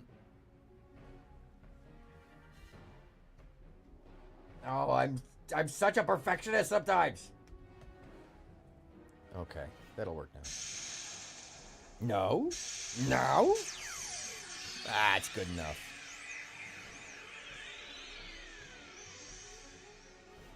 I never used that one. Jesus. This may sound a little strange, but keep in mind that Maslow is highly rigorous and respected scientist. In fact, during the same period, he was president of the leading academic organization for psychologists, the highly prestigious American Psychological Association. When he referred to self-transcendence, he was talking about the highly specific psychological phenomenon.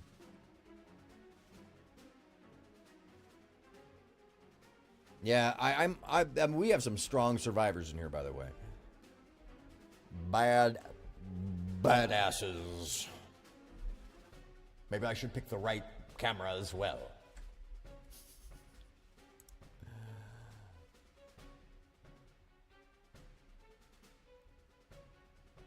Most humans spend their entire lives trying to self-actualize by building up and refining their ego or individualized sense of self, far from who and what they actually are. Do we think that's true? So in other words, it's to me, this language is kind of like, don't pay attention to the man behind the curtain. Pay attention to all the magic out front and deny self-actualization. What Maslow discovered is that the ego is actually just a tiny part of what makes up this, someone up. I would hope so. In subsequent years, the fields of psychology, cognitive science, and neuroscience all affirm this perspective. Yes, we now know that even just the conscious part of our experience is but a tiny fraction of overall brain activity. Imagine how much smaller the part of this is that relates to just the ego. There's simply no way it can be totality of who we are. So it talks about Maslow. It extols the virtues of fundamental well-being. You can see a great deal about our academic research at nonsymbolic.org. We've learned there are many different forms of fundamental well-being, in large part because various cultures have not all emphasized all the same aspects of it. One size does not fit all. True. Amazing conversation going on in the chat, by the way. We learn that there are many different forms of fundamental well-being. A form that is appropriate for one person may not be for their neighbor. However, frankly, all of them are great. In the pages that follow, you will learn about the people who have moved past their moments of doubt and frustration. They have found exactly what everyone else has been seeking. This is the only through this can you find it. For them, each moment feels perfectly okay at a deep and fundamental level, regardless of actual life circumstances. So denial of experience? That sounds delulu. That sounds like actual delulu. Yeah, I feel the same way. My unshakable faith in the absolute, in the connectedness of all things, that gets me through everything. Because at the root, as described in the practices of the masters of the Far East, everything is rooted in the creation of love. And love is the agreement. And if you will agree with the background nature of love and it being the absolute, incarnate, one can feel centered, even in the wildest of experiences, without denying that they are happening, but to stay grounded. These individuals do not dwell on past regrets or glories, or worries about future hopes and dreams. They're just empty vessels, apparently. They live peacefully in the present, while everyone else around them seems intent on trying to escape it. They've not only found fulfillment, but a deep and fundamental sense of well-being. How? Surprisingly, you probably already know more of the one or more of these people. God, I hope not. Sorry. This sounds counterintuitive. I personally believe that people need to be diverse, need to go through their feelings, need to have the highs and lows. It's part of living. The universe is dangerous, unexpected, cacophonous, chaos in some ways, but it is also order and beauty and love. To deny these things is to not live. To expect there be a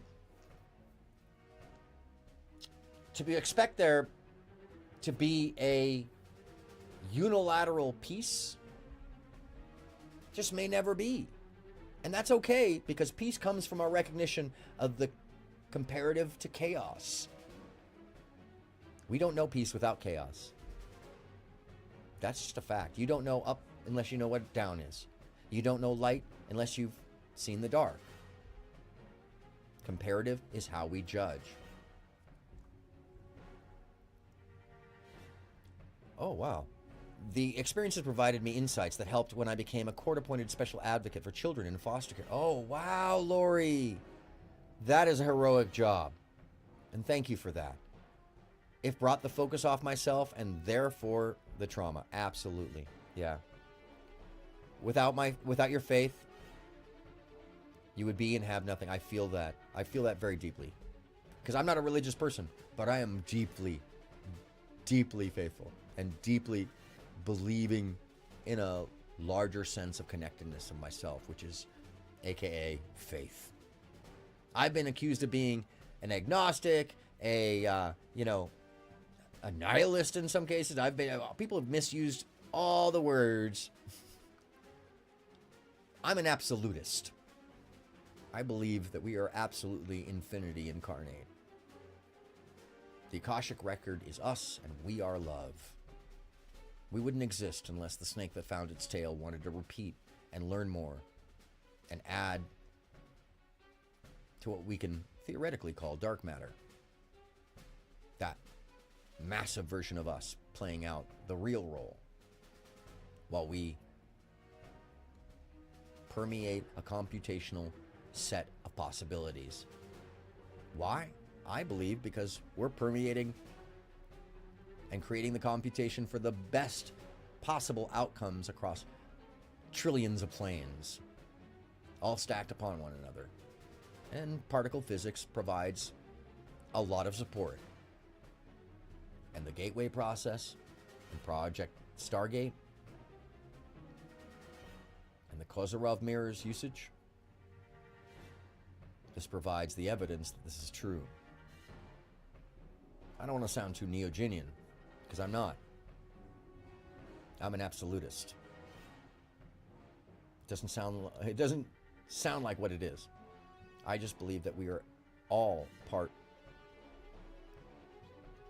of the whole. And we are all connected, no matter what.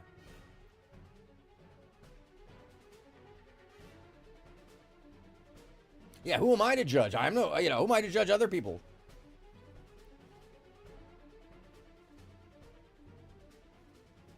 I know what works for me. I can give you, what works for me. But I can't say it's gonna work for you. I can only say, take what you can.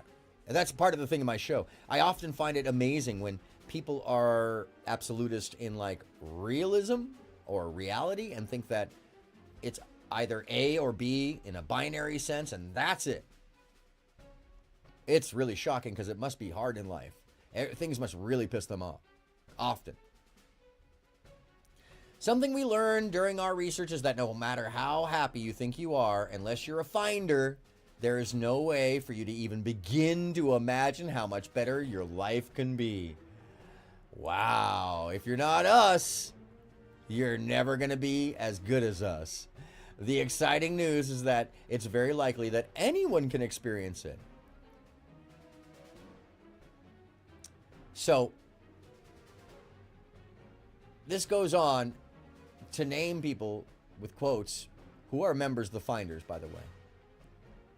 The Secret of You, Narrative Self, The Caretaker. One of the central stories the Weaver has spun is that it is your invaluable caretaker. Over time, this part of the narrative becomes so strong that a belief forms at the very heart of you that the narrative self and its essential guiding and trusted voice must survive at all costs. It doesn't believe it is trying to make your life a nightmare of ups and downs. Rather, it sees itself as your best hope for survival and improvement. This isn't surprising given the dominant role it has performed since the earliest days in your life. It truly has been fun. Now he's talking directly to you as if the writer knows who you are. In any case, understanding the Finders. Our research sought the answers to several critical questions, and this is where the crossover begins. Where did these Finders come from? Was there something special about them? What made them this way? So we soon discovered there was no detectable pattern or commonality in how they arrived at fundamental well-being. A handful believed they had been this way their entire life, but most experienced a shift that brought it about. Sometimes the transition was gradual. Other times it happened in an instant. For some, it was an overwhelming moment. Others didn't notice until weeks after it had occurred, or even longer. Some had actively sought out fundamental well-being. Some had actively sought out fundamental well-being. And that's a statement, once again, that is separate of everything else. Often for years or decades, others were forced into it from depths of depression. Still, others accidentally stumbled into it and had no idea what it was about. Although the way the change occurred differed. They had one thing in common. Once it happened, they would not trade what they had found for anything.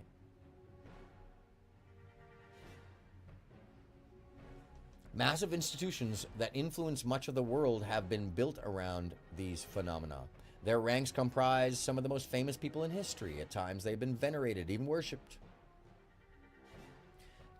But you don't really get an idea of what it is and how it works. It really does talk about these things in a nebulous way continuously, I feel. But one of the things that is striking about me is that this research began in 2006 as an inquiry into what types of people might have the most well-being and how others could rise to their level. Over time, finders came to the foreground as the preeminent group to study. Want me to read it again?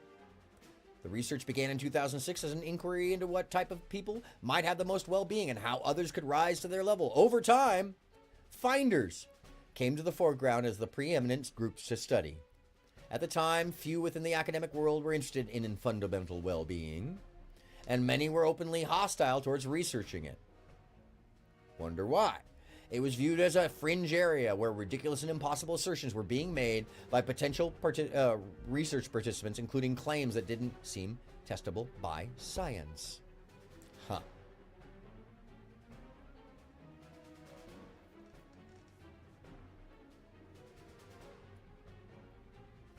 We started exploring what had already been done by contacting the small number of academic researchers who were already interested in the fundamental well-being.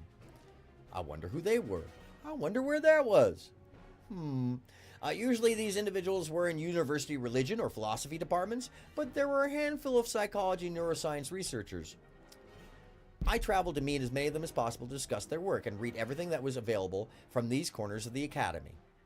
To avoid strategic mistakes that would prevent the research results from being taken seriously, sympathetic senior academics were consulted about the best path forward.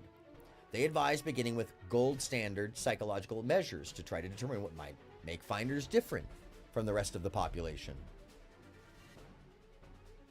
You may have taken some of these tests at school or work, or even possibly online for fun. They are paper and pencil or computer administered sets of questions, usually with multiple choice answers. The phrase gold standard means measures that have been extensively used and are considered reliable by the portion of the academic world that specializes in them.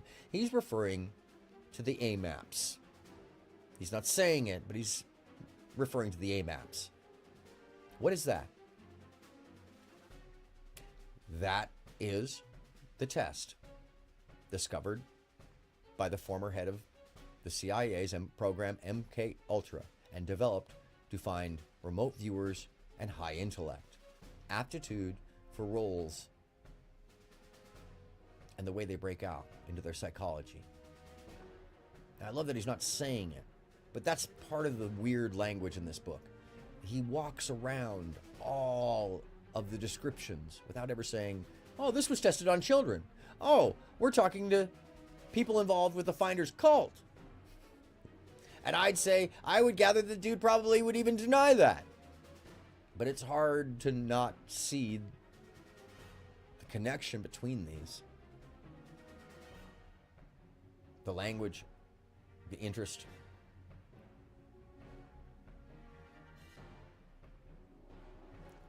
This was a very exciting time because of the groundbreaking nature of research being undertaken. Here was a group of people who made so many astonishing claims about their experience in the world. Now it seemed like the project was on the precipice of peeling back the first layer of mystery surrounding who they were and what made them special. When the results finally came in, this emotional high made the results all the more disappointing. As the measures were scored, an immediate and straightforward pattern emerged. The initial respondent had high well-being, low neuroticism, and claimed little to no depression, stress, and anxiety. There were no other shared combinations of personality traits or psychological factors that separated them from the general population. That suggests that it's not a factuality, but a personal reflection. Yet he seems to be ignoring that. In short, the results showed that the participants were essentially normal and happy. Yeah, nothing was found to uniquely identify them as a group or help objectively confirm or disprove their claims of fundamental well-being. For scientists seeking measurable results, this was very disappointing. Either the critics within the academy were correct and these individuals were lying or delusional, or we were missing something. Which immediately puts the rest of the book in question, because he's now had his initial research denied by the tests, aka the gold standard, AMAPs. So now he's working from a place to disprove the disproval. It is why this is likely not peer reviewed. At the time, we didn't, amongst many other things, that the project had stumbled on one of the most interesting and baffling facts about the finders. Despite the significant change that has occurred in how they experience life, others don't notice. It's not just that traditional academic measures that miss this change that has occurred. More often than not, so do those people around the finders. So people can't even know what this is because it's magical. Externally, finders retain who they are to such an extent that even the people closest to them, including family and close friends, often don't detect a shift that has occurred. Unsure of what to make of their newfound experiences of themselves and the world, finders frequently don't tell anyone about their massive internal change. How could people who claim to have experienced such a profound internal shift seem the same to all those around them as our research progress? Because it's internal. Sorry. The project discovered that finders' knowledge and history are intact and fully usable. Now he's actually referring to the history of the study. In fact, without the story's Weaver's spin, this is clearly the name of the new leader, clouding their minds, everything often becomes more usable. The personality and its direction, set by years of conditioning, seem to simply keep moving forward. That conditioning was talked about at length in part 1, by the way. Except in unusual cases, these things that make another person who they are from the outside remain largely intact. Excuse me.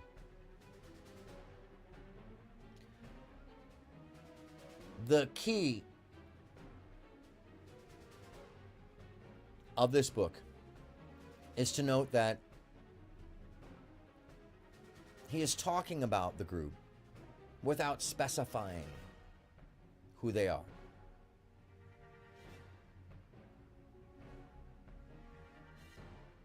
While each research participant had a unique and personal story, it was clear early on that there were many underlying similarities in the experiences being reported.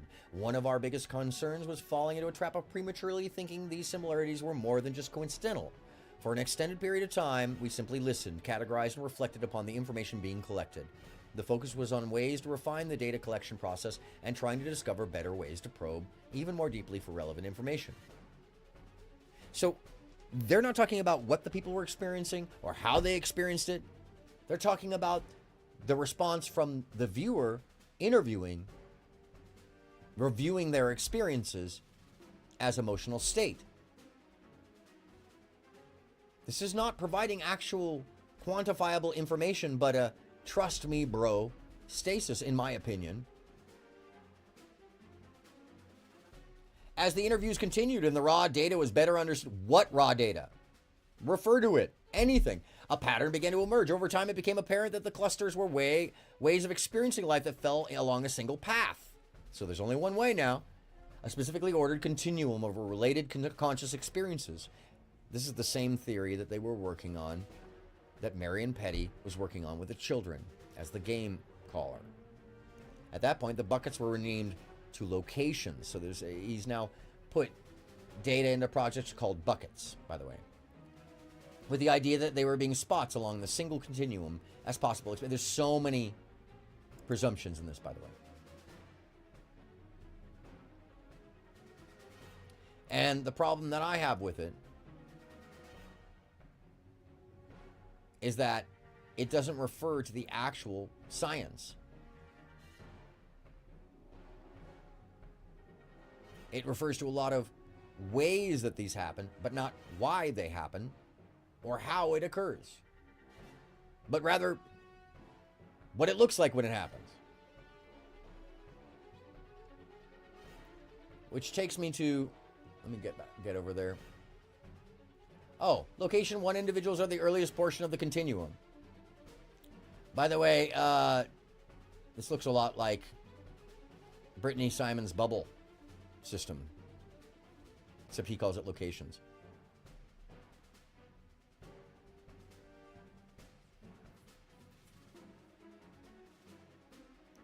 In our academic work, the project uses terms like ongoing or persistent forms of non-symbolic experience, one or PNSE, to describe fundamental well-being. These terms didn't emerge from the data, rather they were adapted for practical. They didn't emerge from the data, so why are they there? They were adapted for practical reasons from a phrase used by a developmental psychology researcher at Harvard, Susan Cook-Greuter.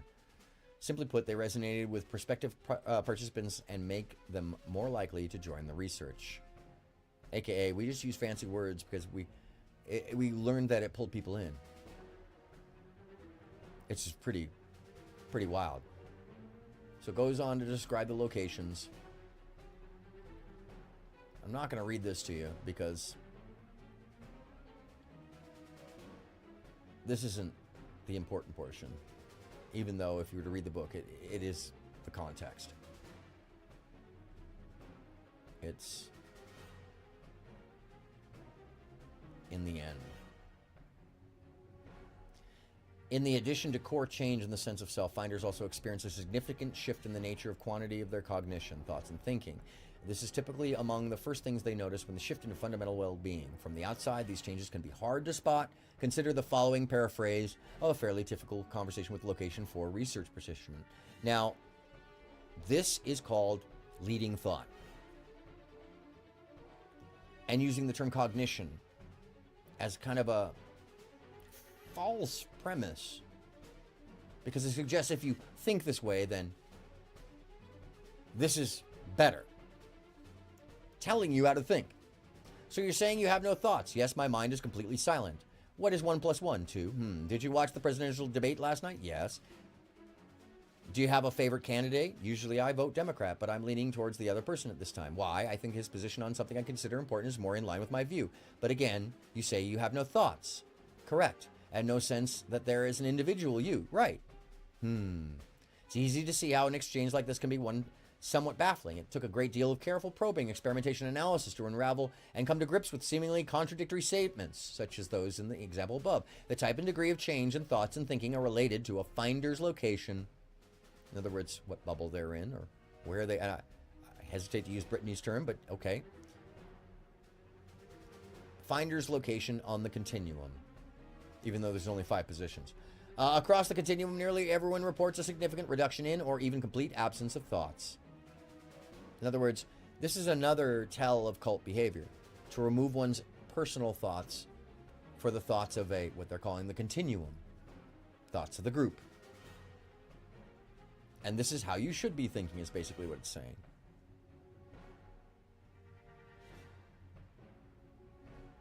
Tells you now how to have the emotions.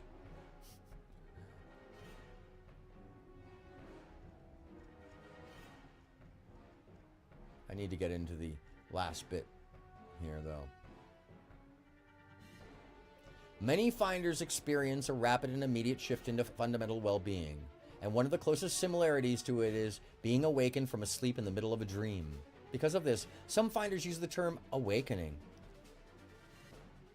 and that is the exact term the finders used to describe their transition. Early in the research, it became clear that words like this were not simply meant as metaphors, even though it is often how they are interpreted. Well, why wouldn't it be a metaphor? When finders use words like awakening, they are often trying to select the closest and most precise word they can find in language to describe their actual experience. Of course, a key difference being fundamental well-being and waking up from a dream is that the world being experienced is persistent. They're still in the same room, park, car, temple, stadium, or wherever their awakening occurred. It's common for them to say things like, nothing changed, but nothing is the same. Or everything has changed, it's all the same. So nebulous, non-specific, and no background. These types of phrases can be confusing. Yes, helps to realize that this is a literal attempt to describe what happened. The physical world around them, and in most cases, did not change. Yes, he's repeating. And it basically goes on to repeat and reiterate.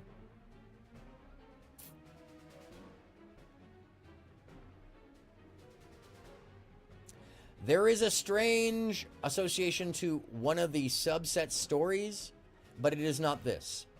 And my knowledge of the Epstein stuff is that is way more involved with individual wealthy people, sultans, bankers, less cult environment, and more aristocracy, and specifically the buying and trading.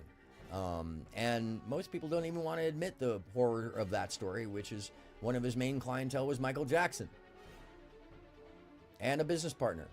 And one of the mistakes they make is pointing out who was on his jet, one of whom I happen to know is a famous musician who sells islands, who sold the guy his island, which is another misunderstanding of that situation, whereas there's a whole bunch of other stuff that people are just ignoring about the situation.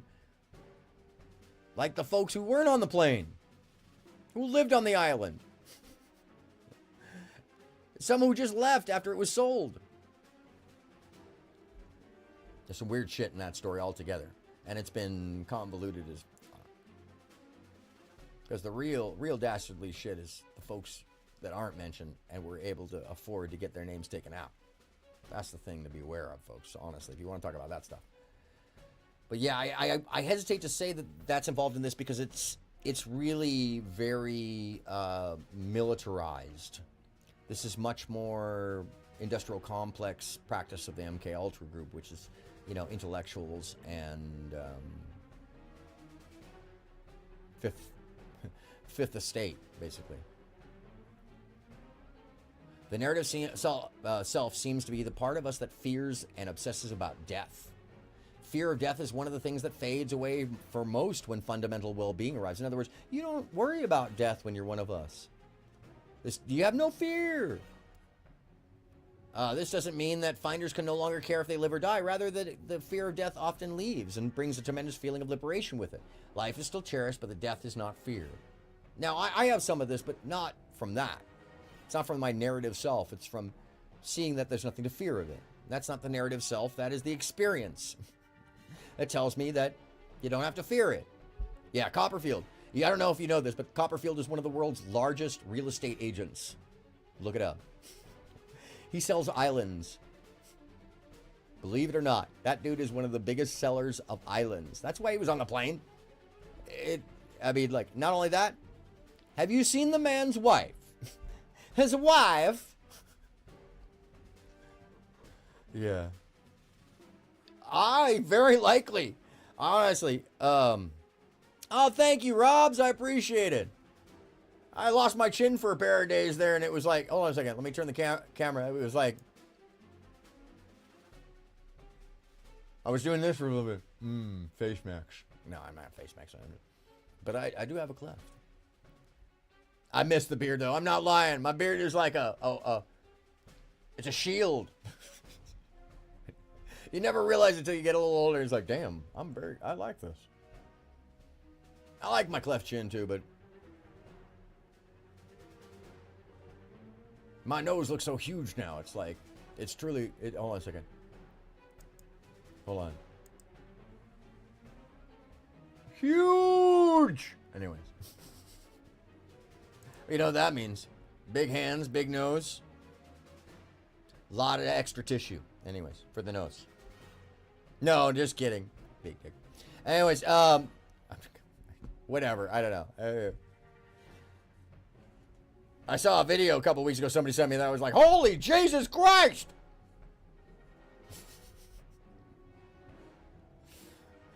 It was totally accidental, too. It was like in amongst the Twitter. Do you know that porn's on Twitter? Who knew? I didn't know. I don't look at porn.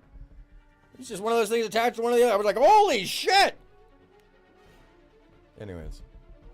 Thank you. I appreciate you, Rob.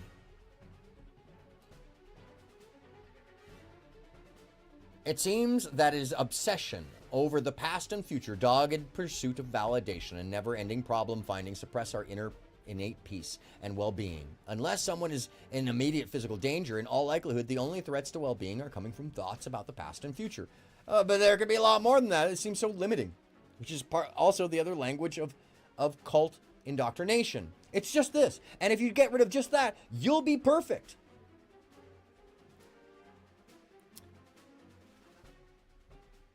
The average person's goals are driven in part by the desire to fill the God-sized hole. There's a lot of assumption. With this need gone, goals are one of the things that can significantly change for new finders. To some degree, the extent of the change depends on where a person is on the continuum. Finders in location 1 and the early portions of location 2 have higher amounts of agency and conditioned behavior.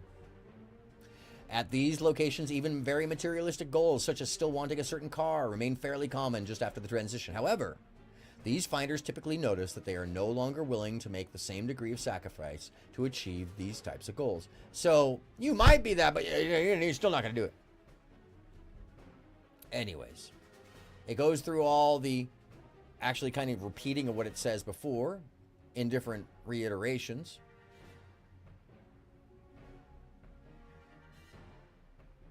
It still allows for the finders to openly be racist and sexist. The project explored this early in the research when some participants claimed to be free of these types of bias. When tested with the psychological base tests from the Harvard's Project Implicit, the result typically showed average amounts of racism and sexism, regardless of continuum location. By the way, it should be bigotry and sexism.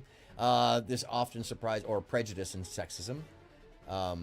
Racism is an institutionalized program. This often surprised the participants involved, who generally felt that these dispositions had left their self-narrative. In other words, solipsism.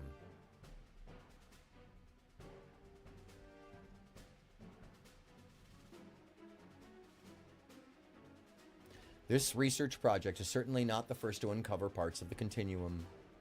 Over the millennia and right up to the present. Yeah, I didn't know either. I was shocked as fuck. I was shocked as all hell. I don't look at porn. I got an imagination and a sex life. Don't need it. Thank you very much. Thank you. Thank you. Thank you. Like, what? No, I was living under a rock too. I saw it. I'm like, what the hell? One, I feel like you'd be impaled on the dude no matter what. So good on whoever can take that. But two, and to each their own, by the way. I have a friend who used to call herself a size queen, and she's 5'1", and I'm like, what kind of size you talking about? She tell me, it's like, holy, it's in your chest, woman. Anyways, I mean, to each their own, whatever. She likes it, go for it. Anyways, yeah, who knew? Porn on Twitter, very weird. Does this mean that location 4 and beyond were unknown with Christianity? This seems highly unlikely until very recently for Christian authors. For many centuries in the Christian West, professing the absence of God was not a good survival strategy. Recently, some Christian finders have started to discuss it. For decades, the noted Catholic mystic Bernadette Roberts, also followed by Marion Petty, documented some of this later territory because she found it largely lacking in the Christian mystical literature. Her writings catalog a personal struggle to make location 4 and beyond it. And I love how he's using his term for her search, which is insane overlap. That's just wild. The path of freedom fit within her Catholic ideology, no doubt. Others before her had similar, deeply personal and private struggles, but felt they couldn't be publicly shared. Some scholars feel that a few authors over the centuries did manage to write about it in ways that obscured the true meaning. In other words, so you couldn't possibly understand it in the other things, but this one, it's a real. This is cult language again. Within these groups, there seems to be a general view that isolation and singular dedication is beneficial to cultivating a transition into location 4 and beyond. Despite this, outside of these environments, there are many finders who have reached location 4 while raising a family, holding down a job, and otherwise living a normal life. However, it doesn't seem that these even individuals reach it more rapidly with intense and dedicated focus. Lizard, I'm starting to feel that way too. Or he's lost touch with reality.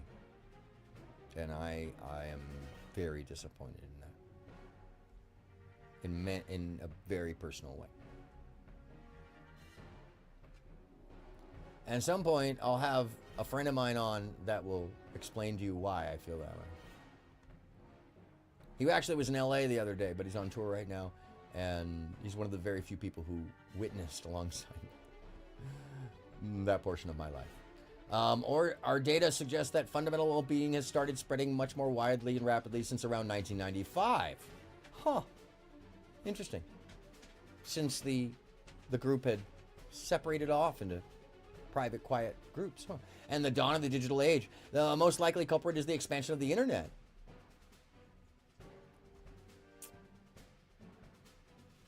Could the growth of fundamental well-being bring about world peace? Possibly. But our data suggests that it could also increase conflict. The key seems to be how individuals become finders. If their transition occurs within a highly dogmatic religion that advocates hostile views of others with different beliefs, aka, trying to take over a town in Virginia or somewhere like that, new finders can become convinced that their tradition alone is God's chosen path. Couldn't imagine why. The absolute certainty associated with this can reduce tolerance for those with a different view. Now, one of the things I want to point out here, folks, that is very important to know. Dragonfly Jones!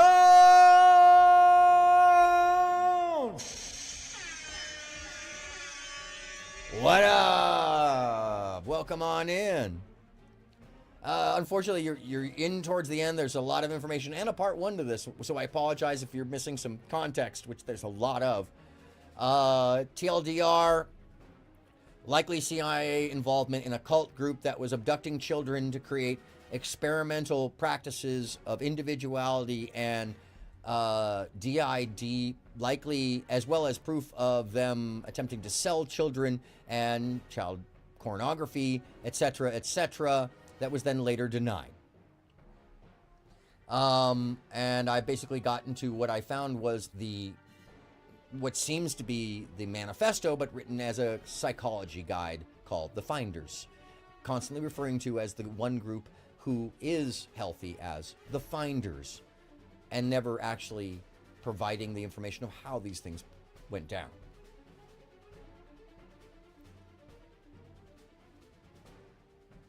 Leading positive psychology researchers have noted many benefits that increased well-being brings to families and communities. Individuals with high well-being can be more charitable, creative, helpful, and self-confident. They often exhibit increased self-control and coping abilities. Other benefits may include greater productivity, higher work quality, and longer, more satisfying marriages, stronger social support, higher activity and higher energy levels, an increased sense of flow, a stronger immune system, lower stress levels, reduced amounts of pain, and even a longer life. It's not difficult to imagine the impacts these individual changes would have on larger society. At this time, I'm actually going to share the chat, the call-in. If anybody has any direct questions, and you're all welcome to call. If you have Discord, and it'll only be open until the end of the program, but just in case anybody missed something or has a question that I didn't catch. Oh, shit, have you? I'm sorry, let me read this. The unfortunate part about this, Dragonfly says, that it is, they've heard about this for years now, and your heart goes out to them. Yeah, it's really wild stuff. And especially if you watch part 1 and then add it to this, which unfortunately is probably going to be 9 hours. Oh my God. I apologize. 10.5 hours of information. Fuck, I'm going to have to cut this down to make it consumable. There's an intense amount of information, and most of it comes from MFI files. And I started tonight with the report from the Treasury Department's agent who actually saw the evidence at hand that then went missing or taken by the CIA. Allegedly. Hold on. Allegedly.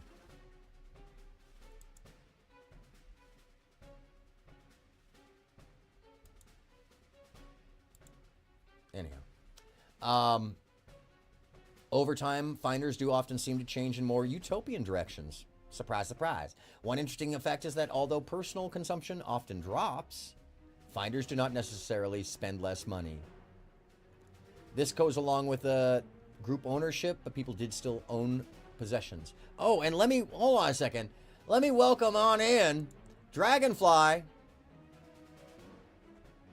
Where is it? Add as a moderator. Welcome on into the mod squad, Rich Gang. Alright, let's go. Oh. Hold on, what happened there? Didn't quite. Hold on a second. What happened there? There it is. Oh, yeah. Okay. Didn't already have the save button. Okay.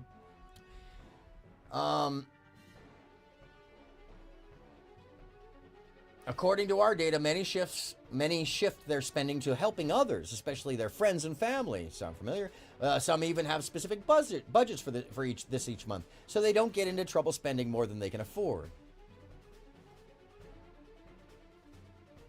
I'm the real finder and you're not. All finders seem to have unique aspects in how they experience fundamental well-being. These variations, merged with their certainty, can lead them to assume that their personal experience of the one own proper, correct, or true one. Solipsism, through the belief system. A dogmatism.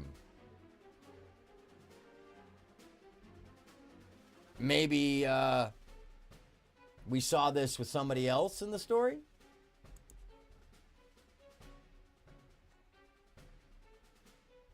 Oh, hello.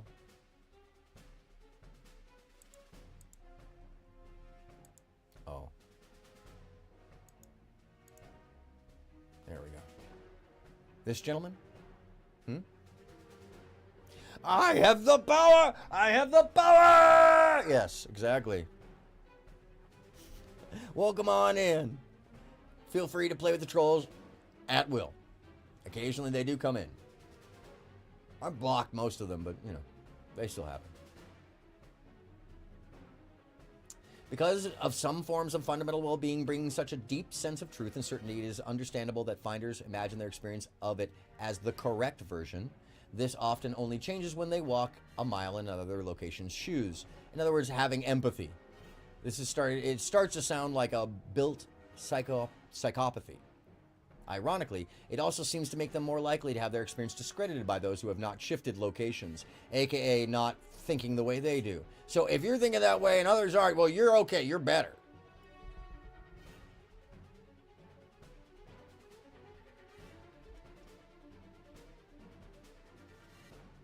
Where is it? Sorry.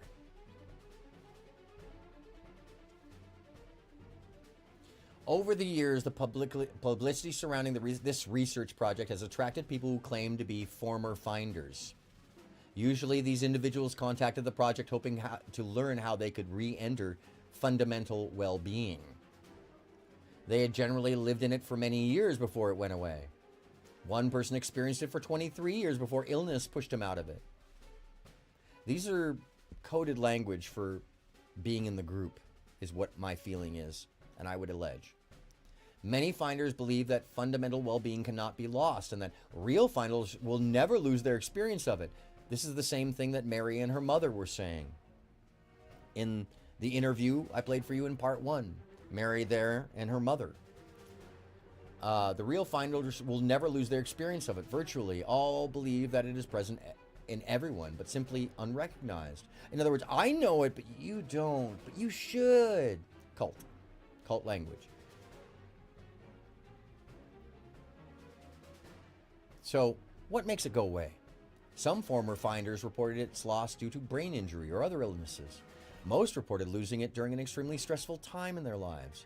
A few did not have any specific event or occurrence that seemed to explain it because the research focused on persistence. Full interviews weren't conducted with most of the former finders. Why not? Wouldn't that invalidate any blind study or study altogether, is to see both sides? Anecdotally, it appeared that locations 1 through 4 were all involved. This is strange language just for someone who's doing a study.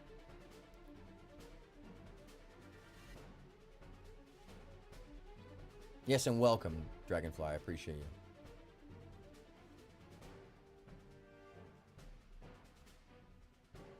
Returning to the psychological suffering that the average person experiences can be traumatic for a finder. So, in other words, don't stop being a finder. You might have a trauma. Perhaps most surprising, when fundamental well-being vanishes, these individuals essentially land back in their former sense of self. Okay, here it is. the fear of leaving, driven by the possible loss of self, or connection, or inclusion. This is a manifesto of a cult, my friends, in my belief.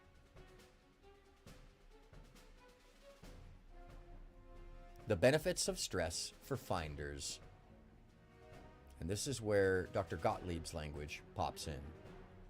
Stress is a fact of life. Who's Dr. Gottlieb? Once again, if you've forgotten, he's the man who built the MK Ultra program, who tested LSD on unsuspecting victims. He's the man who made the AMAPS personality test that allows for federal agencies to figure out who can remote view and who would be a spy and who's good to analyze information. And in most federal jobs, you have to take it just for personality test. Stress is a fact of life. In some cases, it will cause a finder to shift back to an earlier location in the continuum. In extreme cases, it causes some to fall completely out of fundamental well-being. Now we're using language that is all coded,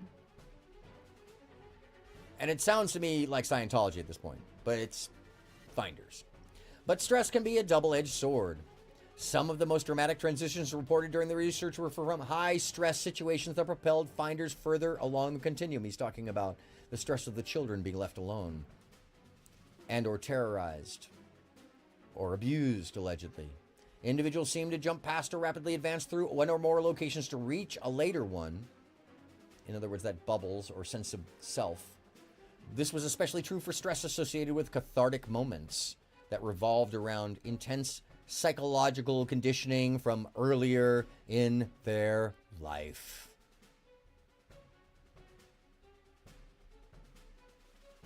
For example, a finder who had a difficult family life while growing up might later have to care for family members that once made his life or her life a nightmare. Imagine that in this story. The stress and friction involved in this can lead to intense psychological drama and thus deconditioning. Plus, in other words, I don't trust you because you did some shit to me, and that's called deconditioning. No, that's called recognition. Plus, and honesty, self-honesty, self-observation, self-recognition, love of self.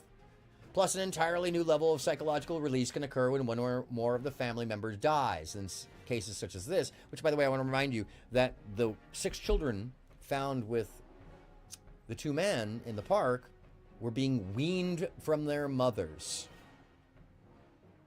Sound familiar as a practice? Starting to in this book, right? In cases such as this, it is common for new locations to be reached as a major milestone occur in the finder's own psychological healing process. It seems that even finders routinely underestimate how the patterns laid down in an early childhood and young adulthood can have profoundly limiting effects later in life. And in this case, how far they can travel along the continuum by that stress or caused by that stress is what it's saying. The stress doesn't have to be family related. It's just as possible for intense stress at work in other areas of finder's life to cause a similar shift to occur. Some finders who have transitioned and remained in a single location for decades reported that the stress of an event was what shook them into one or more other locations. Stress could be good. It'll help you learn how to be in a new mental position. DID, disassociation, psychosis. Given the dual nature of stress and its impact on finders, it does not seem like a safe path to explore for deepening. It might take a finder further, it might pull them out of fundamental well-being entirely. Losing fundamental well-being is one thing, rejecting it is quite another. There's that cult language. Although it's rare, some people choose to not live as a finder, although choice may not be the right word, as you'll see in the next chapter.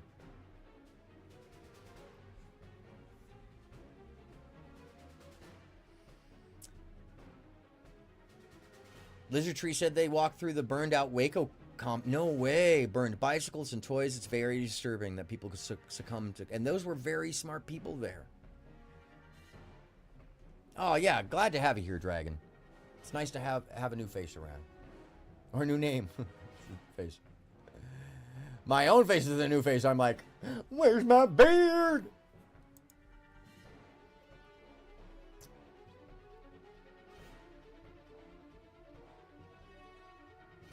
Reports like this may seem at odds with the absence of agency.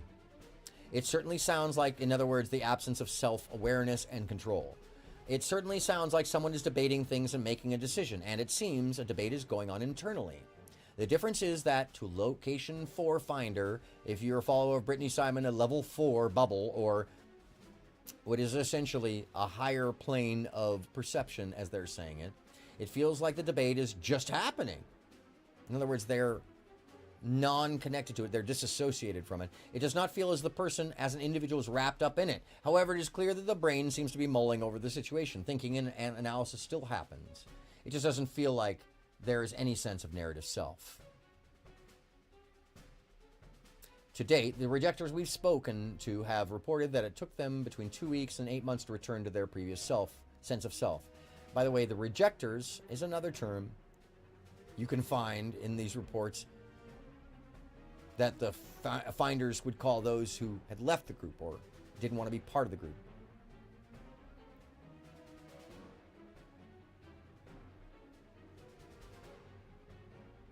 Most people have a spiritual or religious tradition.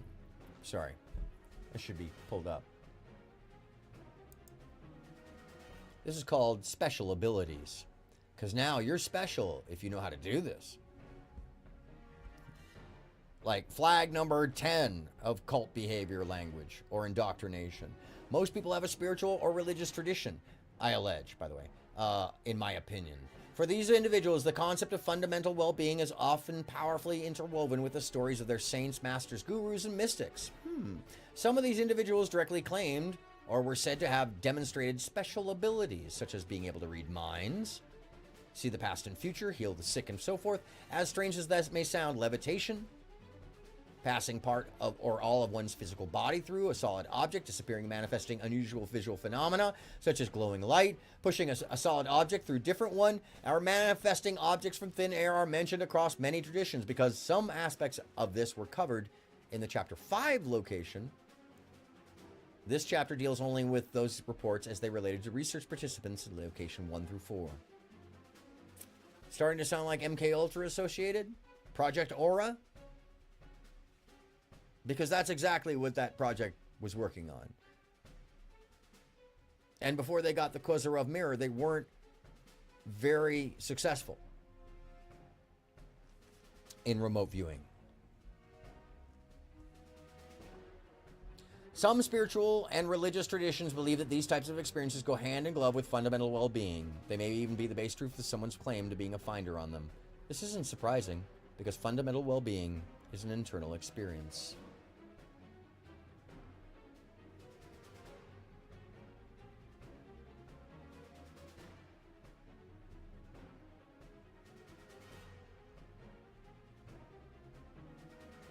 It goes on to describe indicators, the strategy of surrender to synchronicity of the group, wish fulfillment as true, sex and fundamental well-being. Essentially,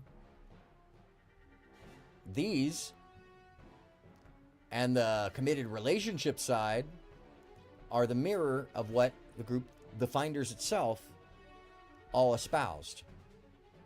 Isolated finders versus communal finders. Can be a significant difference between finders who are routinely around other finders and those who are not. In other words, be part of the group. Most finders transition to fundamental well-being in relative isolation. At best, they might know one or two other finders who may not live near them. As mentioned previously, the transition to fundamental well-being can lead to strongly held ideas and beliefs. A finder's noetic sense can be extremely powerful, and in isolation, this usually increases over time. As a result, they tend to give strong preference to their own views versus others. For the finders who live more closely in a community with other finders, this is rarely the case, aka be one of us. One of us. One of us. One of us. One of us. One of us. One of us. One of us. Sorry.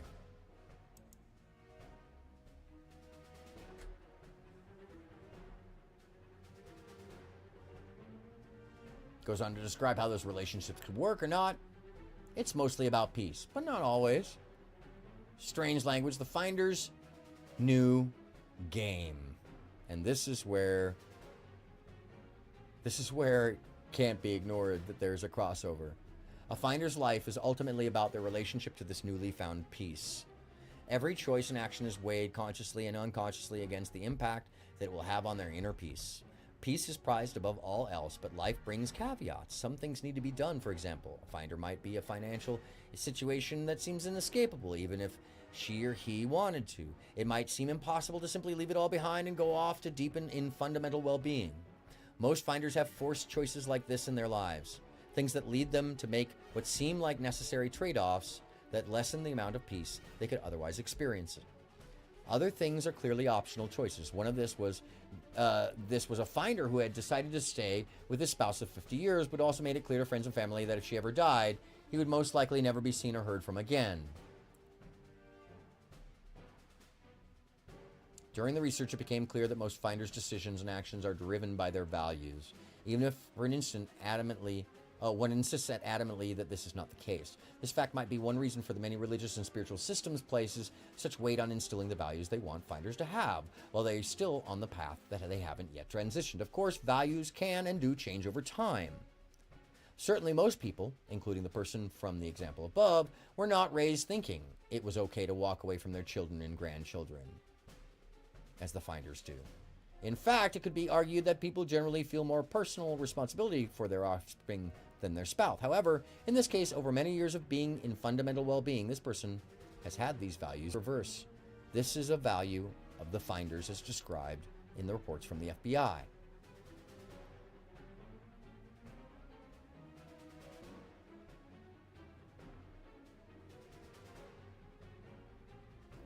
The ultimate answer for you probably depends mostly on two things, it says. The first is which one of the two options you decide to believe. Is fundamental well-being primarily about this life or an assumed afterlife of some kind? For the most part, the research team members have leaned towards the former, but that no doubt relates to our own cultural and scientific conditioning. Really, you're on your own for this one. That's the summary? The second is what is most appropriate for your life. In the West, across many religions, philosophical, and spiritual systems, a take-it-to-the-max approach is often advocated involving fundamental well-being, though granted with a wide range of locations as recommended endpoints. Our research has seen that this is rarely the best idea for someone's life. Some locations are more suited to specific living situations than others. Even location 3, as amazing as it feels, has caused issue for people. For example, more than one manager or executive who has participated in the research has noted that shifting into it made them much more prone to generosity than being a good steward of the company's resources. While nice for employees, vendors, and others, in the short term, that is probably not so great for the longer-term survivability of the company. Interesting. What company? Anybody else know that that is a term used by those who work for the CIA or with the CIA as the CIA? It stuck out to me. Closing personal thoughts. Prior to this project, I never experienced anything even remotely like what the participants talked about, I'm sure. I had never taken hallucinogenic drugs or any kind of peak or mystical experience. So he's saying he did during this project. My youthful cries to God seemed to have always go unanswered. Looking back, I think this was a key factor in the success of this project enjoyed. I simply had no idea what I would find, and it was a ground-up skeptical investigation. Okay. Most of the other academics who have explored these topics did so because they were seeking to understand experiences they'd had or beliefs they'd had. As the years rolled on, it became increasingly clear that the fundamental well-being was something that I definitely wanted to experience. After interfacing with nearly 1,000 people by that point, I had a pretty good idea of how to do it, but decided to hold off. My outsider's viewpoint seemed too important to the project's data collection. Eventually, the day came when major data collection and analysis had finished, and I decided to allow myself to slip over into it. In other words, he's biased. He didn't believe he had bias, but he fell into the bias. As others have said, it truly is beyond grade. It's the things you spend. This is where it's like, oh, so this is a cult. And the reason I share this with you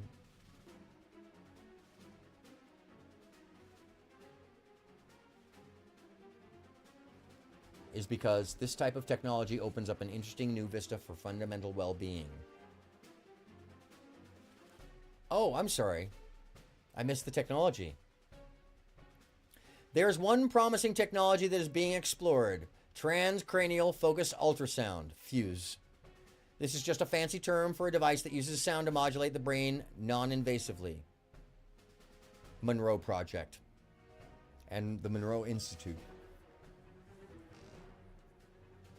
It's the first technology that can reach deeply into the mostly just affect the areas that need to be targeted. As this book goes to press, it's expensive, and there are only a handful of people in the world you'd want to entrust your brain to who know how to use it. Fortunately, many of them work or collaborate with us, Monroe Institute, and showing great promise.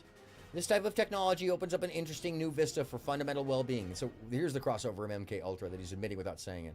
Unlike everything else, FUSE is not a natural method. It uses sound waves from outside your head to directly modulate activity in the brain, hemisync. It's very unlikely that it will break the mold when it comes to fundamental well-being. It may even make much of what you're reading in this book obsolete. The ability to activate or reduce activity in regions of the brain that are associated with fundamental well-being has already been shown using neurofeedback, mostly in research-grade functional magnetic resonance imaging scanners. This can involve something as simple as a research participant lying in the scanner, looking at the bar on the screen, trying to make it go up or down. That bar is linked via software to an area of the brain using complex real-time neuroimaging. When the bar goes down, for example, it can be because it has been programmed to show that activity in the brain, in certain area of the brain is decreasing. It's a way for people to directly train regions of the brain that are relevant for fundamental well-being. Unfortunately, this isn't widely available because the equipment used is rare, expensive, and requires a highly skilled operator and support staff. Unless you work at SRI, of course. That's where MK Ultra was tested and built. However, it's likely that the same effect can be created by directly up and down regulating brain regions with direct brain stimulation. Monroe Institute practices. A technology like FUSE can be more likely to create clusters of experiences that nature doesn't normally produce on its own, although right now this technology is being used to explore transitions and deepening into fundamental well-being that match the current locations. This type of technology will most likely allow us to go beyond it.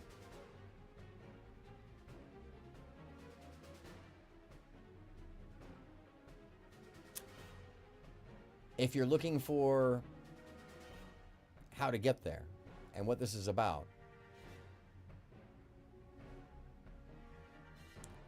nonsymbolic.org is where you'll find the background science.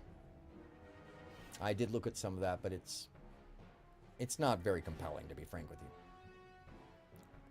And the reason that I'm reading this to you is because this is a mirror of all the language the finders used, the gameplay,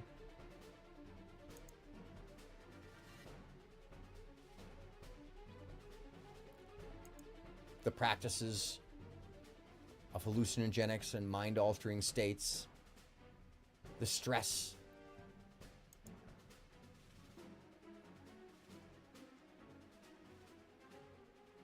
they may not have been spooks or satanic goat killers, but the secretive communal group was also no bunch of dummies. The 24 members had been thriving outside the mainstream for years, pooling their resources and raising kids in a free-form family. They enjoyed life on Fringe, and even though the investigation put a spotlight on them, they weren't about to step out into the light of day. Instead, they sparred with reporters in mock interviews and leaked fake investigative leads about their activities. The episode was a fever dream, stoked by media reports that turned out to have no basis in fact. The group deftly kept the mystique level cranked up and simply waited for the heat to die down. It worked, and the child abuse charges were dropped. The feds backed off, the children were returned to their mothers, and the finders returned to their mysterious activities, eventually fading from the media's Freak of the Week radar screen. Throughout the controversy, group founder Marion D. Petty, once again,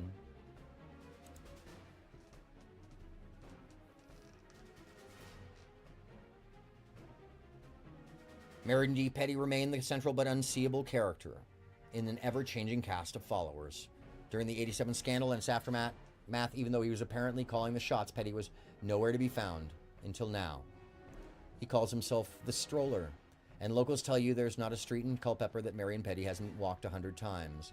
They say he's hard to miss on his morning constitutional when he ambles down busy Main Street past Gayhart's drugstore, where regulars crowd the window counter for breakfast and gossip. And this would be him as the stroller.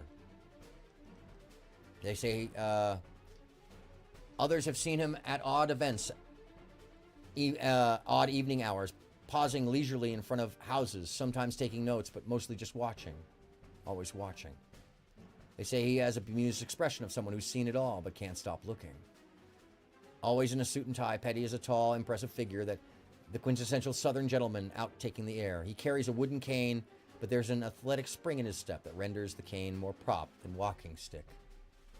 Though quick to nod a greeting, he is apparently immune to small-town pleasantries that afflict his fellow pedestrians. Locals may treat him like an alien abroad, but Petty was born and raised in Culpeper. He's lived there on and off for years. Still, while other native sons have been content to head to Elks Club, Petty's been leading the finders.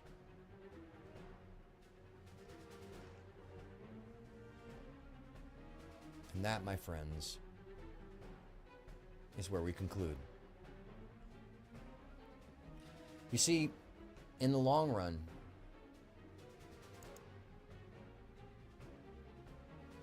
it's being aware of these situations and how they came to be.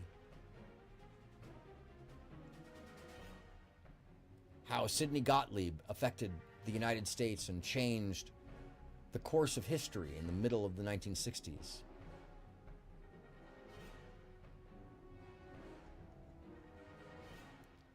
How the finders were investigated. And there, by the way, is the evidence, the picture. I'm sorry. My bad. There is the picture of the evidence being carried away by the MPD that didn't exist later on in the FBI files. You can even see the pictures of the children in it. I thought that was Stan Lee for a moment. True.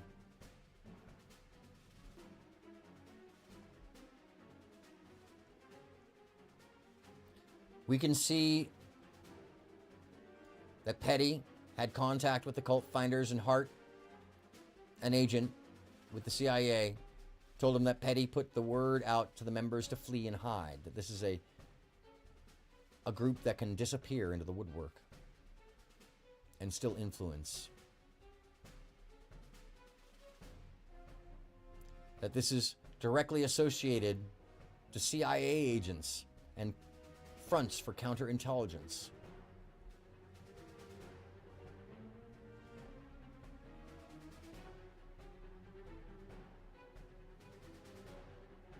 This, my friends, is the darkness that sits in front of us and tempts and taunts us to know, while they know we can't see them.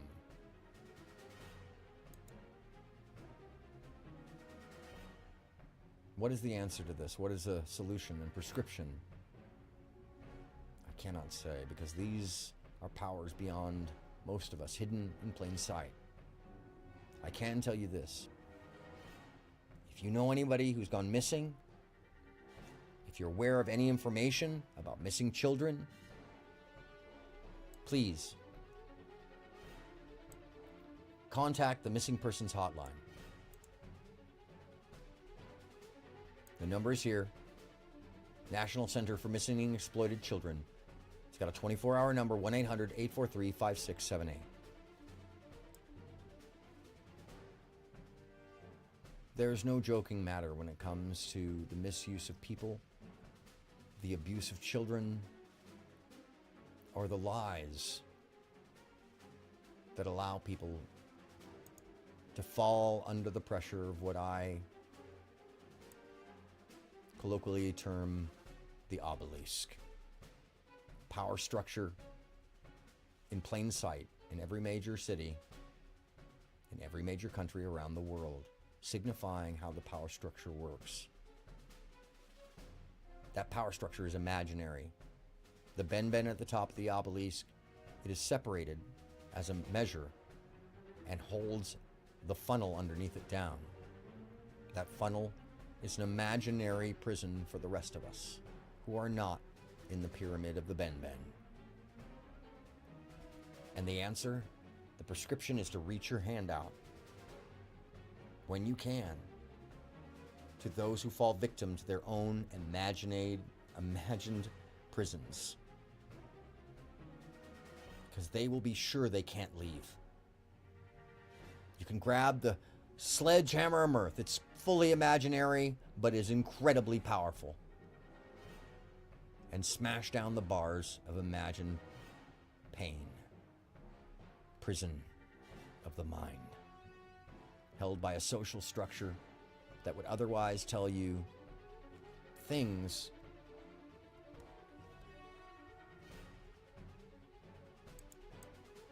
like the finders don't exist. They would have you believe half-truths because they sound good.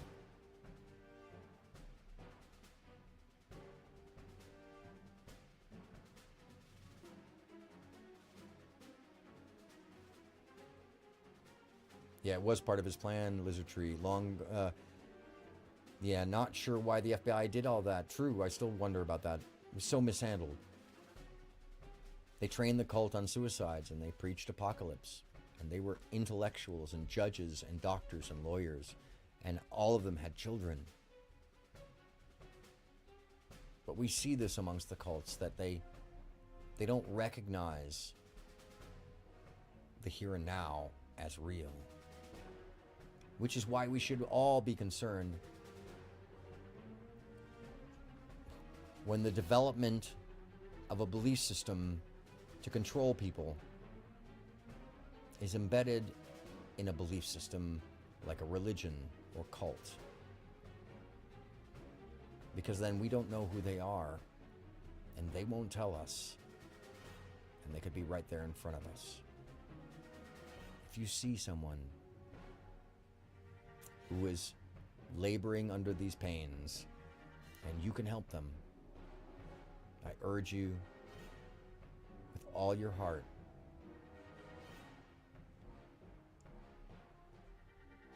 do not hesitate. Whisper to them kindly in their ear. Please, my friend, look up.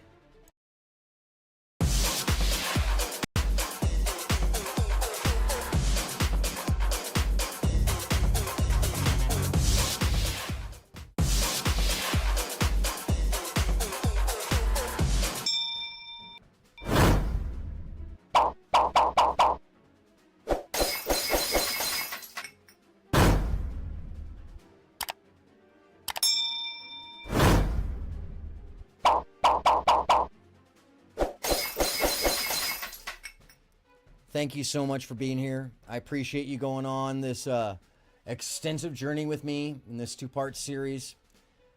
This brings us to a culmination of the story as I move on, and I'm going to actually look into some of these things that Lizardry sent me here. That's frightening stuff, I see. So I'm definitely going to look into that, because the subversion of our well-being should be understood so we can head it off at the path with just our good attitudes, awareness, our love of one another, our care for society. And friends, the fact that when the bar gets really, really low and you see somebody about to run straight into it, I know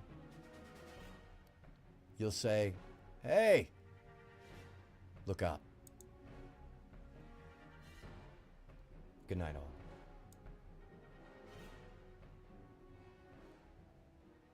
Be safe or have fun, whichever comes first.